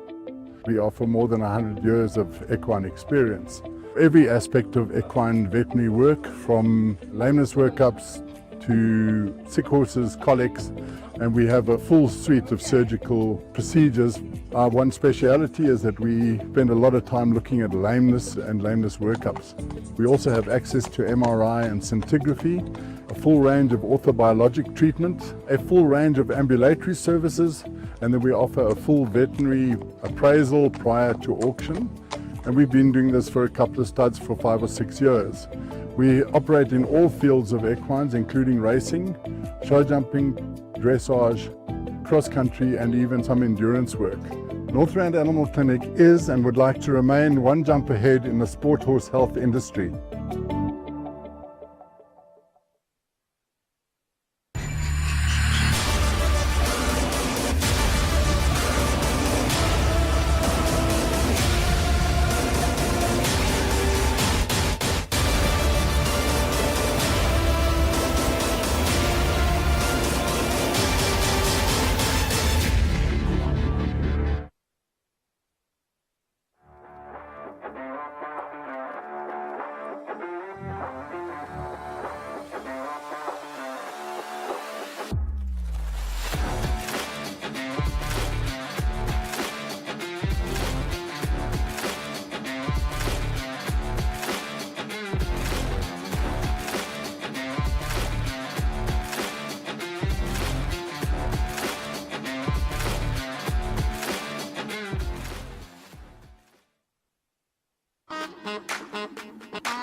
Bet you're wondering what it is. Bet you're asking how. Come on. Check this out.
Lock me up 'cause I've been bad and I know I'll do it again. You're the best I ever had, I'm guilty, I confess. Blue lights, red lights, we gon' get real wild tonight. Blue lights, red lights, with you. Anything that feels this good, well it must be illegal. Must be illegal, illegal. Anything that feels this good, well it must be illegal. It must be illegal. So call us criminals, criminals. Call us criminals, criminals. I've been stealing all your time, but I know that's what you want. I swear the way you blow my mind should be against the law. Blue lights, red lights, we gon' get real wild tonight. Blue lights, red lights, with you. Anything that feels this good, well it must be illegal. Must be illegal, illegal. Anything that feels this good, well it must be illegal.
Your passion is our passion at Midfeeds and Tack and Togs.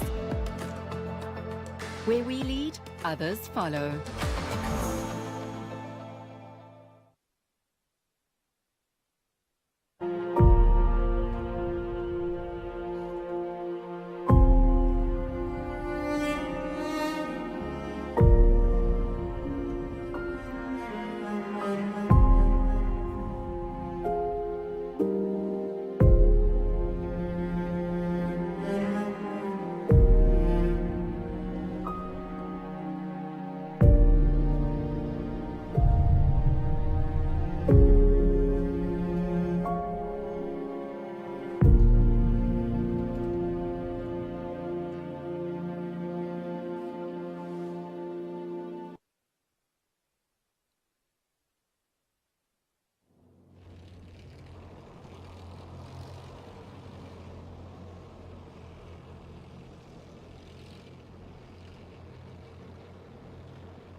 Welcome back, viewers. We have 16 starters left in this Gold Tour Grand Prix. First of which, number 18, it's Nariska Prinsloo Hill. She returns with her second ride, GCS Max Oregon Thunder Bishop.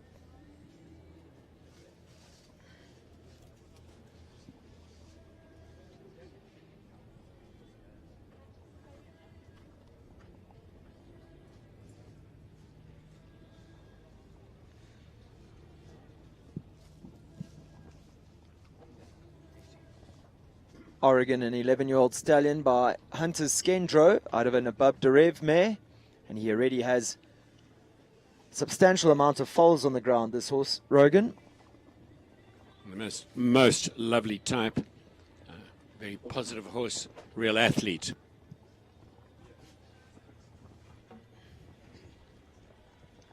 And In the straight previous off. class, that purple oxer caught horses. That's the first time I've seen it go today in this class, I think. I think you're right, Rogan. And that water tray set in the middle of the oxer almost creates a false ground line. As we see, Nariska Coming looks out. like she's electing to retire.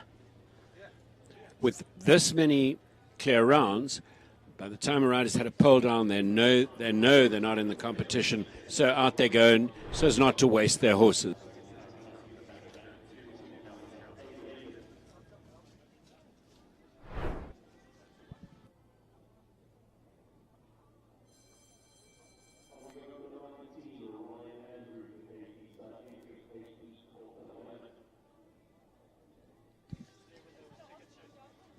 Ryan Andrews goes next. It's number 19, KP Quarter Lemon. I stand to be corrected, but this would be this horse's biggest test to date. I think you're right. 10-year-old by Quality Time out of a Crusader mare.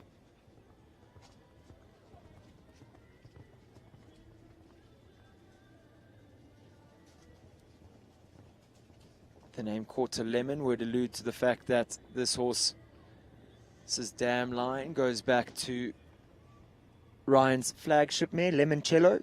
Exactly that. A horse that hails from the gene pool of Kerry Longhurst at the Assegai stud. Wise decision there by Ryan. He hadn't quite got down the distance on the 5 strides to that water tray, so just electing to make a circle and come back. Easy second time round. Skips up in the 7 from 4 to 5. Positive mare with a stylish jump, and when a mare's this much quality, the rider nearly always knows that if they have a rail down, they've made the mistake. Big on the 7 to the double, staying positive. Steadies up in the 7 strides to fence 8. Little mare, but a very good mare.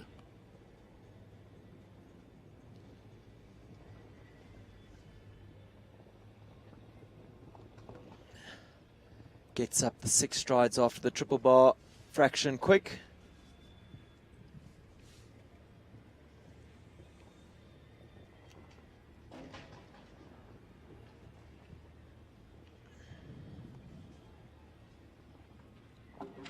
And Ryan gaining himself some experience at this level.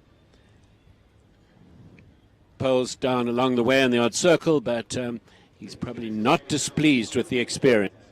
And I think with the mare's attitude towards the questions asked, Rogan, she was Absolutely. definitely positive and confident throughout that track, really Kept just her ears pricked. figuring out how to use her body over the bigger fences. My good friend Andrew Olaf up next. He brings in Denton Horsebox's Count Cosmo. It's number 20. This horse jumped really well earlier this week. Horse that he acquired from a young rider in Johannesburg. He's done a lot of flat work, and really this horse has a tricky mouth, and he's worked it to get it to this level of rideability and this level of competition by Cupido Z out of a Shiraz mare.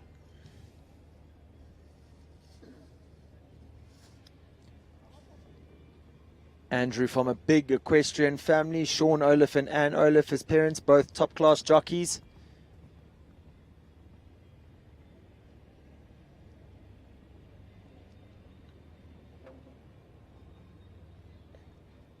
So genetically, Andy was made for this. And I think if they were to look back, they'd think they've done quite well.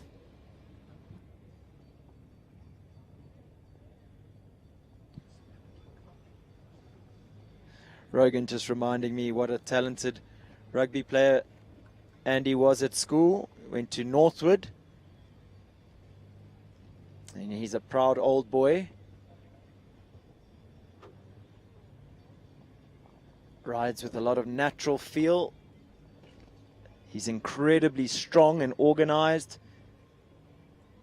He has the strength of a man and the touch of a lady, Rogan. Sensitive side to him too. Again, one of the biggest tracks or tests that this horse would have seen.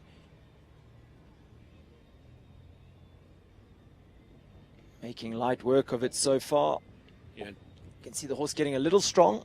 Talented, organized man, this. Eats up the 7 strides to the last. Wow, wow, what an achievement. 74-76, clear Wow. round into the second round of the Grand Prix. Thrilled, Easy as you Andrew. like.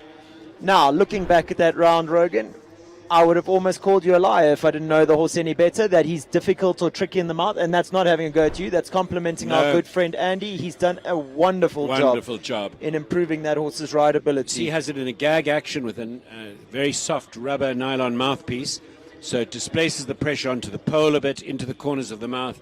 Clever, clever horsemanship. From a very experienced, knowledgeable, talented rider to a slightly more inexperienced but just as talented rider in Jethro Bauer.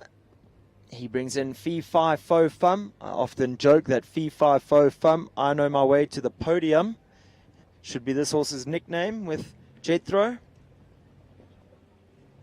12-year-old stallion, and this is by Capital Danarco, who's one of the few sons of Don Camarco, bred in the Free State for a while. Beautiful, a really beautiful horse, Don Camarco. And I feel like I'm on repeats, but again, another horse electing to go up a level here, Rogan. One of the biggest tests that they would have seen together, Jethro and Fee Fi Fo Fum. Such a nice course design that you can encourage new people to this level, yet still sort them out enough to get a result and a jump off. And that obviously is the talent of Bernardo Costa Cabral, the very reason why Govert Triggle would have wanted him here for the first bigger show at Waterwoods. Bernardo's not a prima donna. He's easy, charming, and super, super company. Good sense of humor to boot as well.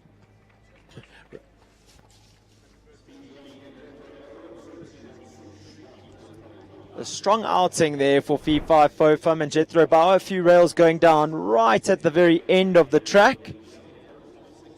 But the horse showing that he's got what it takes to jump at this level. It's just going to take a little bit of refining along the way.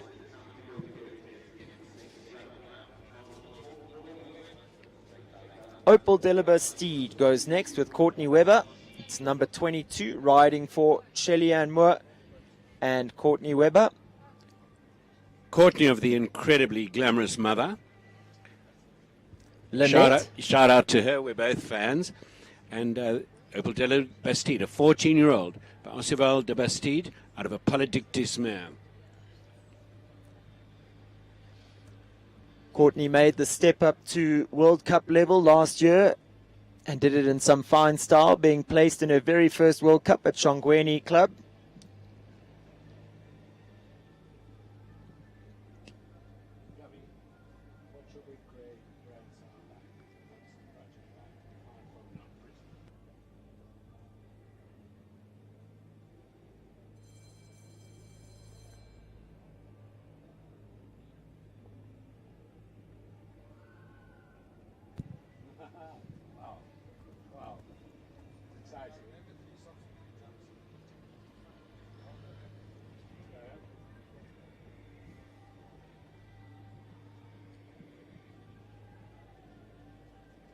Easy up the 8 strides, 1 to 2.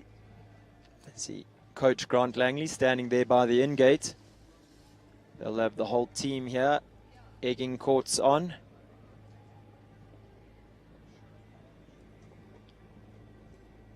Rolls up in the 7, gives number 5 a little rub, but it stays.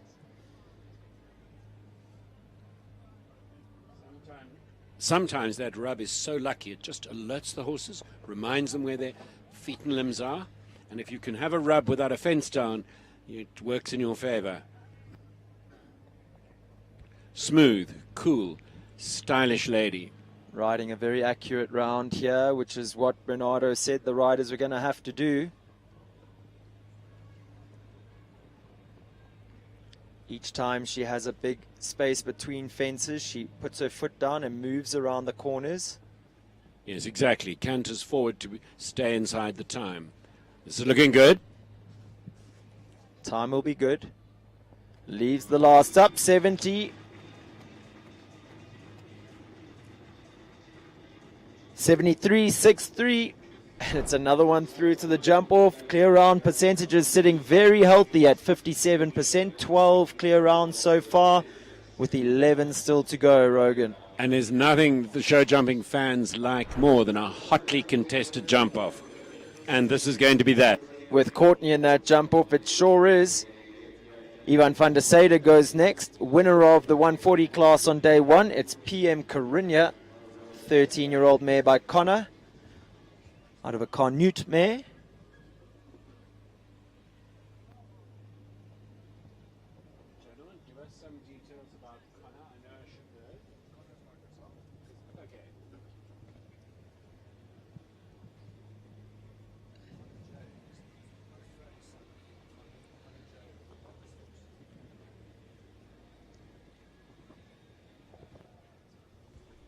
So Connor, the sire of this horse, is by Cazal. And the most famous Connor is Connor J. Marcus Fuchs' rock star horse. Grey horse who often forgets that the fences are only 160 as he cruises 180 over everything. Looks like Corinna trying to do much the same here at Waterwoods this afternoon. The experienced riders, Rogan, have used that triple bar to their advantage. They've really got to the base of it, that the horses jump up and don't land too far out. That the 6 strides down to that equestrian affair doesn't get short on them.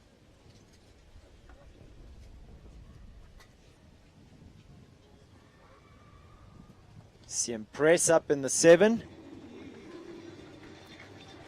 And easy as you like after the rake. Happy to say this, that horses go for Ivan. He brings something that horses go for him and try for him. We've seen him with many horses and different types, hotter, bigger, colder, whatever, and they try for him. He brings something very nice. It's not often you see Ivan not in the prizes, so that's a remark that I would absolutely concur with, Rogan. Alexandra Rick Hansen up next. It's number 25, Calaho Leos. From a sporting family. This is a 13-year-old. This is a Lissabon, directly out of an Almere mare. That's something quite special nowadays. And Alexandra has had lots of joy and success with this horse in the junior ranks and now in the adult ranks.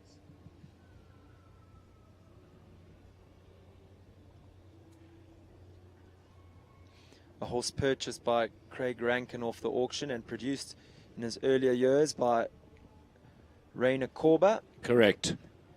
And Alexandra has really flourished with this horse under her. Stepped up to the 150 ranks, I think, last year. This horse displays that typical classic Lissabon technique that is so sought after.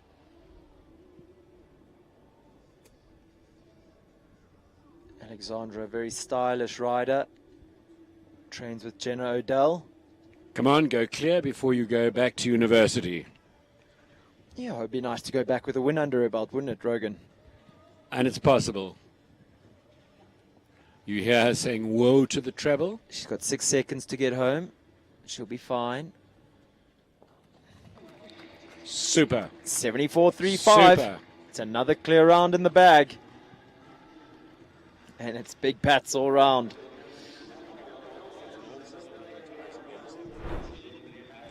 Now we've got number 26, Lauren Pretorius, Capital Cashmere. This is an 11-year-old by Capital Colnado out of a Belmondo mare. Occasionally Colnados can be cold. This certainly isn't. And Lauren's put together a good partnership with what is a hot, tricky, sensitive horse. A positive horse, but not an easy ride. My dressage knowledge isn't great, but that looked like a pretty impressive passage going on there.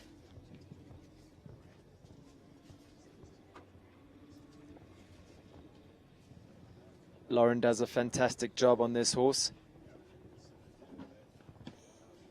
He really likes to light up as he goes around the track. She often spends a lot of time just keeping a lid on him.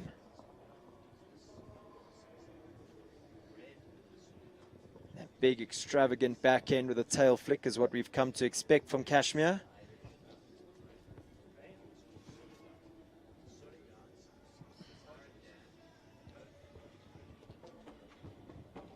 Cash getting a little strong there at the Oxa. Just throwing Lauren off the distance to the double.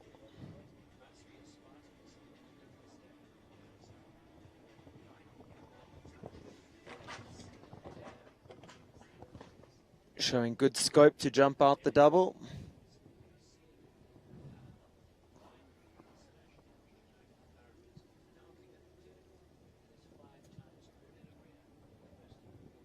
Good shot at the triple bar. Needs to balance in the 6.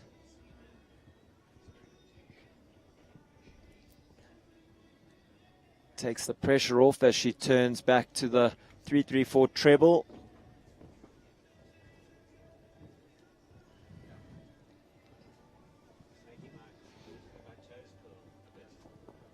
And a round that doesn't really reflect the talent of Lauren or the abilities of Capital Cashmere. They're almost never not in the prizes. So uncharacteristic from them today.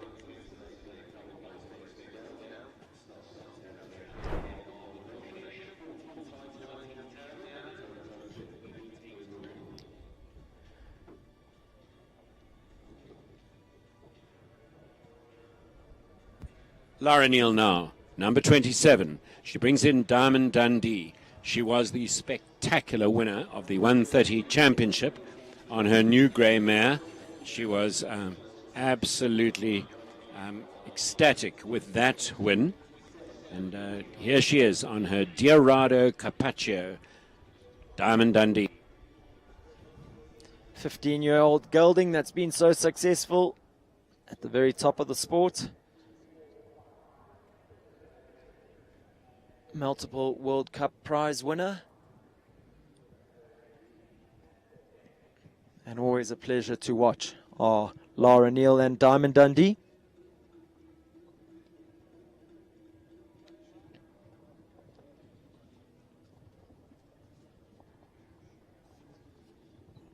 Press is up there to fence 5. Horse showing good care. Horse's care always ably assisted by Lara's fantastic body control.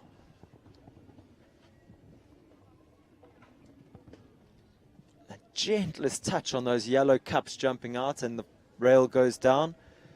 Those new flat cups. Touch is the exact right word. It breathed on it and it rolled off. I think you nailed it. Breathed, not even touched. In fact, it could have been the horse's tail, Rogan.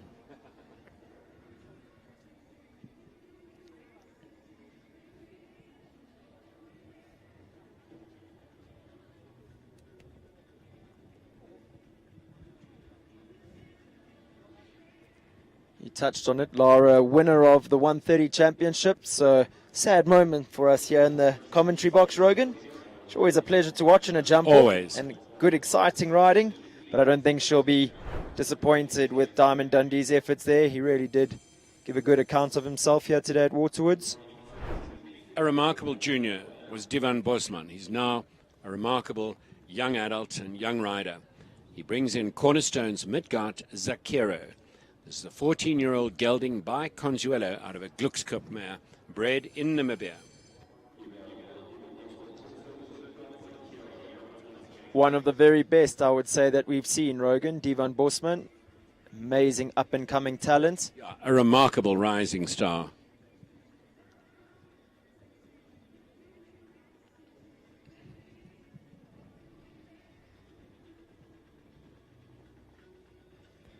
One of the common factors about these very good riders, they're all cool and smooth. They have very good body control. Divan is slim and fit.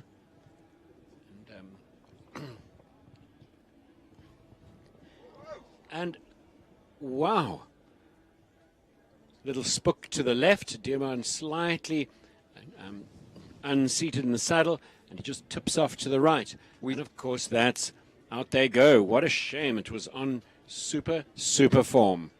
Not to worry, he had a fantastic second yesterday. We saw the horse have a little spook at number 5 on the approach, and Divan had to put a bit of pressure. The horse jumped high.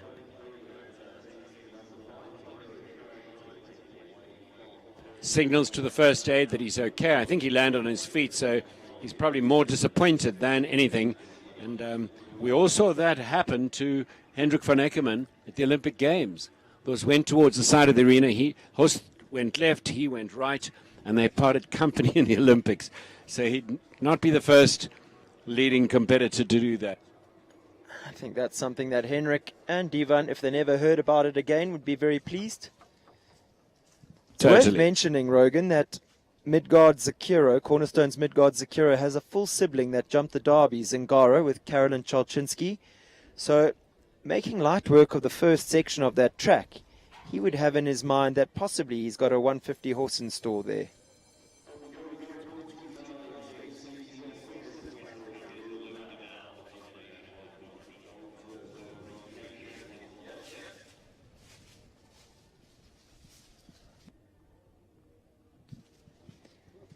Lure de Mel goes next. Western Farriers Lure de Mel. It's Stacey Lee Weston.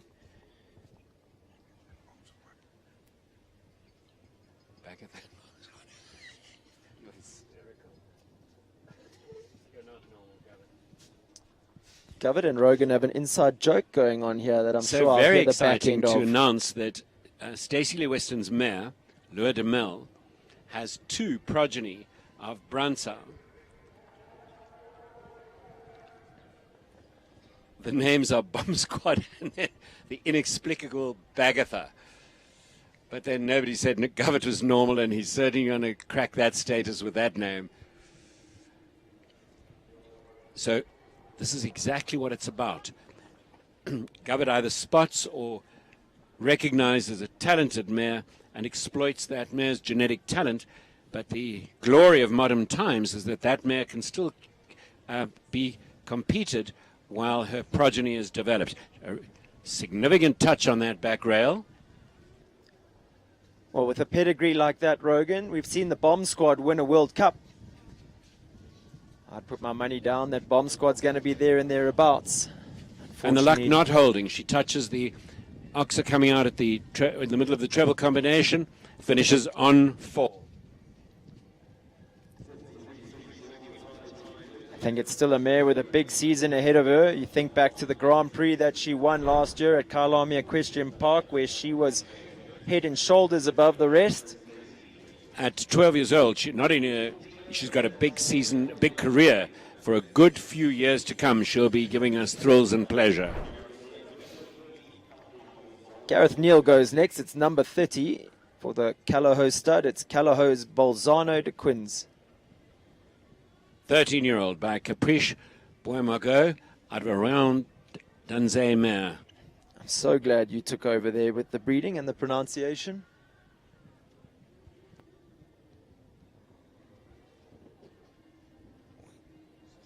Gareth gets a fantastic tune out of this horse. Goes in very simple tack, snaffle mouth, no martingale. He really uses his body in all the right ways. Ears always pricked on the job ahead. And it's fantastic to see this horse looking back in top form.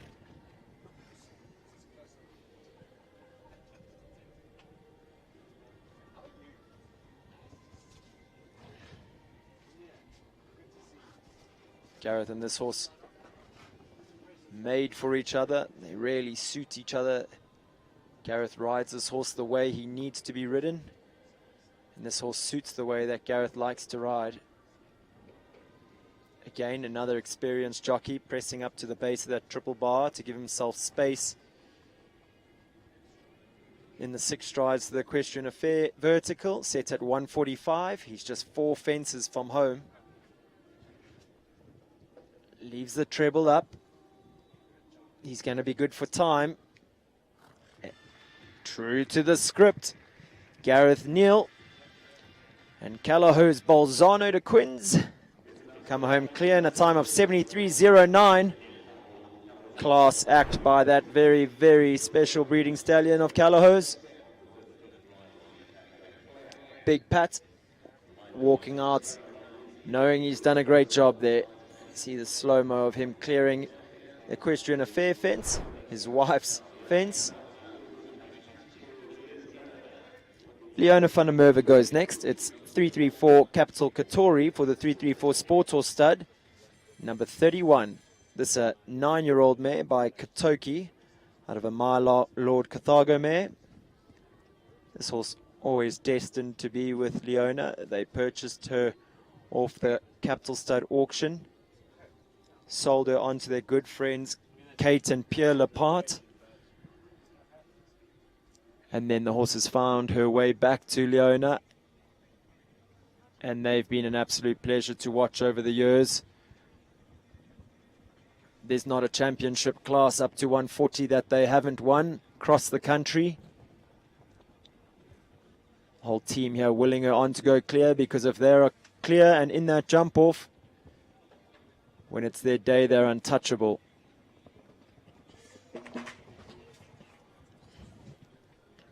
Just ran at that double a little bit, stood off the first part and touched down on the back rail. And that's where the modern equipment is so good, because an error like that does not result in a fall. It's just 4 penalties. Exactly, Rogan. As you said, those safety cups, they fall for nothing. And this mare has progeny landed by Bransau Blue. That's how fast the sport's going to be going, that while the mare's competing, she's already got landed live progeny. It's lovely that we get to see them sort of advertising their progeny while the progeny are being baked. And assessing them, and yeah, real insight. Nariska Prinsloo Hill up next. She brings in number 32. It's the big jumping Capital Aiden. 9-year-old by Retso van der Lagerweg out of a My Lord Carthago mare. We all saw Natalie Leprevost ride My Lord Carthago in the French team. Super Holsteiner stallion.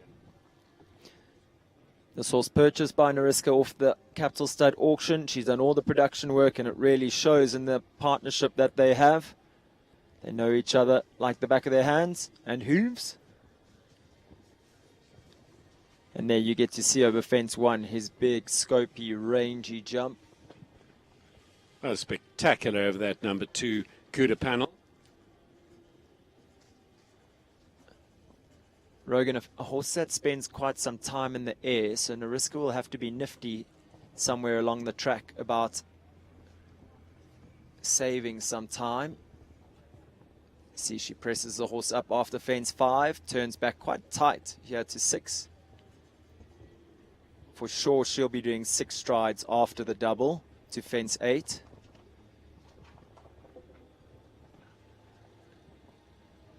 Holding on 6. Yeah, good call, Sten. Now she'll want to get to the base to do the 6 here, or she's going in 5. She's going in 5. Yep. She'll turn quickly here too. Very smart use of her horse's abilities.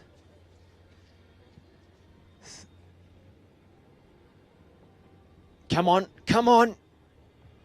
There you go. Presses over that oxer. Cool riding, Nariska. It's going to be close. Ah! 76.39, just outside that time allowed of 76 seconds. She needed to turn inside to that treble, as some of the riders have done. I I must say, I sort of thought she did everything right there. Wasn't much more that she could have done to get inside that time allowed, other than retract a little scope from her horse. He could spend less time in the air.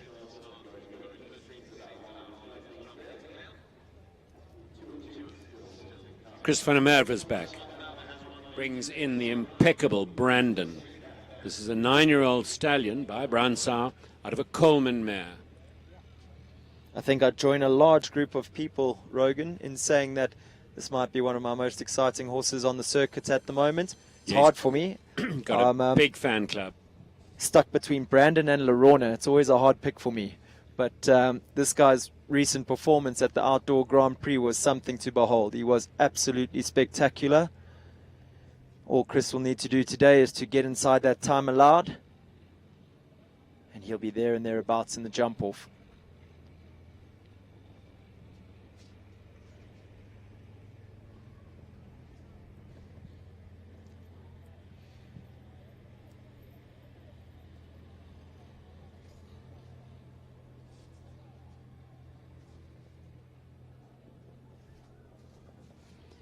Just uses his body, Rogan, in ways that I don't think I've ever seen before. It's really interesting. When it is exciting jumping, the arena goes quiet, and the arena's just gone quiet.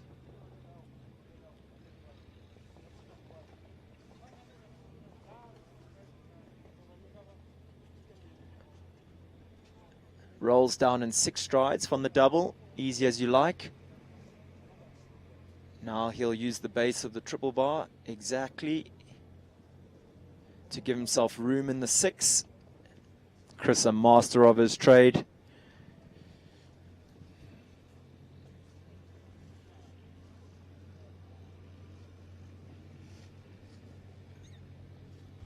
Perfect. 1 from home. Perfect. Perfect. And like I said, all he had to do was stay inside the time allowed, and he'll be joining that jump off.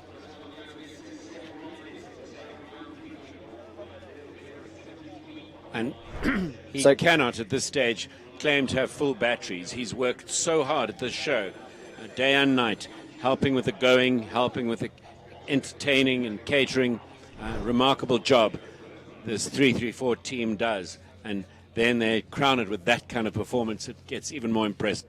And I go one up on that, Rogan. He had 2 trips around this first round of the Gold Tour Grand Prix, and he hasn't touched a rail today.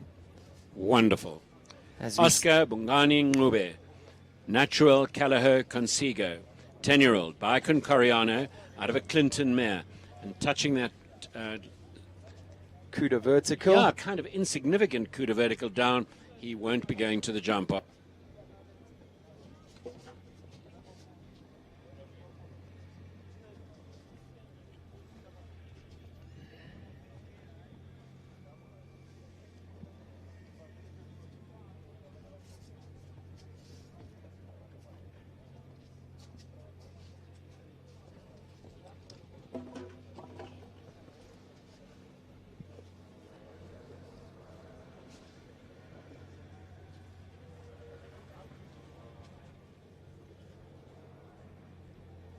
Oscar's been a busy man this show, Rogan. We've seen him in and out the main ring. We've seen him in and out the second ring.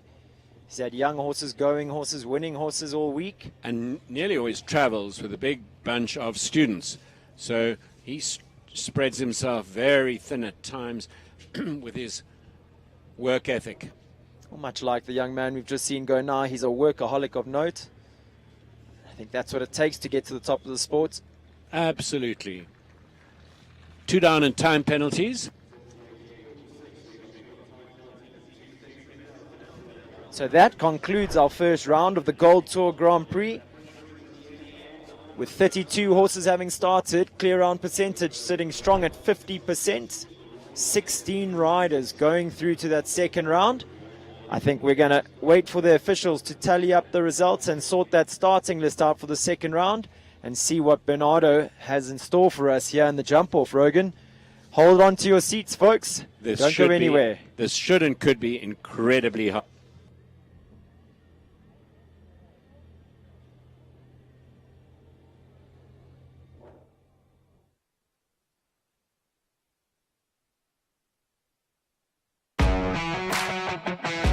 as we said, nearly 60,000 Rand prize money on offer. So the riders are going to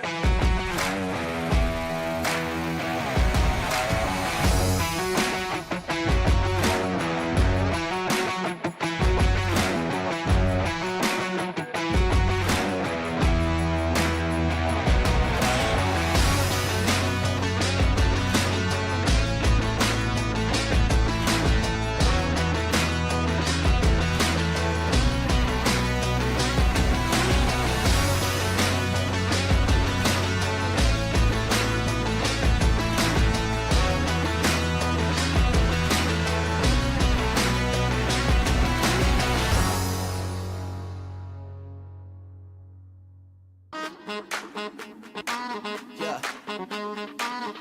Bet you're wondering what it is. Bet you're asking how.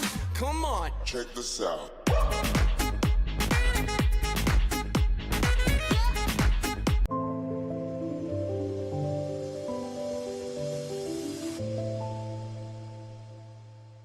Country Life Properties, a boutique real estate company specializing in sales of equestrian properties, sale of residential, agricultural, and country lifestyle estates in the Greater Kyalami area.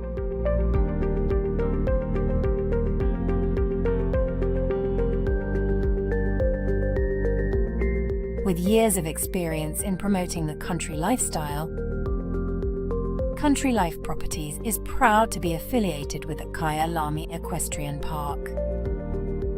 Baloo Country Estate is a secure estate offering 22 kilometers of scenic bridle trails. We provide country estates to suit all your requirements: extended family living, work from home, or just escape the hustle and bustle. A variety of equestrian properties are offered for the keen equestrian. Contact us or visit our website and let us find the right property for you.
Welcome to Northrand Animal Clinic.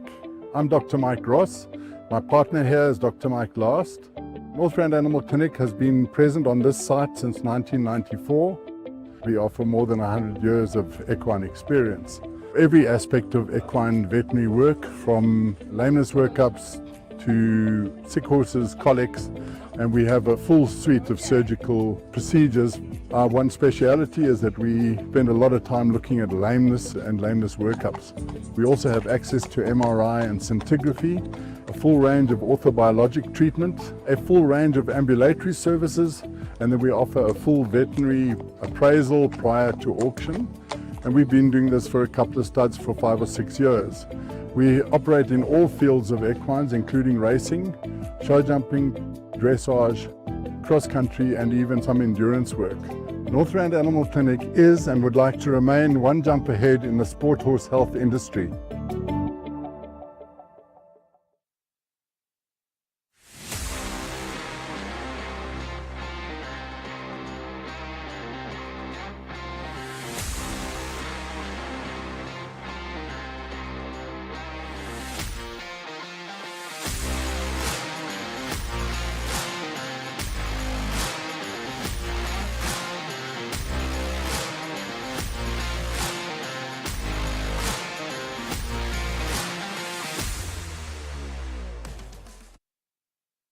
Lock me up 'cause I've been bad and I know I'll do it again. You're the best I ever had, I'm guilty, I confess. Blue lights, red lights, we gon' get real wild tonight. Blue lights, red lights, with you. Anything that feels this good, well it must be illegal. It must be illegal, illegal. Anything that feels this good, well it must be illegal. It must be illegal. So call us criminals, criminals. Call us criminals, criminals. I've been stealing all your time, but I know that's what you want. I swear the way you blow my mind should be against the law. Blue lights, red lights, we gon' get real wild tonight. Blue lights, red lights, with you. Anything that feels this good, well it must be illegal. It must be illegal, illegal. Anything that feels this good, well it must be illegal.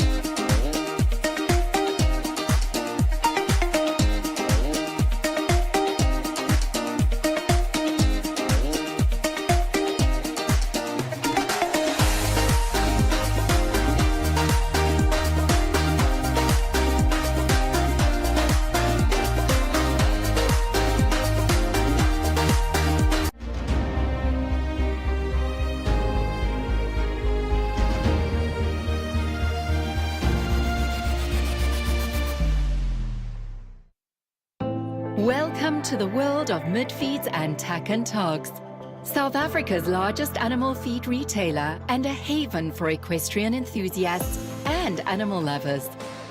Friendly and knowledgeable staff are at your service.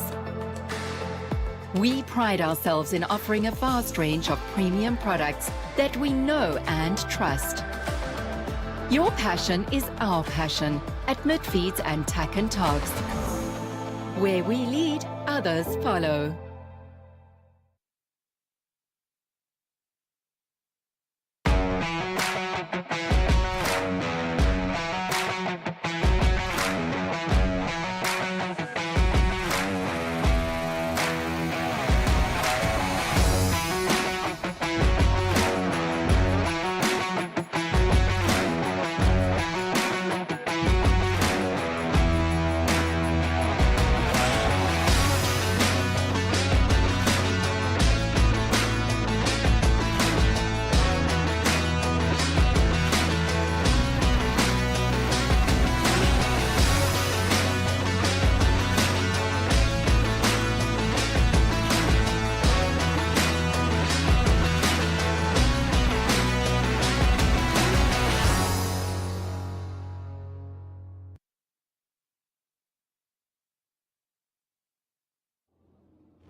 Welcome back, viewers. With the arena ready to go, we've got our first rider making their way into the arena. It's Barry Taylor, and he brings in Jeep Largo S. Rogan, that was some round of jumping, that first round. I was challenging you off air now to give us your pick of the class, or who you're going to put your money behind, who you're going to back. Can I wait and see them go? I'm flummoxed. What a strong field. The rider's very focused. Because of the amount of prize money, there's 60,000 Rand on offer. Every rider will have sharpened their pencils and be very focused. There's a wonderful saying, older horses win classes. I agree with you on that, usually. Usually, yeah. But I'm going to back my buddy Chris van der Merwe. I think Brandon's got what it takes to take the win here today. And I have to correct my earlier comment that Chris went around twice here for no faults. He went around three times. So Barry's opened over the first pole in the jump-off. First jump in the jump-off. Turns back to that. There'll be a longer canter here. Bernardo's been doing tight turns like this. And then long canters. Good shot. He was very tight. Fences 1 to 2 and fences 3 to 4. Doesn't look that quick, but he's got a big stride, this horse. Yeah. This horse not the quickest type, but barrier master himself. Another long canter, then the chance to turn back. Oh, look, to he this turns wall. inside to the wall. Gets it, touches it, but gets it. 6, 7, 8. Whew. The time, 47.37. Nice to get a pace setter so early on, and that's a pace setter. Bernardo treating us to another very exciting jump off track as Barry Taylor gives us the fist pump trotting past here. Him and Tiny put together a spectacular round there, so that's what they'll be chasing. Clear round in a time of 47.37. Can they catch him? Looking to do just that. It's Graham Wynn up next. He brings in Calaho Vivaldi.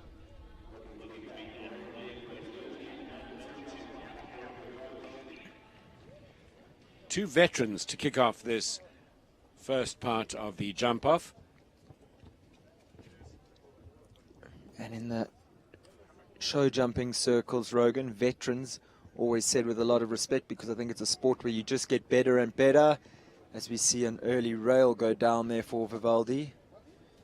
But Graham's going to keep his foot down here on the gas. Lots of prize money up for grabs.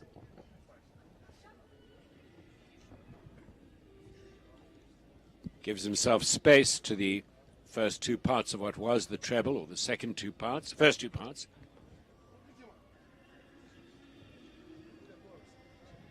Goes on 10 strides to the coup de vertical. There's a stride dropping opportunity there, obviously.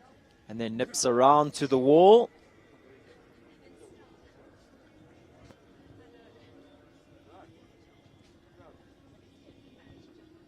Holds in 8, clears it. So he finishes that in 4 penalties in 53.80. What was Barry? 47.37. 47.37. Graham's horse Vivaldi clearing that last fence by some distance, Rogan. What a super scopy horse.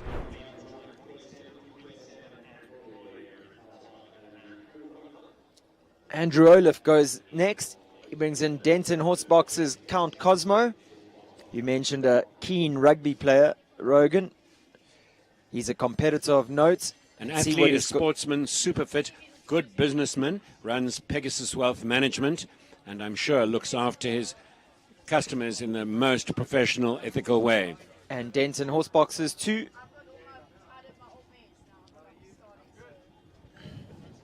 Clears the first at fence 5. That rustic vertical. Keeps it tight. Back to the blue oxer. 6, 7. Little rub, it stays up. Neatly inside Kuda.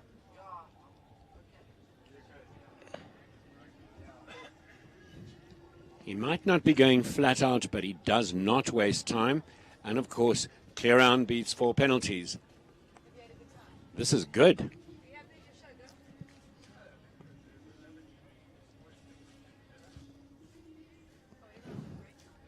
Chasing down that time of 47.37 set by Barry Taylor, who went out first. And Barry went inside to the wall, so Barry's would have picked up speed there. Super from Andrew. This horse not the easiest to go quick against the clock. Keeps it neat and clear. You'll be thrilled with that, and let's hope a neat double clear sees him win high up the prizes. I think you've hit the nail on the head, Rogan. That would have been Andy's plan, a neat double clear. And for sure he'll be finishing high up the prizes there.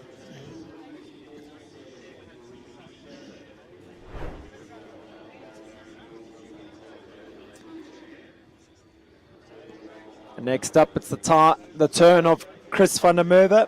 He brings in for the 334 Sport or Stud, 334 Balabetto. This horse gave an exhibition of a round in that first round. Chris, a man in some fine form, riding the crest of a wave in his riding at the moment. Chris is a fighter and a winner. 3 chances. I wonder what his plans are. He might nurse this one. He might I not think the press. second horse had some time faults. Sorry, that Bakure had a few time faults in the So first. just 2. I would imagine that Brandon would be his one geared towards going faster in this round. Balabetto slightly younger, slightly less experienced, but spectacular nonetheless. Isn't it a beautiful type? A modern sport horse. You mentioned Good-looking, earlier. proportioned, beautiful. You mentioned earlier when the crowd or the pressure in the ring starts to rise, Rogan, the crowd goes a little quiet on the outside.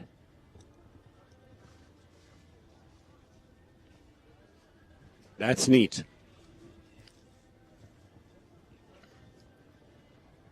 Sticks to the 7. Runs out of a little room. But he's still quick turning back to the question of fair fence. So with one rail going down early, he'll be looking to be faster than 53.80. That was Graham Wynn's time on Calaho Vivaldi, which would put him into 3rd place at the moment. Horse's Martingale has come undone. It won't distract Chris, but it is a distracting factor. 8 to the last. Clears about a foot. Well, you've got to say Barry's a canny fox. His round looking better and better.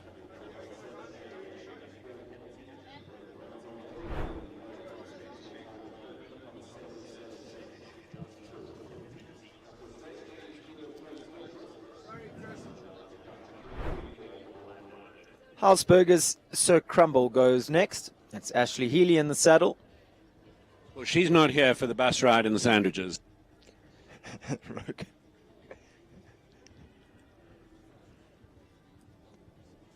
Definitely not, and this horse looked in fine form the first round.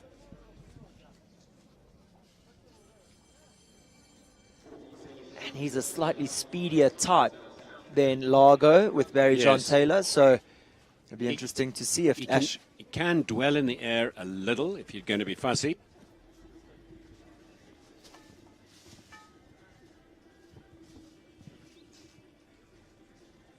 Keeps it very tight around the cows there, back to the oxer. That's the least Perfect. number of strides we've seen in that rollback from 5 to 6.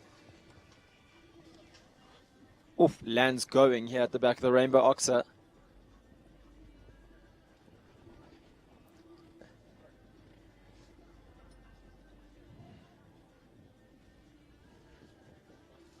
Perfect. Ash is up on Barry here.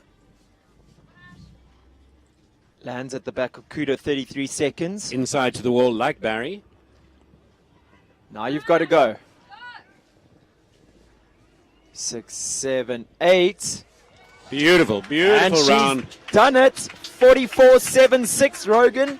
Some 3 seconds off Barry John Taylor's time. Ashley Healy and Hausberger's Sir Crumble put themselves in pole position here in the Gold Tour Grand Prix. Whew, that was Really, quick. really good. Really good.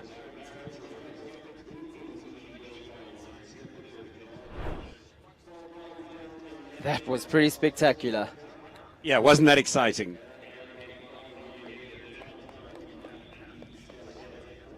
From one quick horse to another, though, Rogan. Callao Laos up next with Alexandra Rick Hansen. And obviously going in reverse order of time from the first round, the horse's natural ability to cover ground is going to get quicker and quicker as we go down along the class list here. Correct. So she will be scheming. See what she can do. She's got to leave them all up, of course. Too clear so far. Ashley Healy's put a hell of a lot of scoreboard pressure onto the rest of these riders. If they want to take the win here today, there's some good prize money up for grabs. They're going to have to really put their foot down. That's what happened in the 135s.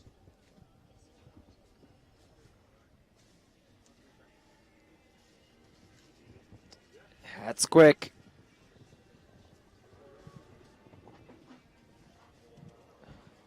Lands and turns.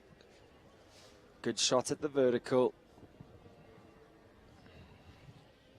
This horse naturally quick and has great technique, so doesn't spend a lot of time in the air. Finds a deep distance to the double and strokes the first part down. Now on 4 penalties. There's the scoreboard pressure we were talking about, Rogan. Yes.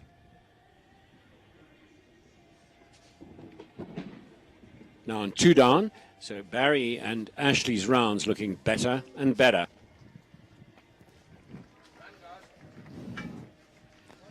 Ashley left a little bit of space, let it be said. Do you think so? A little bit. I'm hoping so for Brandon's sake. But and for our entertainment. She was quick. She was excellent.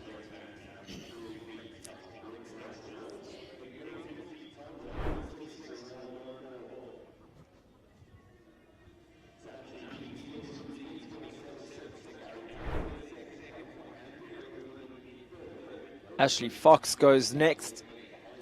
Riding for the 334 Sports Horse Stud. It's Franzia Yu. This horse really struts before she kicks off for her round, doesn't she, Rogan? You've got a phrase for that? Beautiful mare. What did you say about a good broodmare to me the other day? I'm pretty sure you're safe to repeat it. I'll ask Govett's permission. So there was this English breeder that the gentleman on my left will know who I'm talking about. And he described a good broodmare as requiring the head of a duchess, the arse of a cook, and she should walk like a whore. That got them all giggling. They've got low standards.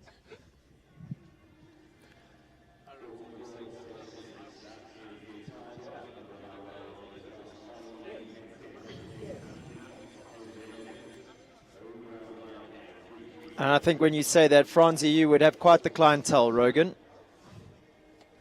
All I can say is that when I said that, Govett just looked confused. Here we go. Ashley sets off to that rustic vertical.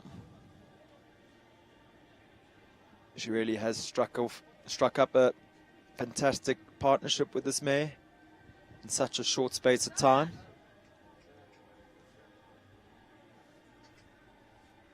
She's replicated the 10 strides around that first turn. And she's a meter tighter than the others so far.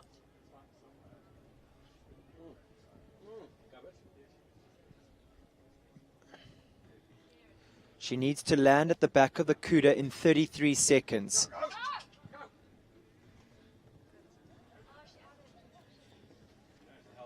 She's a smidgen off Ash's time there at the back of the Cuda. I'd say half a second or so. That was quick. 7-8 to the last. Glorious, glorious delivery. 46-7-3. Good enough to go into second place as it stands. 3-3-4 Franzia Yu. Ashley Fox take a bow. That was some beautiful riding there. Getting a big round of applause from the team here by us. Wasn't that smart? Wasn't that smart? And it's worth using again. If she didn't have 2 ears on the side of her head, that smile would wrap right the way around, as Brendan McNiven would say. Good, so good. Now we go on to a fairly experienced pair. Opal Della Bastide. Another one of our very, very speedy young lady riders, Rogan. Grant Langley often says to them, if their ponytails haven't gone horizontal, they're not going quick enough. I'll tell you what, we're going to see that ponytail go dead straight.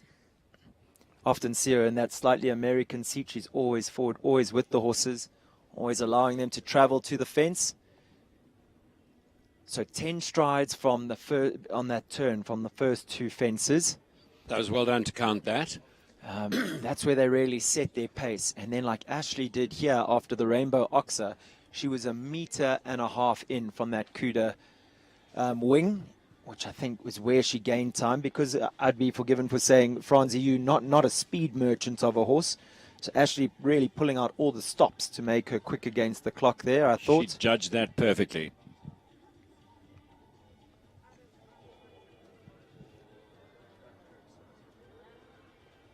It's the calm before the storm.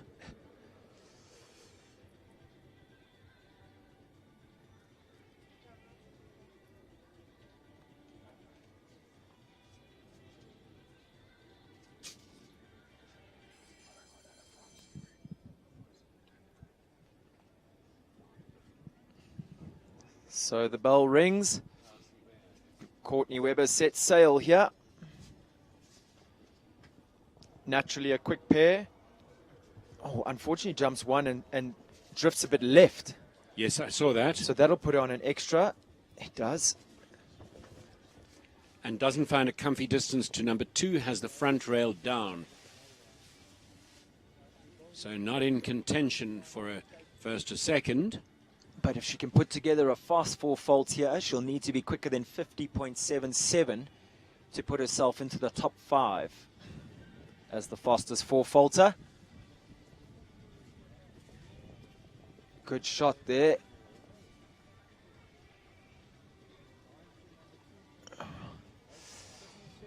So a little slip. She, discretion being the better part of valor, she circles back to jump the wall.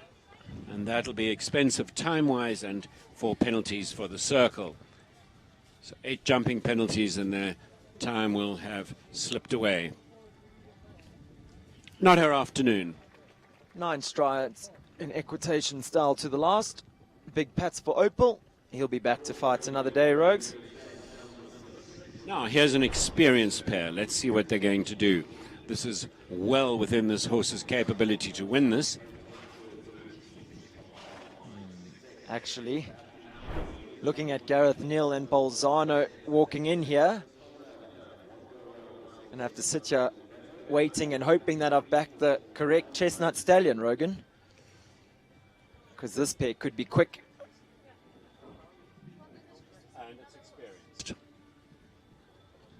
Sorry, so next up we are going to have Chris van der Merwe, 334 Brandon. He's standing down. Or is that the correct order? That's the correct order. Okay. That's the correct order. Okay. I think what Gareth was doing was trying to give Chris some time to change Yes. horses correctly, but it seems like Chris has been... There you go. So, after that confusion, we are going to have Gareth. Gareth and Callahow's Bolzano up next. 2 sport horse breeding stallions, 2 very modern types. Light, elegant, athletic. Both with very talented jockeys, Rogan. Yes, and in possession of super technique. Here we go with Bolzano.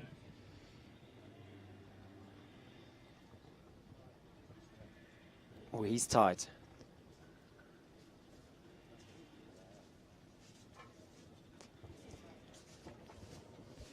And same as Opal de la Bastide, strokes off the front there. Chris would have seen that.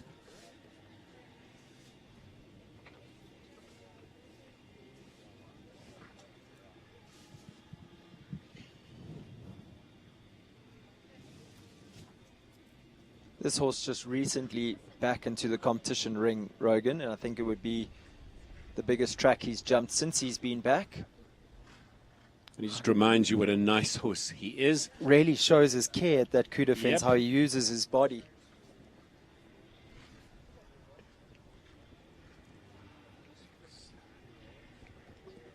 So cruising, they go down in 9. I think maybe the winner will go down in 7 to the last, possibly at some stage. Good enough to put himself in 6th place, though, with Callahow's Bolzano de Quince.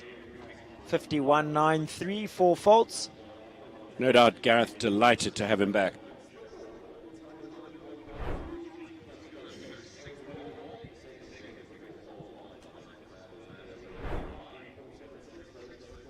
So where my money lies, Rogan. It's Chris van der Merwe up next. This time he brings in 334 Brandon, the Russian acrobat.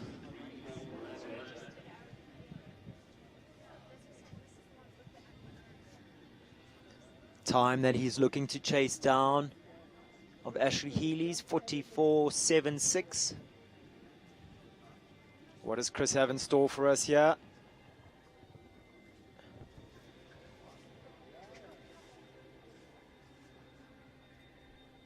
Does the 10. That's it.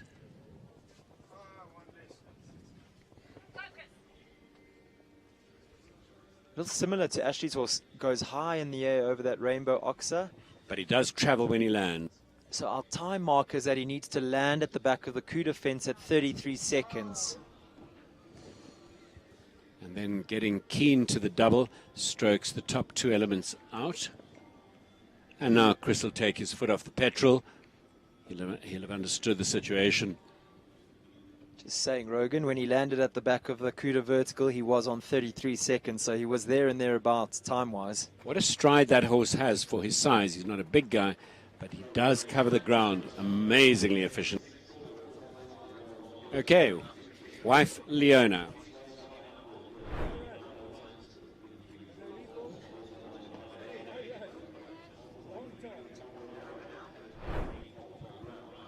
Rogan, you'd be smart to put your money on Leona van der Merwe and 334 Hey, I'm Wilma.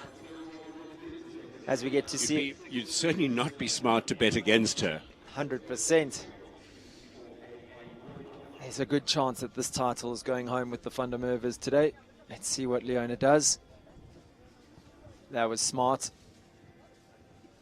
Little spook. The horses have really taken offense to those Haven't they paths. just? A small spook. It doesn't flap Leona at all, but adds a stride.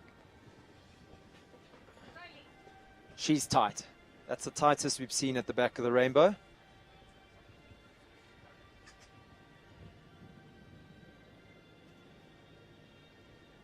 Good shot. 3, 4, 5, 6, 7, 8, 9. Ooh, That was stays smooth. up, stay in. Stays inside to the wall. It's all to play. Absolutely super. 44.71. Whew, good enough to take the lead here. And now we might have seen the winner. Ashley might Healy's time, Rogan, 44.76. Leona van der Merwe comes home clear, 44.71. 0.05 of a second into the lead. We said it. The faster horses going later on in this class. Sure. So 2, 3, 3, 4 horses occupying the top 3 spots at the moment. It's 3, 3, 4. Hey, I'm Wilma in first place. Second place at the moment, Hausberger's Sir Crumble, Ashley Healy. And rounding out our top 3, lovely 3, 3, 4 Franzi Yu with Ashley Fox. Olivia Roberts going to be looking to put her name onto the podium up next. And this horse reacting to those wings standing in the middle that you've noticed have got the horses very excited every time. I hope it hasn't put them off. It's a very fast pair.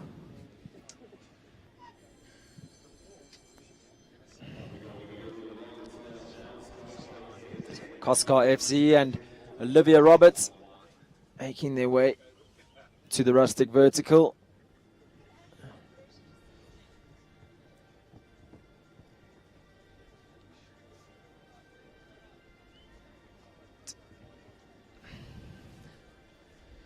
Not getting an ideal distance. The horse ducks out. So onto 4 penalties, and that will cost them significant amounts of time. You've spoken about it all week, Rogan. Bernardo tests the riders by setting fences at slightly different angles maybe to what they're used to. You have Yes. to really be accurate about the way you turn back and turn up to fences.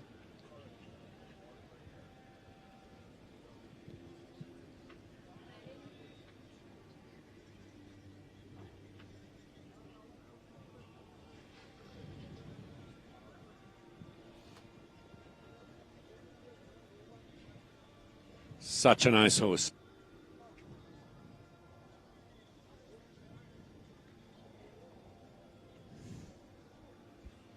And then another spook, again, not an ideal distance happening there.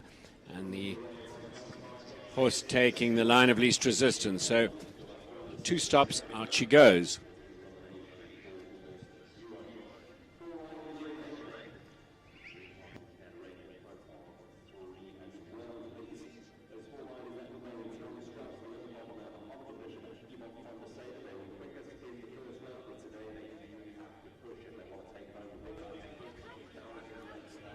Tanya Strauss has won some jump-offs that looked unwinnable. So she can do a 6 or an X. She's very competitive, very focused. You describe her as a fierce rider.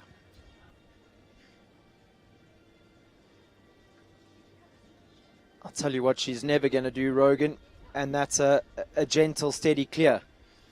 She always is, you said, a fierce competitor. She's never racking anything up for like a schooling round in the ring. Her horses she trains to be quick against the clock, and she trains them to do that by doing just that every round.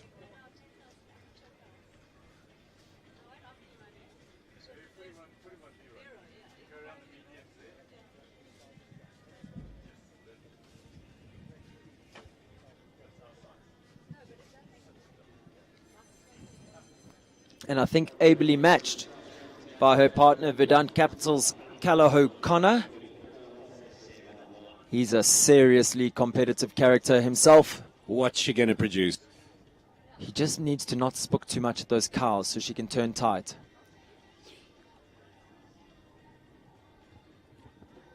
Does the 10. She does 6. Ooh! She does 6, but then it forces her to go around the coup de fence. Good Isn't he shot. amazing? Isn't he amazing? Good shot at the equestrian affair. She's... He is amazing. Oh, she's missed her fence. Whoa, whoa.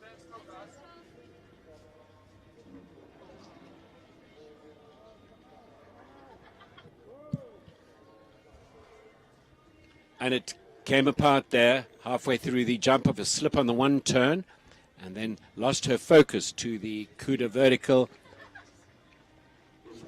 Unfortunately, it is the test of going faster, Rogan, to keep the controls. I mean, that is the whole test of the jump off, to be able to keep the same controls, but really step up the rhythm. Certainly a pair that when they're together could win this. Hands down. Yeah. Hands down.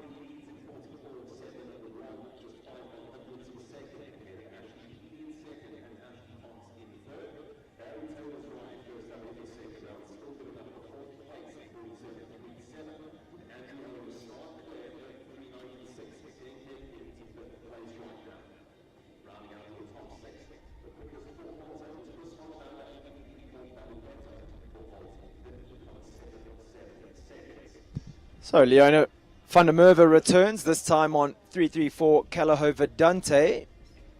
She currently sits in pole position on 334 Hayam Wilma, time 44.71. So it all depends whether she wants to beat herself or just to get onto the podium. She's going to need to be quicker than stablemate Ashley Fox.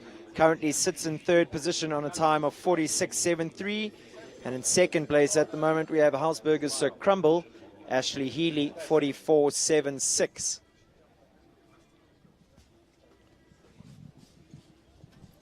Leona's showing us already that she has what it takes. See how they get on here. Perfect start. 8, 9, 10. Sticks to the 7 that she gets. Oh! And it falls heartbreakingly late for 334 Calo Vedante and Leona van der Merwe. Next goal will be to be quicker than the 4-fault time of 50.77. You've seen Bakur jump, and Govert has a Bakur out of this mare landed. So that'll go into production in the next couple of years. As we said, it's a brave marketing strategy and a successful one, Rogan, to be able to have the parents of your foals in competition at the same time as all of them are coming through. Very, very exciting advertisement is 334 Calo Vedette. And that's still good enough for 6th and a slice of the very, very generous prize money here on offer this afternoon. So she sits in the prizes on both horses, in the top 6 on both horses so far. Obviously 334 Hey and Wilma in pole position. Oliver Bishop goes next. He brings in Gaucho de Emma, second last to go in this class. I saw his father walking past earlier. I said, really hope that this is the start of a long reign of form for Oliver. He's been so close for so long. Looking like he's in the right space to be winning prizes these days. Perfect 1 to 2. Touches down the front of number 2. So he won't be in the top section of the prizes. But let's enjoy his smooth forward riding. Another rider that makes it easy for the horses' rides in a very simple way. He wants to put himself into the top 6, Rogues. Not for a minute does anyone think simple is easy. He'll need to be quicker than 48.44. That time set by the rider we've just seen, Leona van der Merwe and 334 Calo Vedante.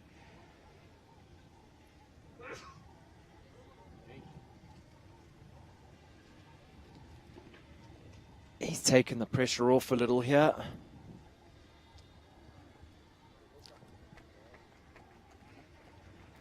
.51.78 puts him into 8th place with just one rider to go. We say just one rider to go, Rogan. That one rider is Ivan van der Sade, all the way from Plettenberg Bay, the Robberg equestrian setup. He brings in PM Karunya. He was the winner of the 140s on day 1. What does he have in store for us here in the jump-off section of... At 13, an experienced horse. Ivan, very, very cool and competitive. Smooth rider. This is a 13-year-old by Connor out of a mare by Carnute. Connor, a son of Kazal.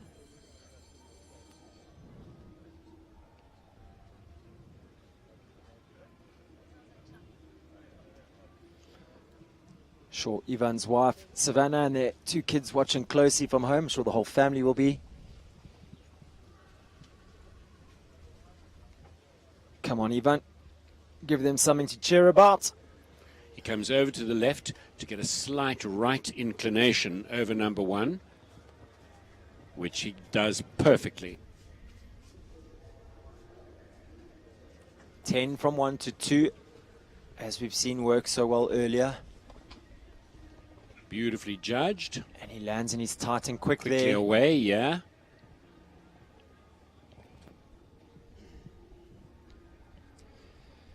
So our marker is 33 seconds at the back of the Cuda, Rogan. Beautiful in and out of the double. Running to this Cuda vertical. Lands at 33. Inside to the wall now. It's all to play. He's touch and go with Ash and Leona. Down there on 8. 44.72. Second. That is incredible, Rogan. Our top 3 riders, all 0.05 of a second within each other. It doesn't get much closer than that. Whoa, so And Leona it's a van der win. Merwe, for the 334 stud in so many ways. One of their mares, Hey I'm Wilma, one of their riders, the remarkable Leona van der Merwe. So the 334 stud winning this inaugural 334 Gold Tour competition. Absolutely fantastic jumping. That super effort there from Ivan van der Sade, putting him into second place. He finishes on the podium. The lovely Ashley Healy and Hausberger's Sir Crumble rounding out our podium here today. Absolutely outstanding from all three of those riders, all within 0.05 of a second of each other. Rogan, that is incredible. Marvelous. You go a long way to see more exciting, more high-quality jumping than this. Full marks to Govert and his venue, the arena. Full marks to Bernardo Costa Cabral for producing such exciting jumping. And full marks to the riders because they gave it a proper whirl. It really doesn't get much closer than that. We're going to give our riders a chance to go out and get their sashes on. And in the meantime, we're going to take this opportunity to thank our sponsors, the 334 Sports Horse Stud Team, Cuda, Equestrian Affair, Top Bet, Country Life Properties, Northrand Animal Clinic, E-Pole, Back on Track, Cheval Liberté, Midfeeds, Mark White Nissan, Talkcraft, Western Shop, Shoot, Amaze Balls, Motherkind, Sealy, and Calder Hill Equestrian, and Mac. Thank you to all those amazing sponsors who have contributed to making this show the success that it's been. Wow, I hope the viewers have enjoyed that jumping as much as we have. That was real creme de la creme of South African show jumping, Rogan. Top notch.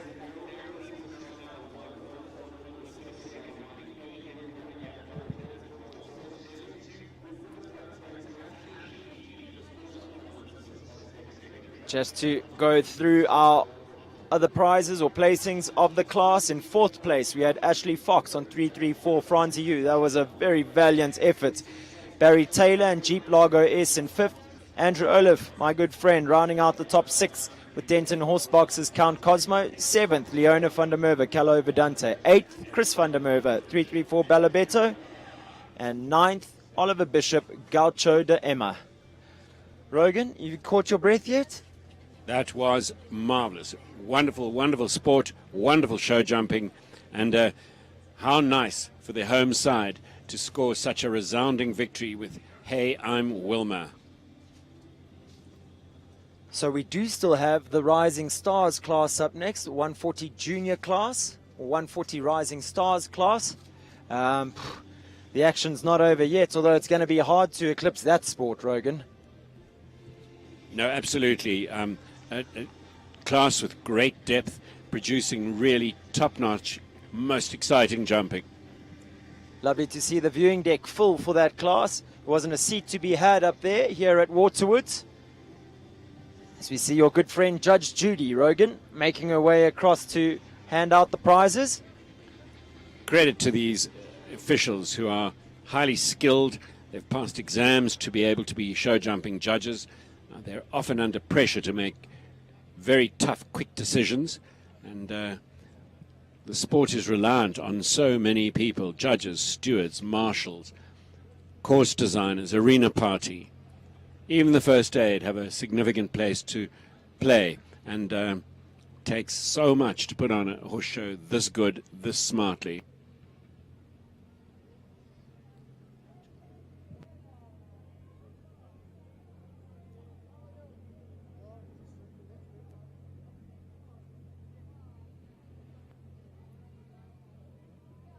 R20,000 to the winner, and just under 70,000 rands prize money offered here this afternoon for this spectacular competition. That'll pay for more than just their diesel this show, Rogan. The Waterwoods Gold Tour Riders Grand Prix. It's by you diesel to come back again once or twice. Even for Ivan all the way from Plet, I think he would have done well. He'll be delighted. Lovely way for him to start his tour of the winter season for his show jumping season and his string of horses. Ashley Healy, what a competitor she was here today. She led from so early on. She comes home in third. Ashley Fox becoming a regular feature here on the podiums. in the bigger classes. Lovely to see her in such fine form. Little Miss Cool. Barry Taylor never far away from that top three. He came home in 5th. Andrew Olaf, class act, and just an all-round hell of a nice guy. Finishes in 6th with Denton Horsebox's Count Cosmo. As we see Judith handing out first place to Leona van der Merwe and 334 Hayam Wilmer. Super effort by that pair here today. Ivan van der Sade, Mr. Cool, looks like he's almost breaking into a smile there. Seen that happen twice before, actually 3 times before. Once when he got married and twice when he had his kids. Ashley Healy, it smiles all round for her and her team. Hausberger's Sir Crumble putting in a fine effort here today. Ashley Fox from the 334 Sport Tour stud and her superstar mare Franzi Yu really making waves here in South African show jumping. Fantastic result for them today.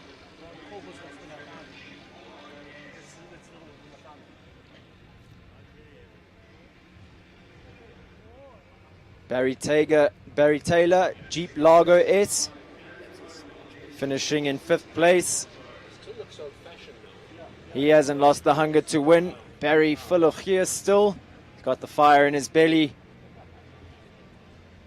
Already such a good season for him with all the big shows still to come.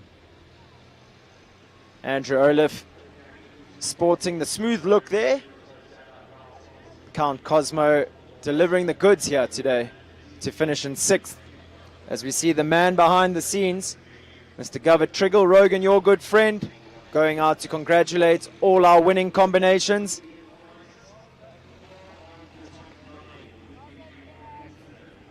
Passionate, generous and smart is Govert. So many people deriving their income and living through Govert's passion for this sport. He's built something incredible here. I think he's building something for the future. Govert's wife in tow as well, his better half. Friendlier face you can't find on the showgrounds, Rogan. And a harder working lady you will go a long way to have to find to meet. See our riders making their way to the podium. It's a home win for Leona van der Merwe. Amongst 2 travelling out-of-province riders, Ivan van der Sade and Ashley Healy. The crowd standing to greet and applaud our champion this first week of May in 2025 here in the Midlands on the incredible 334 stud.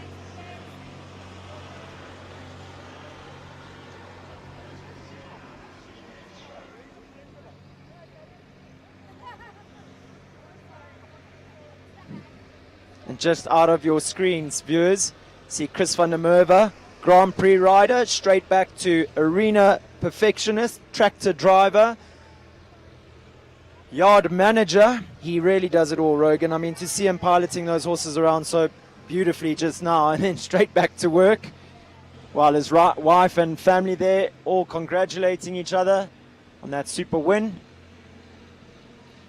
They really do never stop, and you see exactly why the 2 of them are at the top of the sport, Rogan. Very much, very much. They are not frightened of hard work. See Ashley Healy's Sir Crumble looking much more well behaved here by day 5 of the horse show. Spends a lot of the time being quite the personality. Shepherd, her groom, really earns his stripes with that horse, but is so proud of him nonetheless.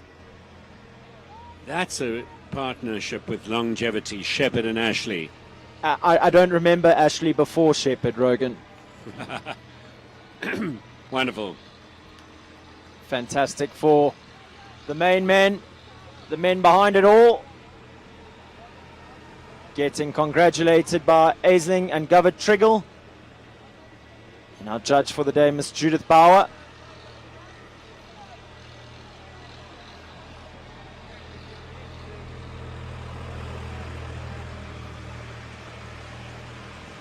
Lovely that they get acknowledged for everything that they put into the sport and that they put into their horses. These men know it all.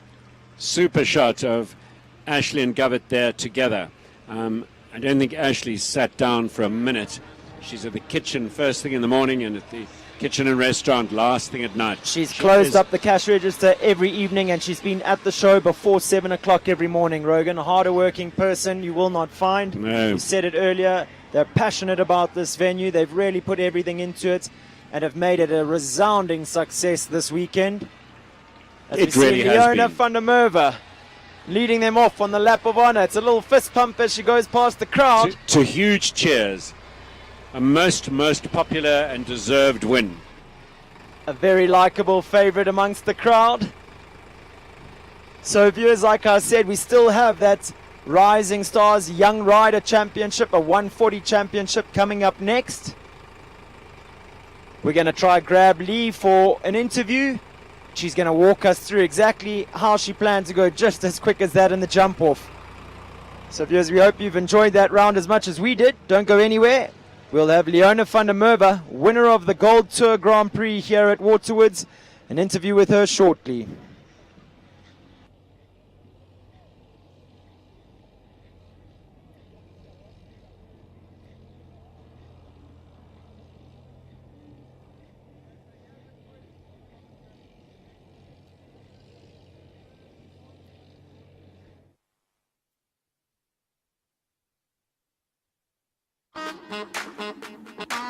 Yeah. Bet you're wondering what it is. Bet you're asking how. Come on. Check this out.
Country Life Properties, a boutique real estate company specializing in sales of equestrian properties, sale of residential, agricultural, and country lifestyle estates in the Greater Kyalami area.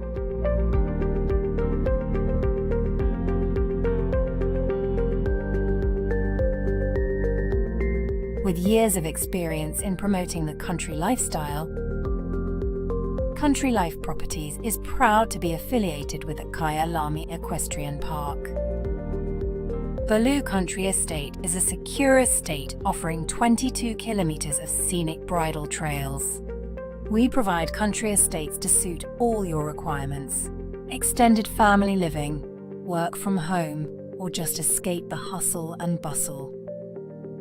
A variety of equestrian properties are offered for the keen equestrian. Contact us or visit our website and let us find the right property for you.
Your passion is our passion at Midfeeds and Tack and Togs.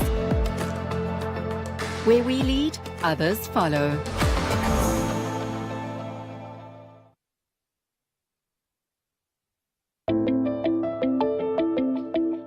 Welcome to Northrand Animal Clinic.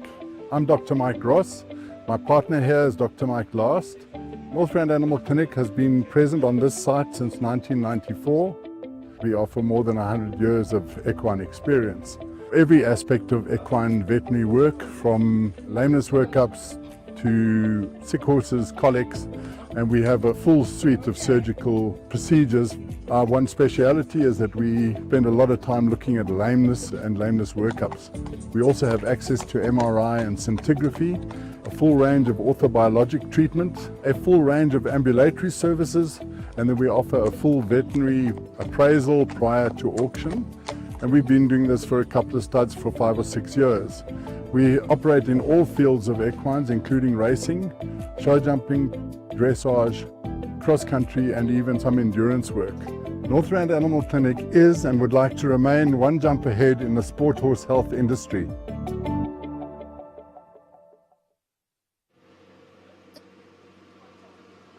I'm with Leona. The smile tells you how much she feels about her win in this 334 inaugural Grand Prix. Leona, talk about it. Talk about it all, please. Thank you so much, Rogues. No, flip. Vilma, she's just unbelievable. We got her as a 4-year-old from David McPherson, founder for us.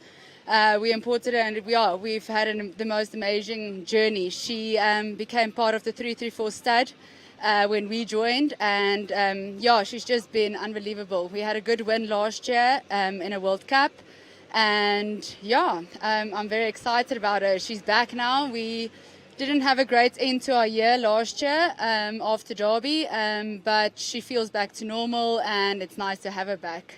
So nice. Now, we were hearing a lot from Govett about the fact that the 2nd, 3rd and 4th all went back to Gazelle in one way or another. No Gazelle in Hayam Wilma. No Gazelle in Hayam Wilma, but she's got a foal coming. She's got a foal on foot now, and that is by Casarima, which is by Gazelle. You see, we're trying to catch up here. Yes, and his name is Casabambam. Wonderful. Yeah. Wonderful. What a win. I mean, that was a hot competition. Fast jump off presented by Bernardo Cabral. Yes. Incredible. Thank you so much, Rogue. No, I knew I had to go fast with everyone else coming, and she's got a flat canter, and she just clears the jump by a little bit, and we were not so much of a show horse to look at. No, not so much as a show horse. She looks a bit like a hippo, but she gives her all when she walks into the arena. You find when you count up her winnings, she gets better looking. Yes, definitely. Leona, fantastic. Congratulations. What a thrill. The inaugural Grand Prix here at 334. Thank you so much. I just want to say thank you so much to my team. This would definitely not be possible without them. They're always there working hard, late hours. Thank you to Govett and A's for everything, for giving us this opportunity to ride in this incredible place, and for just being part of an amazing team. Spectacular afternoon. Thank you. Well done. Thanks, Sharks.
the best I ever had. I'm guilty, I confess. Blue lights, red lights, we gon' get real wild tonight.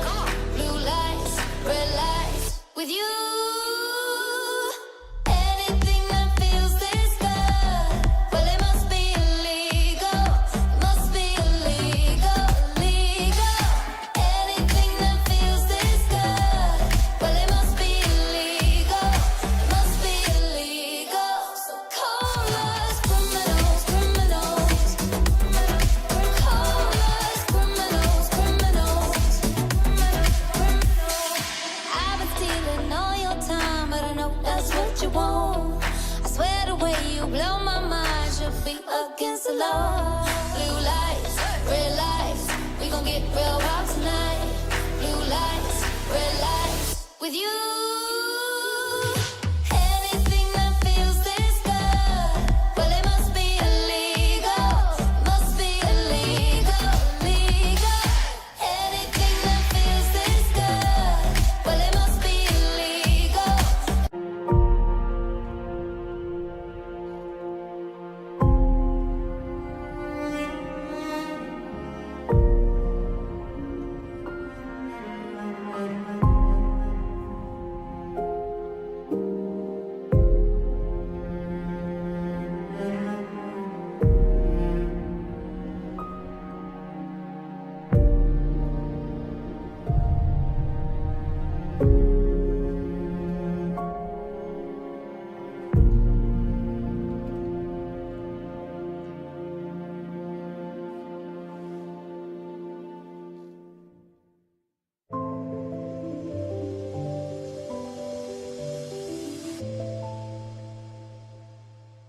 Country Life Properties, a boutique real estate company specializing in sales of equestrian properties, sale of residential, agricultural, and country lifestyle estates in the Greater Kyalami area.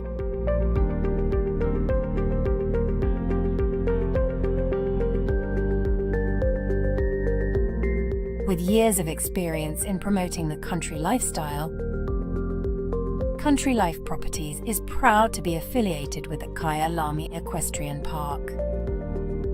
Baloo Country Estate is a secure estate offering 22 kilometers of scenic bridle trails. We provide country estates to suit all your requirements: extended family living, work from home, or just escape the hustle and bustle. A variety of equestrian properties are offered for the keen equestrian. Contact us or visit our website and let us find the right property for you.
Welcome to Northrand Animal Clinic.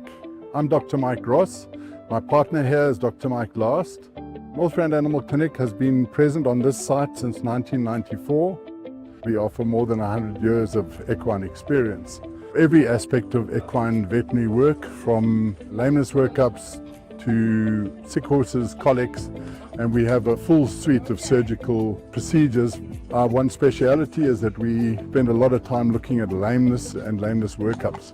We also have access to MRI and scintigraphy, a full range of orthobiologic treatment, a full range of ambulatory services, and then we offer a full veterinary appraisal prior to auction. And we've been doing this for a couple of studs for 5 or 6 years. We operate in all fields of equines, including racing, show jumping, dressage, cross country, and even some endurance work. Northrand Animal Clinic is and would like to remain one jump ahead in the sport horse health industry.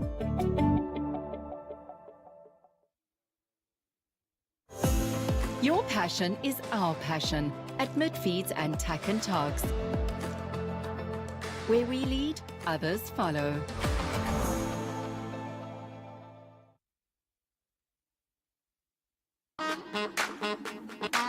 Yeah. Bet you're wondering what it is. Bet you're asking how. Come on. Check this out.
Welcome back, viewers. It's the last class of the weekend here at Waterwoods. It's the Under 25 Rising Stars 140 Championship.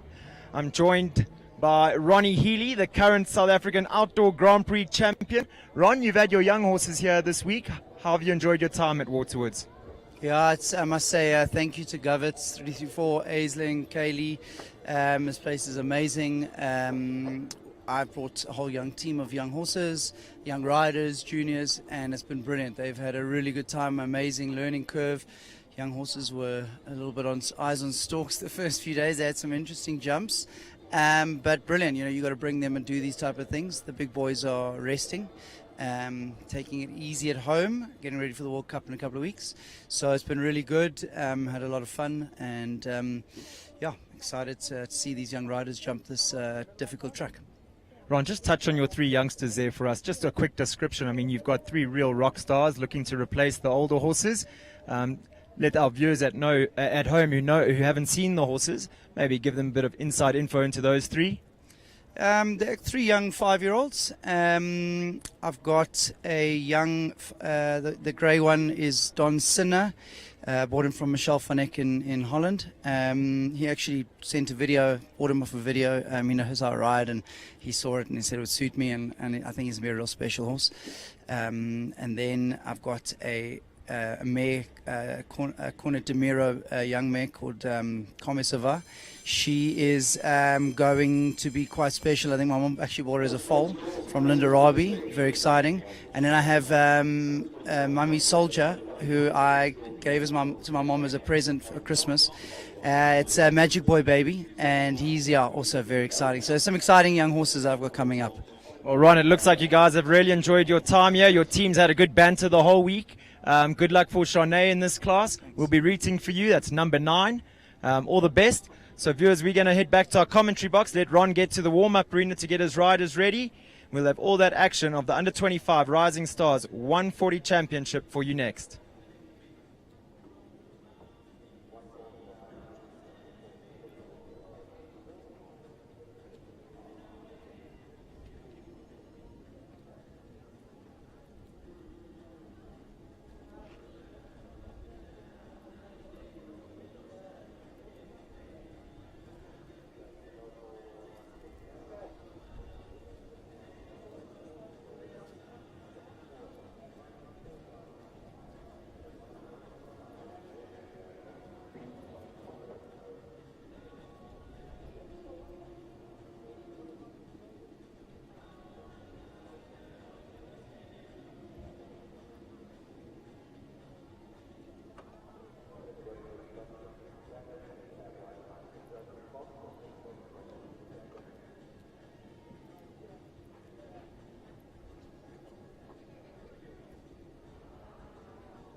And there we have it, viewers, for our last class of the weekend here at Waterwoods, the Under 25 Rising Stars 140 Championship.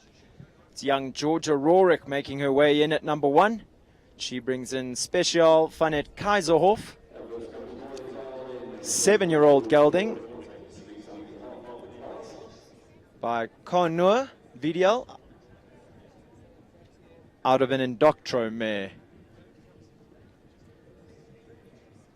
She takes the salute on behalf of the class.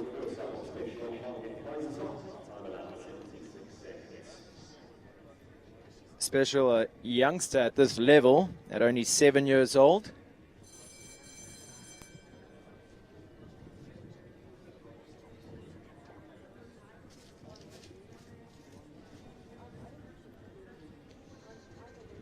The bell is sounded. Georgia cracks off on the way to number 1.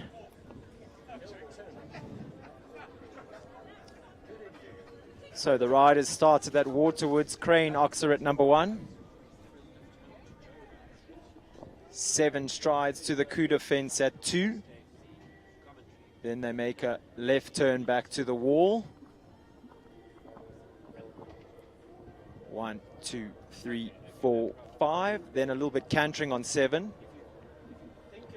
7. Super. And that big right sweep back to the Trout Oxer at number 6. 4, 5, 6, 7. Little rub, but it stays up.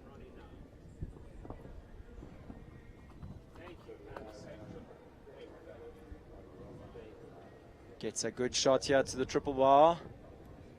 This horse only a few weeks back jumped his first 130, so this is a big question for him. Giving a good account of himself so far. Georgia, obviously, pretty experienced 150 rider these days.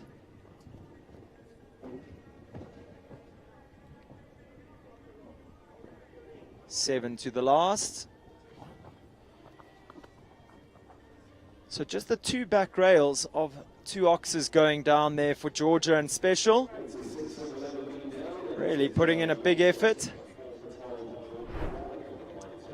4 penalties for time. Comes home 79.46. So finishes on a score of 12. Time allowed 76 seconds. So for where that horse is at in his career, real smart effort.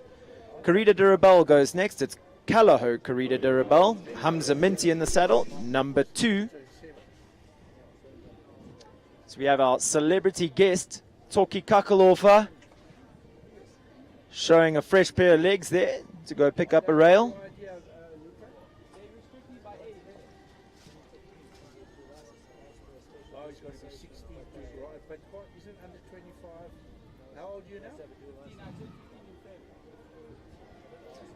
Callahoo Corrida Durabel, 7-year-old mare by Corinth out of a Lisbon dam line.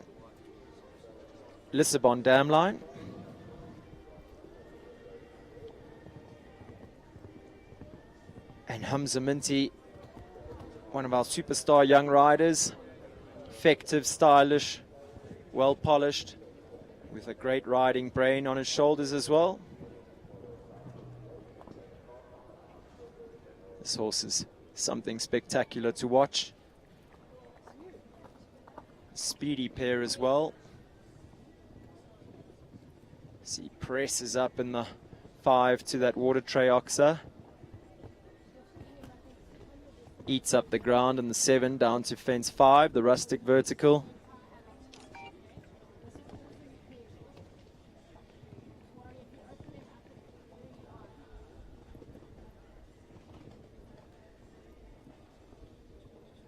Does 7 and 7 here on the way to and on the way from the double. Hello, how are you doing?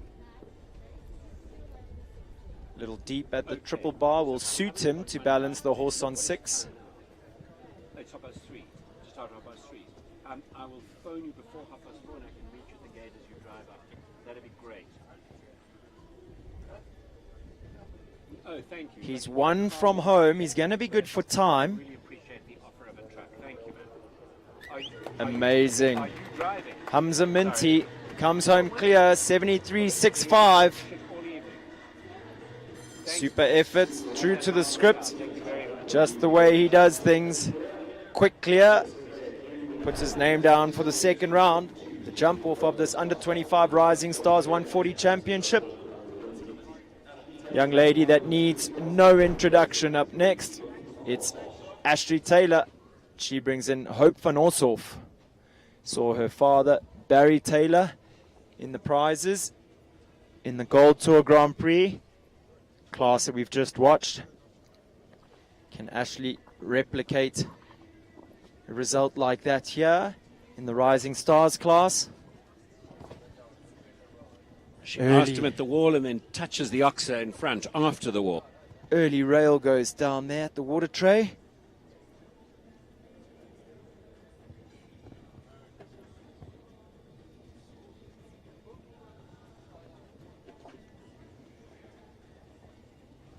one-time South African junior champion with this horse. And it's an unorthodox horse. She's done an incredible job of partnering him.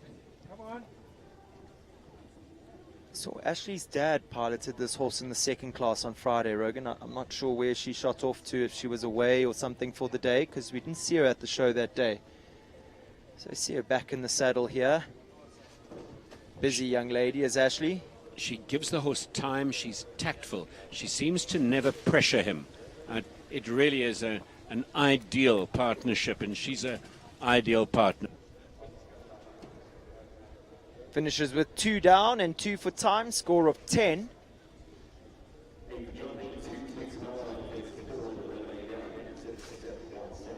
So 3 having started, we have 1 clear in the bag. It's Hamza Minty and Kalaho Karida Derabal.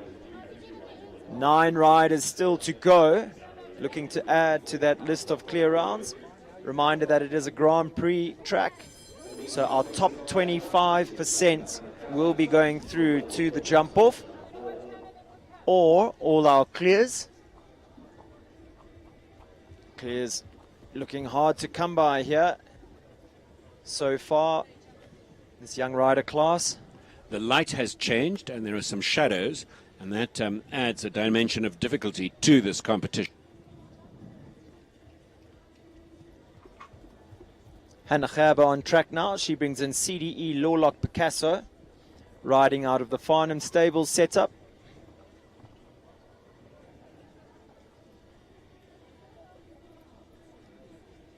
Trainer Lorette Knowles-Taylor standing there at the in-gate,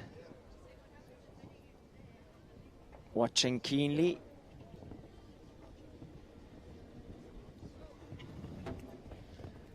The 5 and the 7, very good there down that line.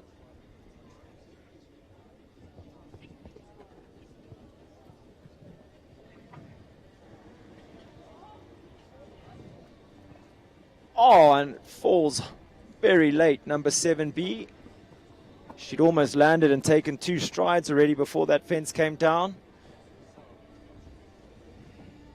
We do only have the 1 clear in the bag so far, though, and we will be taking at least 3 horses through to that second round.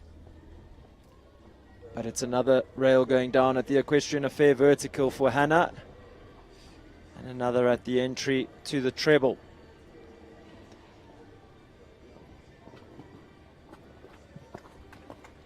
Comes home just outside that time allowed of 76 seconds in a time of 76.58 to finish on a score of 13. Next up, it's a turn of Janine Kutsia, and it's the big jumping Rotoflow Q Bellissimo Z, number 5.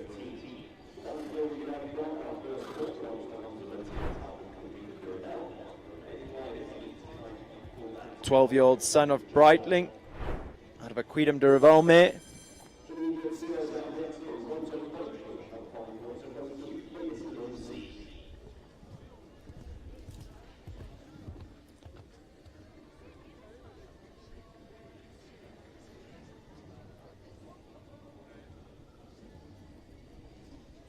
Big effort over the Waterwoods Oxer at number 1. Smooth in the 7 down to the Cuda vertical as she turns back away from the in-gate to that big imposing brown wall.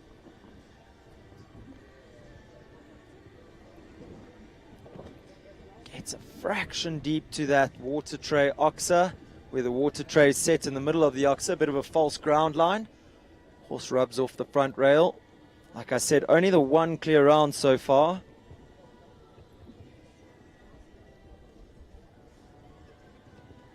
Does a super job to keep the horse out on the curb for the 7. Then again there to 8, giving him space.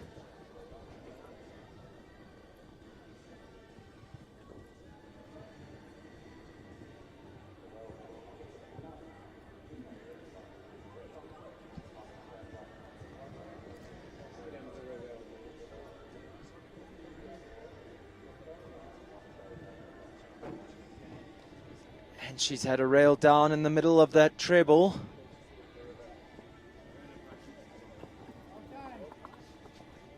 Also just outside that time allowed of 76 seconds. She comes home 77.80 to finish in a score of 10. So she matches Ashley Taylor and Hope van Orshoff's score. Comes home in 10 faults. So still just the one clear round in this class. 5 having started, 20% clear round percentage rate with 7 horses left to go.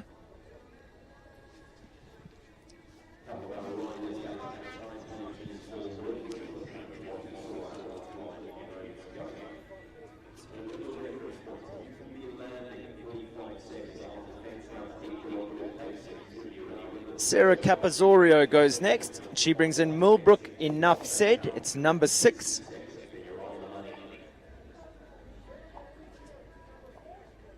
This is Sarah and Enough Said's first 140 round. He's now 11, but only started jumping at the age of 9, so had a late start to his career. Sarah is coached by Kathy Asherwood and has been done so for the past 6 years.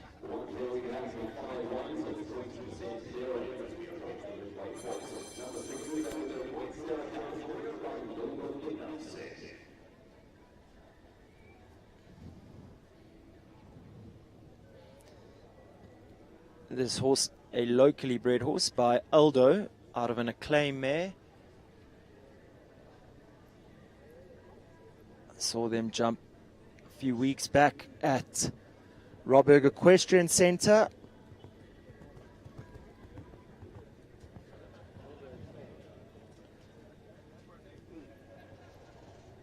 Bred by the Millbrook stud. Enough Said is a super careful type. A little bit hot and buzzy. But being their first 140 outing, they'll be under pressure here today in a big event like this.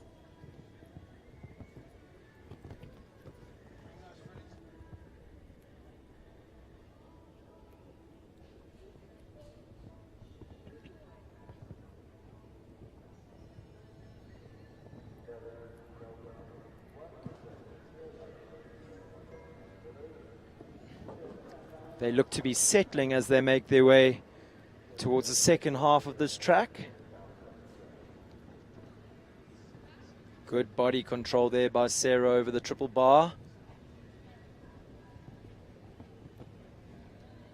There you go, some useful information in from Diane. This horse was bred in PE. Diane owned the stallion and bred the dam of this horse. Oh, a little Houdini there at the last by Millbrook's Enough Said to leave that oxer up. Little magician of a horse. They finish with 3 down at a time of 74.24. So very respectable showing by them today. At the moment that puts them into 4th place. I think we do only have 3 horses, or if we have more clears, going through to that second round jump off. Number 7 goes next. It's Calaho Liberia, Helen Kritikos. Liberia, 14-year-old mare by Lissabon, out of an Argentina's mare. And she is full of personality, has been since day one. That definitely doesn't put Helen Kritikos off. She's a class act and knows exactly how to press Liberia's buttons in the right way.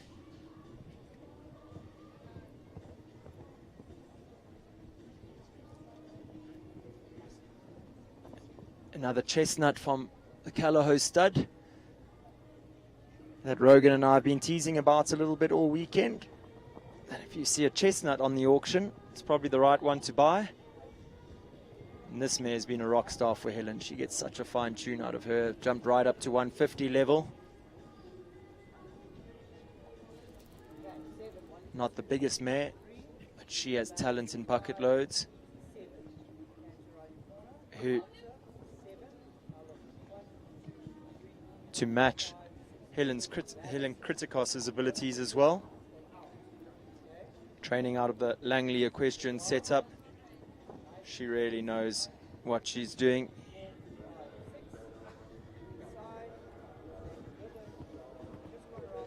Usually quick against the clock, so she won't be under pressure here for time, you wouldn't think.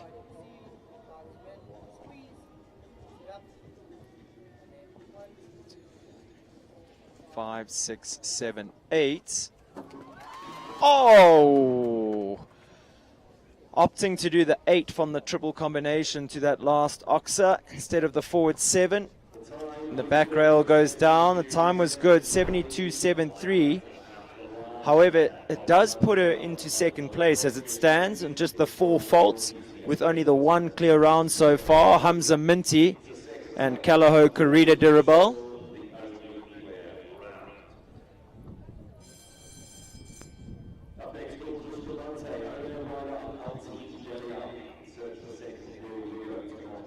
From one class act from the Langley equestrian sets up to another, it's Georgia Scribanti up next. She brings in Altim de Lapi.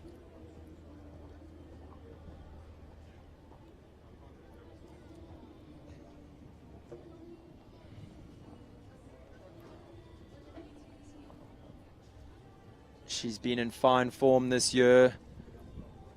Her string of horses have all stood up to be counted when it counts. They always seem to produce the goods. A little rub at the front rail of the water tray, it stays. And the rustic vertical out of the way.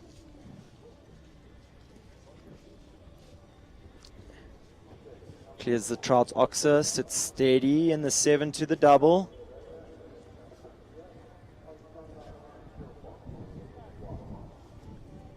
Oh, and the horse just switching leads down that line on the way from 7 to 8, losing a bit of direction.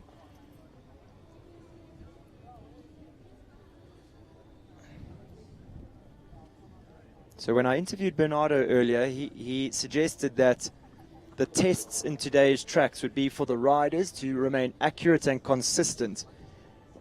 And he sure has tested that with these young riders. You see her hack down in 5 strides from the triple bar to the equestrian affair vertical. So the stop will mean 4 faults, and then having to reapproach, she's going to have some for time. Finishes on a score of 19 faults, 15 of those being for time.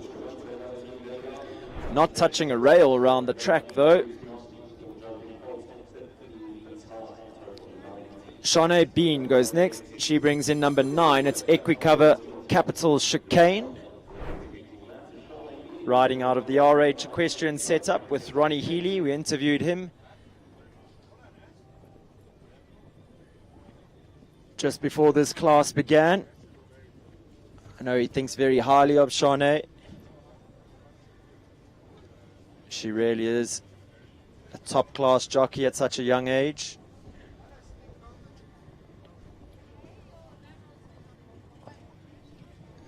Gets down strong in the 7 from 1 to 2. Positive off the turn to the wall. Has to steady in the 5 there.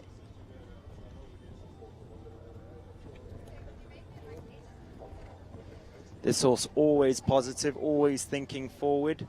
Loves his job. Fantastic son of Capital Capriccio. And careful as a cat. Opts to do the 6 strides down to 8. The horse almost looked down on takeoff.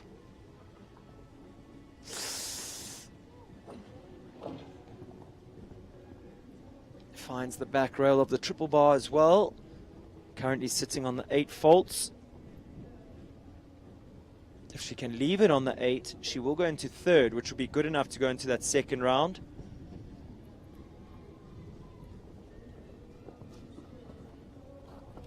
Although, I could have been mistaken in my commentary. I've got the very knowledgeable Rogan Askin still with me here. This the Rising Stars Under 25 Championship we have on the SA Show Jumping page, it says, Rogan, so not a Grand Prix. Championship would spell that we need clear rounds for the jump off. So sorry for the incorrect information to our viewers at home, unless SA Show Jumping is trying to confuse me. Hamza Minty goes next. This time he brings Callao Conray. He's currently has one clear in the bag already. Now brings in this lovely 11-year-old son of Concoriano out of a Stolzenberg mare.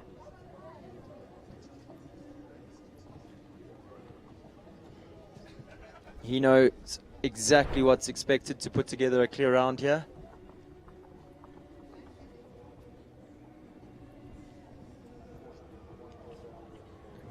Makes a quick adjustment and does 6 there from 3 to 4.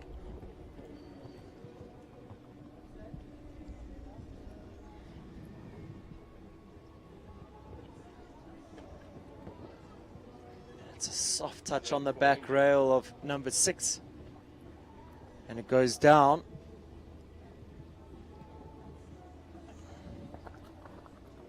So far not being able to replicate that clear round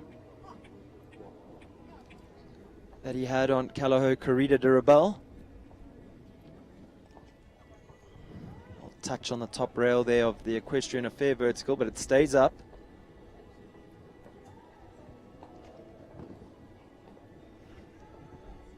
Again, the horse jumping down a little bit to the vertical, jumping into that treble, which is now in the shadows. You don't know how much of an effect that has on the horses. So finishing in 8 faults in a time of 75.88. Puts him into 4th place, which is just out of the prizes.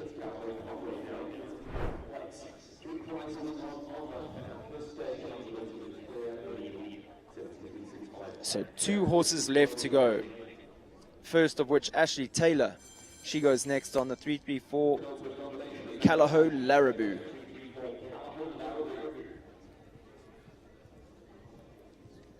Larraboo, 9-year-old mare by Larrison, out of a Baloo Durouet mare. Ash has already been around the track on Hope, so she would have felt out some of the tests that Bernardo has for them here today. Big, extravagant back end that 334 Callao Larraboo has.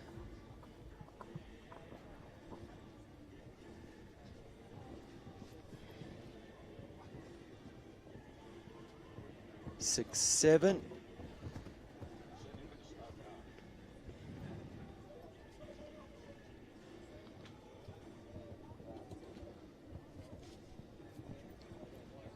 Six, 7 rolls up beautifully to the rainbow double. Strong leg jumping out. Here Barry giving her some wise words from the side. Balance.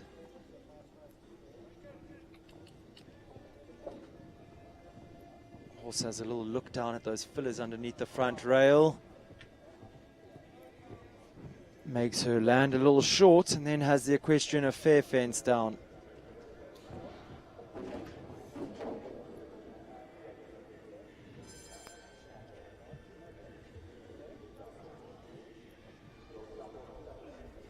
Again, that 334 treble has ridden so well all day, perhaps falling into the shadows there, that side of the arena.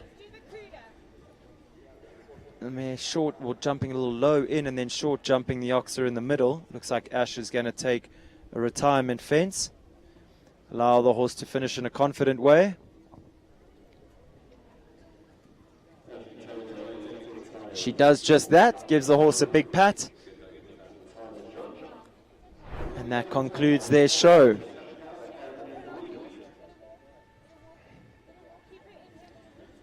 Hannah Gerber, number 12, it's Freedom. They come in as the last horse here in this under 25 140 Rising Stars Championship class. At the moment we only have one clear round, and that's Callao Corrida de Rebel, Hamza Minty.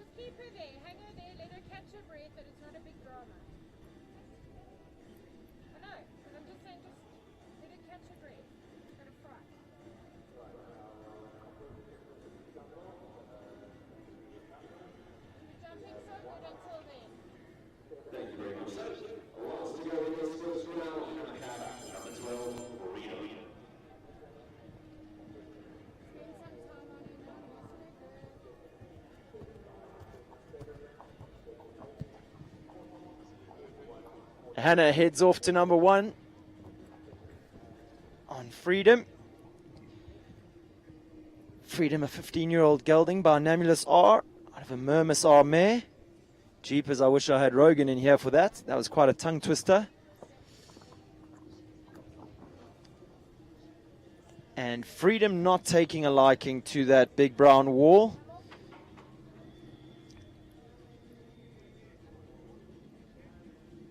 Barry encouraging her from the stands.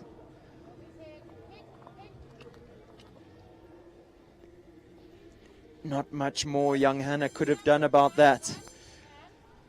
However, it does mean that we have a winner here in our under-25 Rising Stars 140 Championship class, and it is Hamza Minty, Calaho Corrida de Rebel.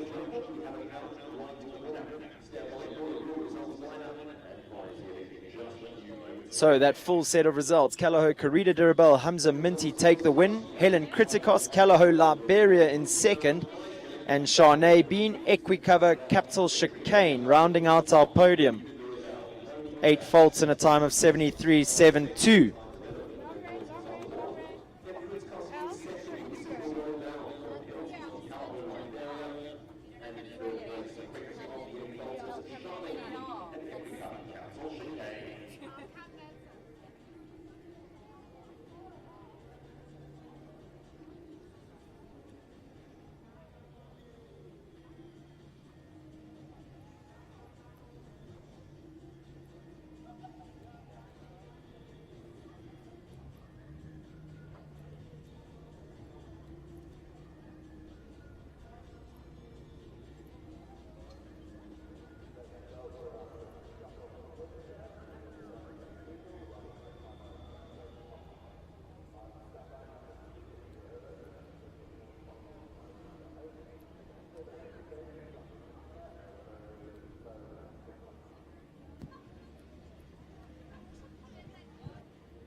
So viewers, we hope you've enjoyed the jumping here as much as we have at Waterwoods. While we take a moment just to wait for Hamza Minty and Calaho Corrida de Rebel to make their way back into the arena with the other 2 prize winners, Shanae Bean and Calaho Liberia in 3rd and 2nd respectively. Just want to run through our sponsors for the show and thank them for making this the event that it's been. Big shout out to the team from 334 Sports Horse Stud. Then to Kuda, Equestrian Affair, Top Bet, Country Life Properties, Northrand, Animal Clinic, Epol, Back on Track, Cheval de Bataille, Midfeeds, Mark White Nissan, Talkcraft, Western Shop, Shoot, Amazeballs, Motherkind, Sealy, Calder Hill Equestrian, and Mac. Without those sponsors, nothing would be possible. Really grateful for all the support they give to our sport. You have on your screen Hamza Minty, the class act that he is, taking the win here in the under-25 Rising Stars Championship. Helen Kritikos, Calaho Liberia, was in 2nd place here today. Rounding out our podium in the prizes, it's Shanae Bean, Equicover, Capital Chicane. Super effort by those 3 youngsters.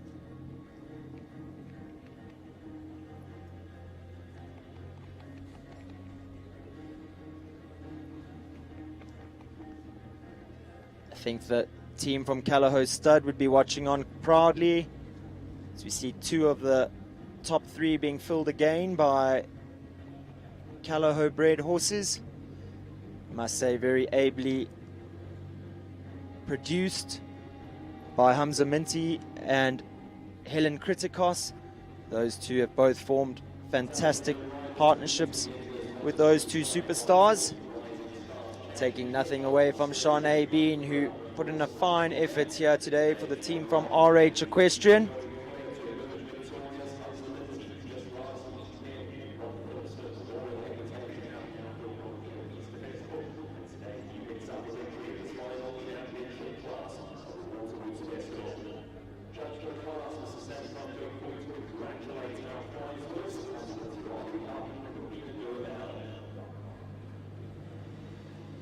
And there we have it for the last time this weekend.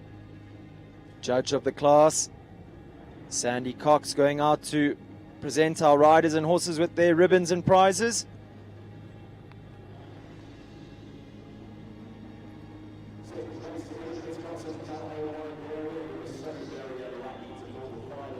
Helen Kritikos and Callao Liberia, they took second place. The softest touch on the back rail of the last fence, and it went down.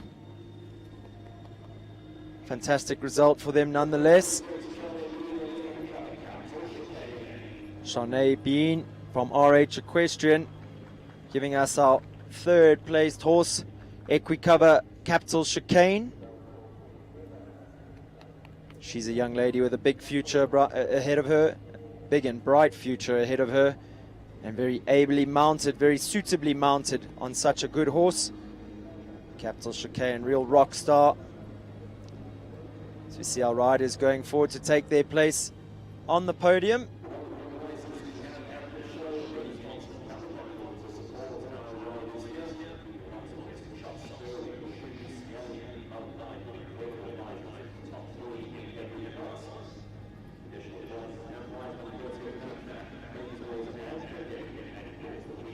It's big smiles all round. Very talented bunch of riders, those three.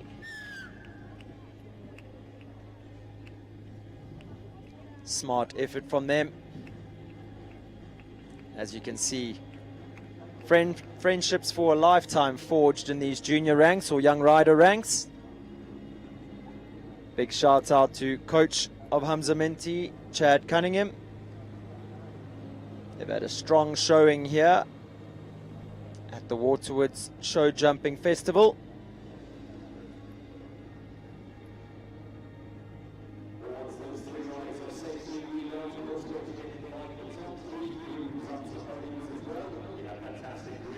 With our riders back on their mounts, it's the turn of the men behind the scenes, the grooms, to have their moment of acknowledgement for all the hard work and the effort that they put in to making these results possible for their horses and riders.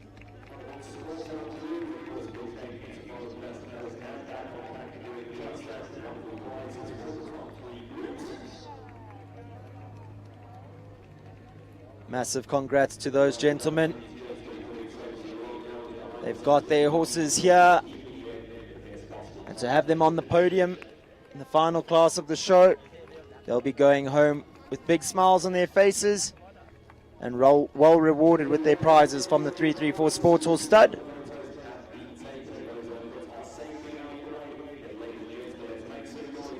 So as we see the podium being moved out the arena for the last time this weekend here at Waterwoods, we see Hamza Minty leading them off on a lap of honor for the 140 Rising Stars under 25 championship class.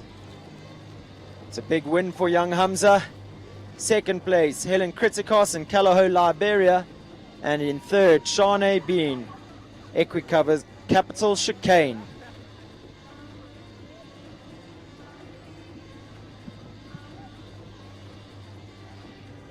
So viewers, I think I'm going to try grab Hamza for a quick interview. He can go through that win for us. So we'll have that for you shortly. And then we'll be closing out for the day here at Waterwoods. Don't go anywhere. We'll see you now.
Welcome back, viewers. With me, I have Hamza Minty, winner of our Rising Stars Under 25 140 Championship class. Hamza, congratulations. That was a massive win, a fantastic ride.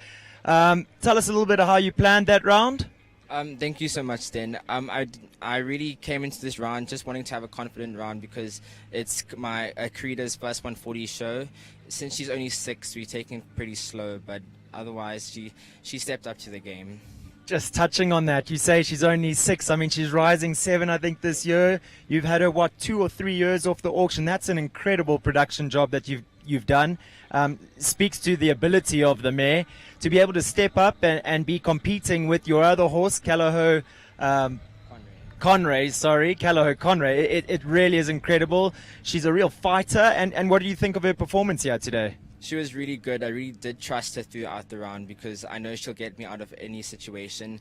Unfortunately, with Conray, it wasn't his best show, but we'll come back at SA Champs and see how it goes. No doubt you guys will come back. You won a lot at Maple Ridge. You had the title there. You won the Philip Smith recently. Big win here today. Tell us a little bit about your preparation leading up to the Junior Championships coming up in July. I think we'll keep it pretty simple because obviously she doesn't have as much mileage as Conray, so we'll work a lot and hard on her, but we'll keep it really simple. Keeping it simple is how they do it. Winning is their result.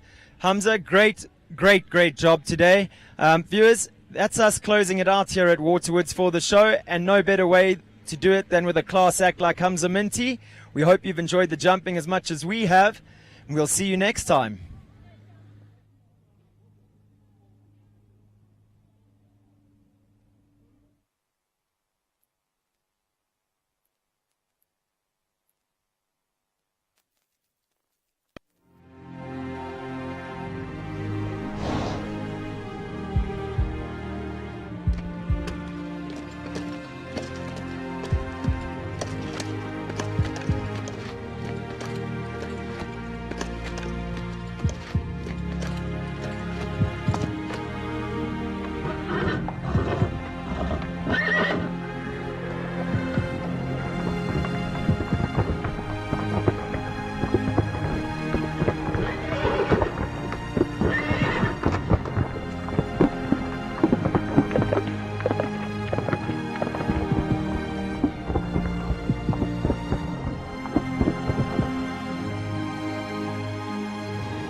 Lock me up 'cause I've been bad and I know I'll do it again. You're the best I ever had. get real wild tonight. Blue lights, red lights, with you. Anything that feels this good, well, it must be illegal. Must be illegal, illegal. Anything that feels this good, well, it must be illegal. It must be illegal. So call us criminals, criminals. Call us criminals, criminals. I've been stealing all your time, but I know that's what you want. I swear the way you blow my mind should be against the law. Blue lights, red lights, we gon' get real wild tonight. Blue lights, red lights, with you. Anything that feels this good, well, it must be illegal. Must be illegal, illegal. Anything that feels this good, well, it must be illegal.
Country Life Properties, a boutique real estate company specializing in sales of equestrian properties, sale of residential, agricultural, and country lifestyle estates in the Greater Kyalami area.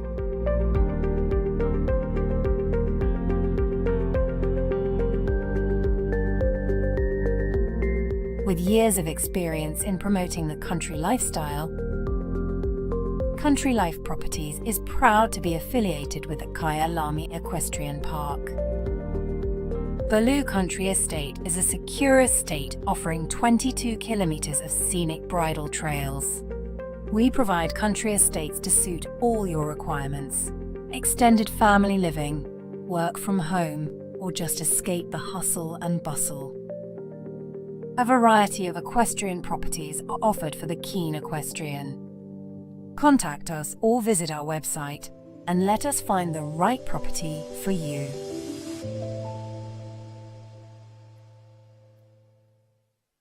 Welcome to the world of Midfeeds and Tack and Togs, South Africa's largest animal feed retailer and a haven for equestrian enthusiasts and animal lovers.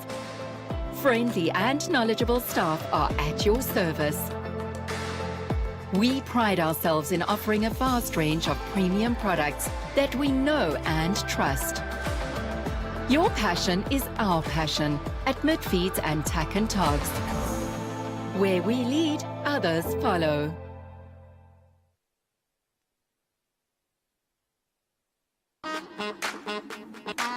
Yeah. Bet you're wondering what it is. Bet you're asking how. Check this out.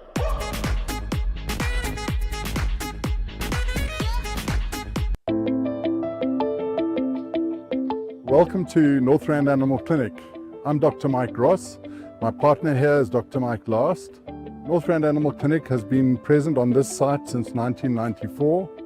We offer more than 100 years of equine experience. Every aspect of equine veterinary work, from lameness workups to sick horses, colics, and we have a full suite of surgical procedures. Our one speciality is that we spend a lot of time looking at lameness and lameness workups. We also have access to MRI and scintigraphy, a full range of orthobiologic treatment, a full range of ambulatory services, and then we offer a full veterinary appraisal prior to auction. And we've been doing this for a couple of studs for 5 or 6 years. We operate in all fields of equines, including racing, show jumping, dressage, cross country, and even some endurance work. Northrand Animal Clinic is and would like to remain one jump ahead in the sport horse health industry.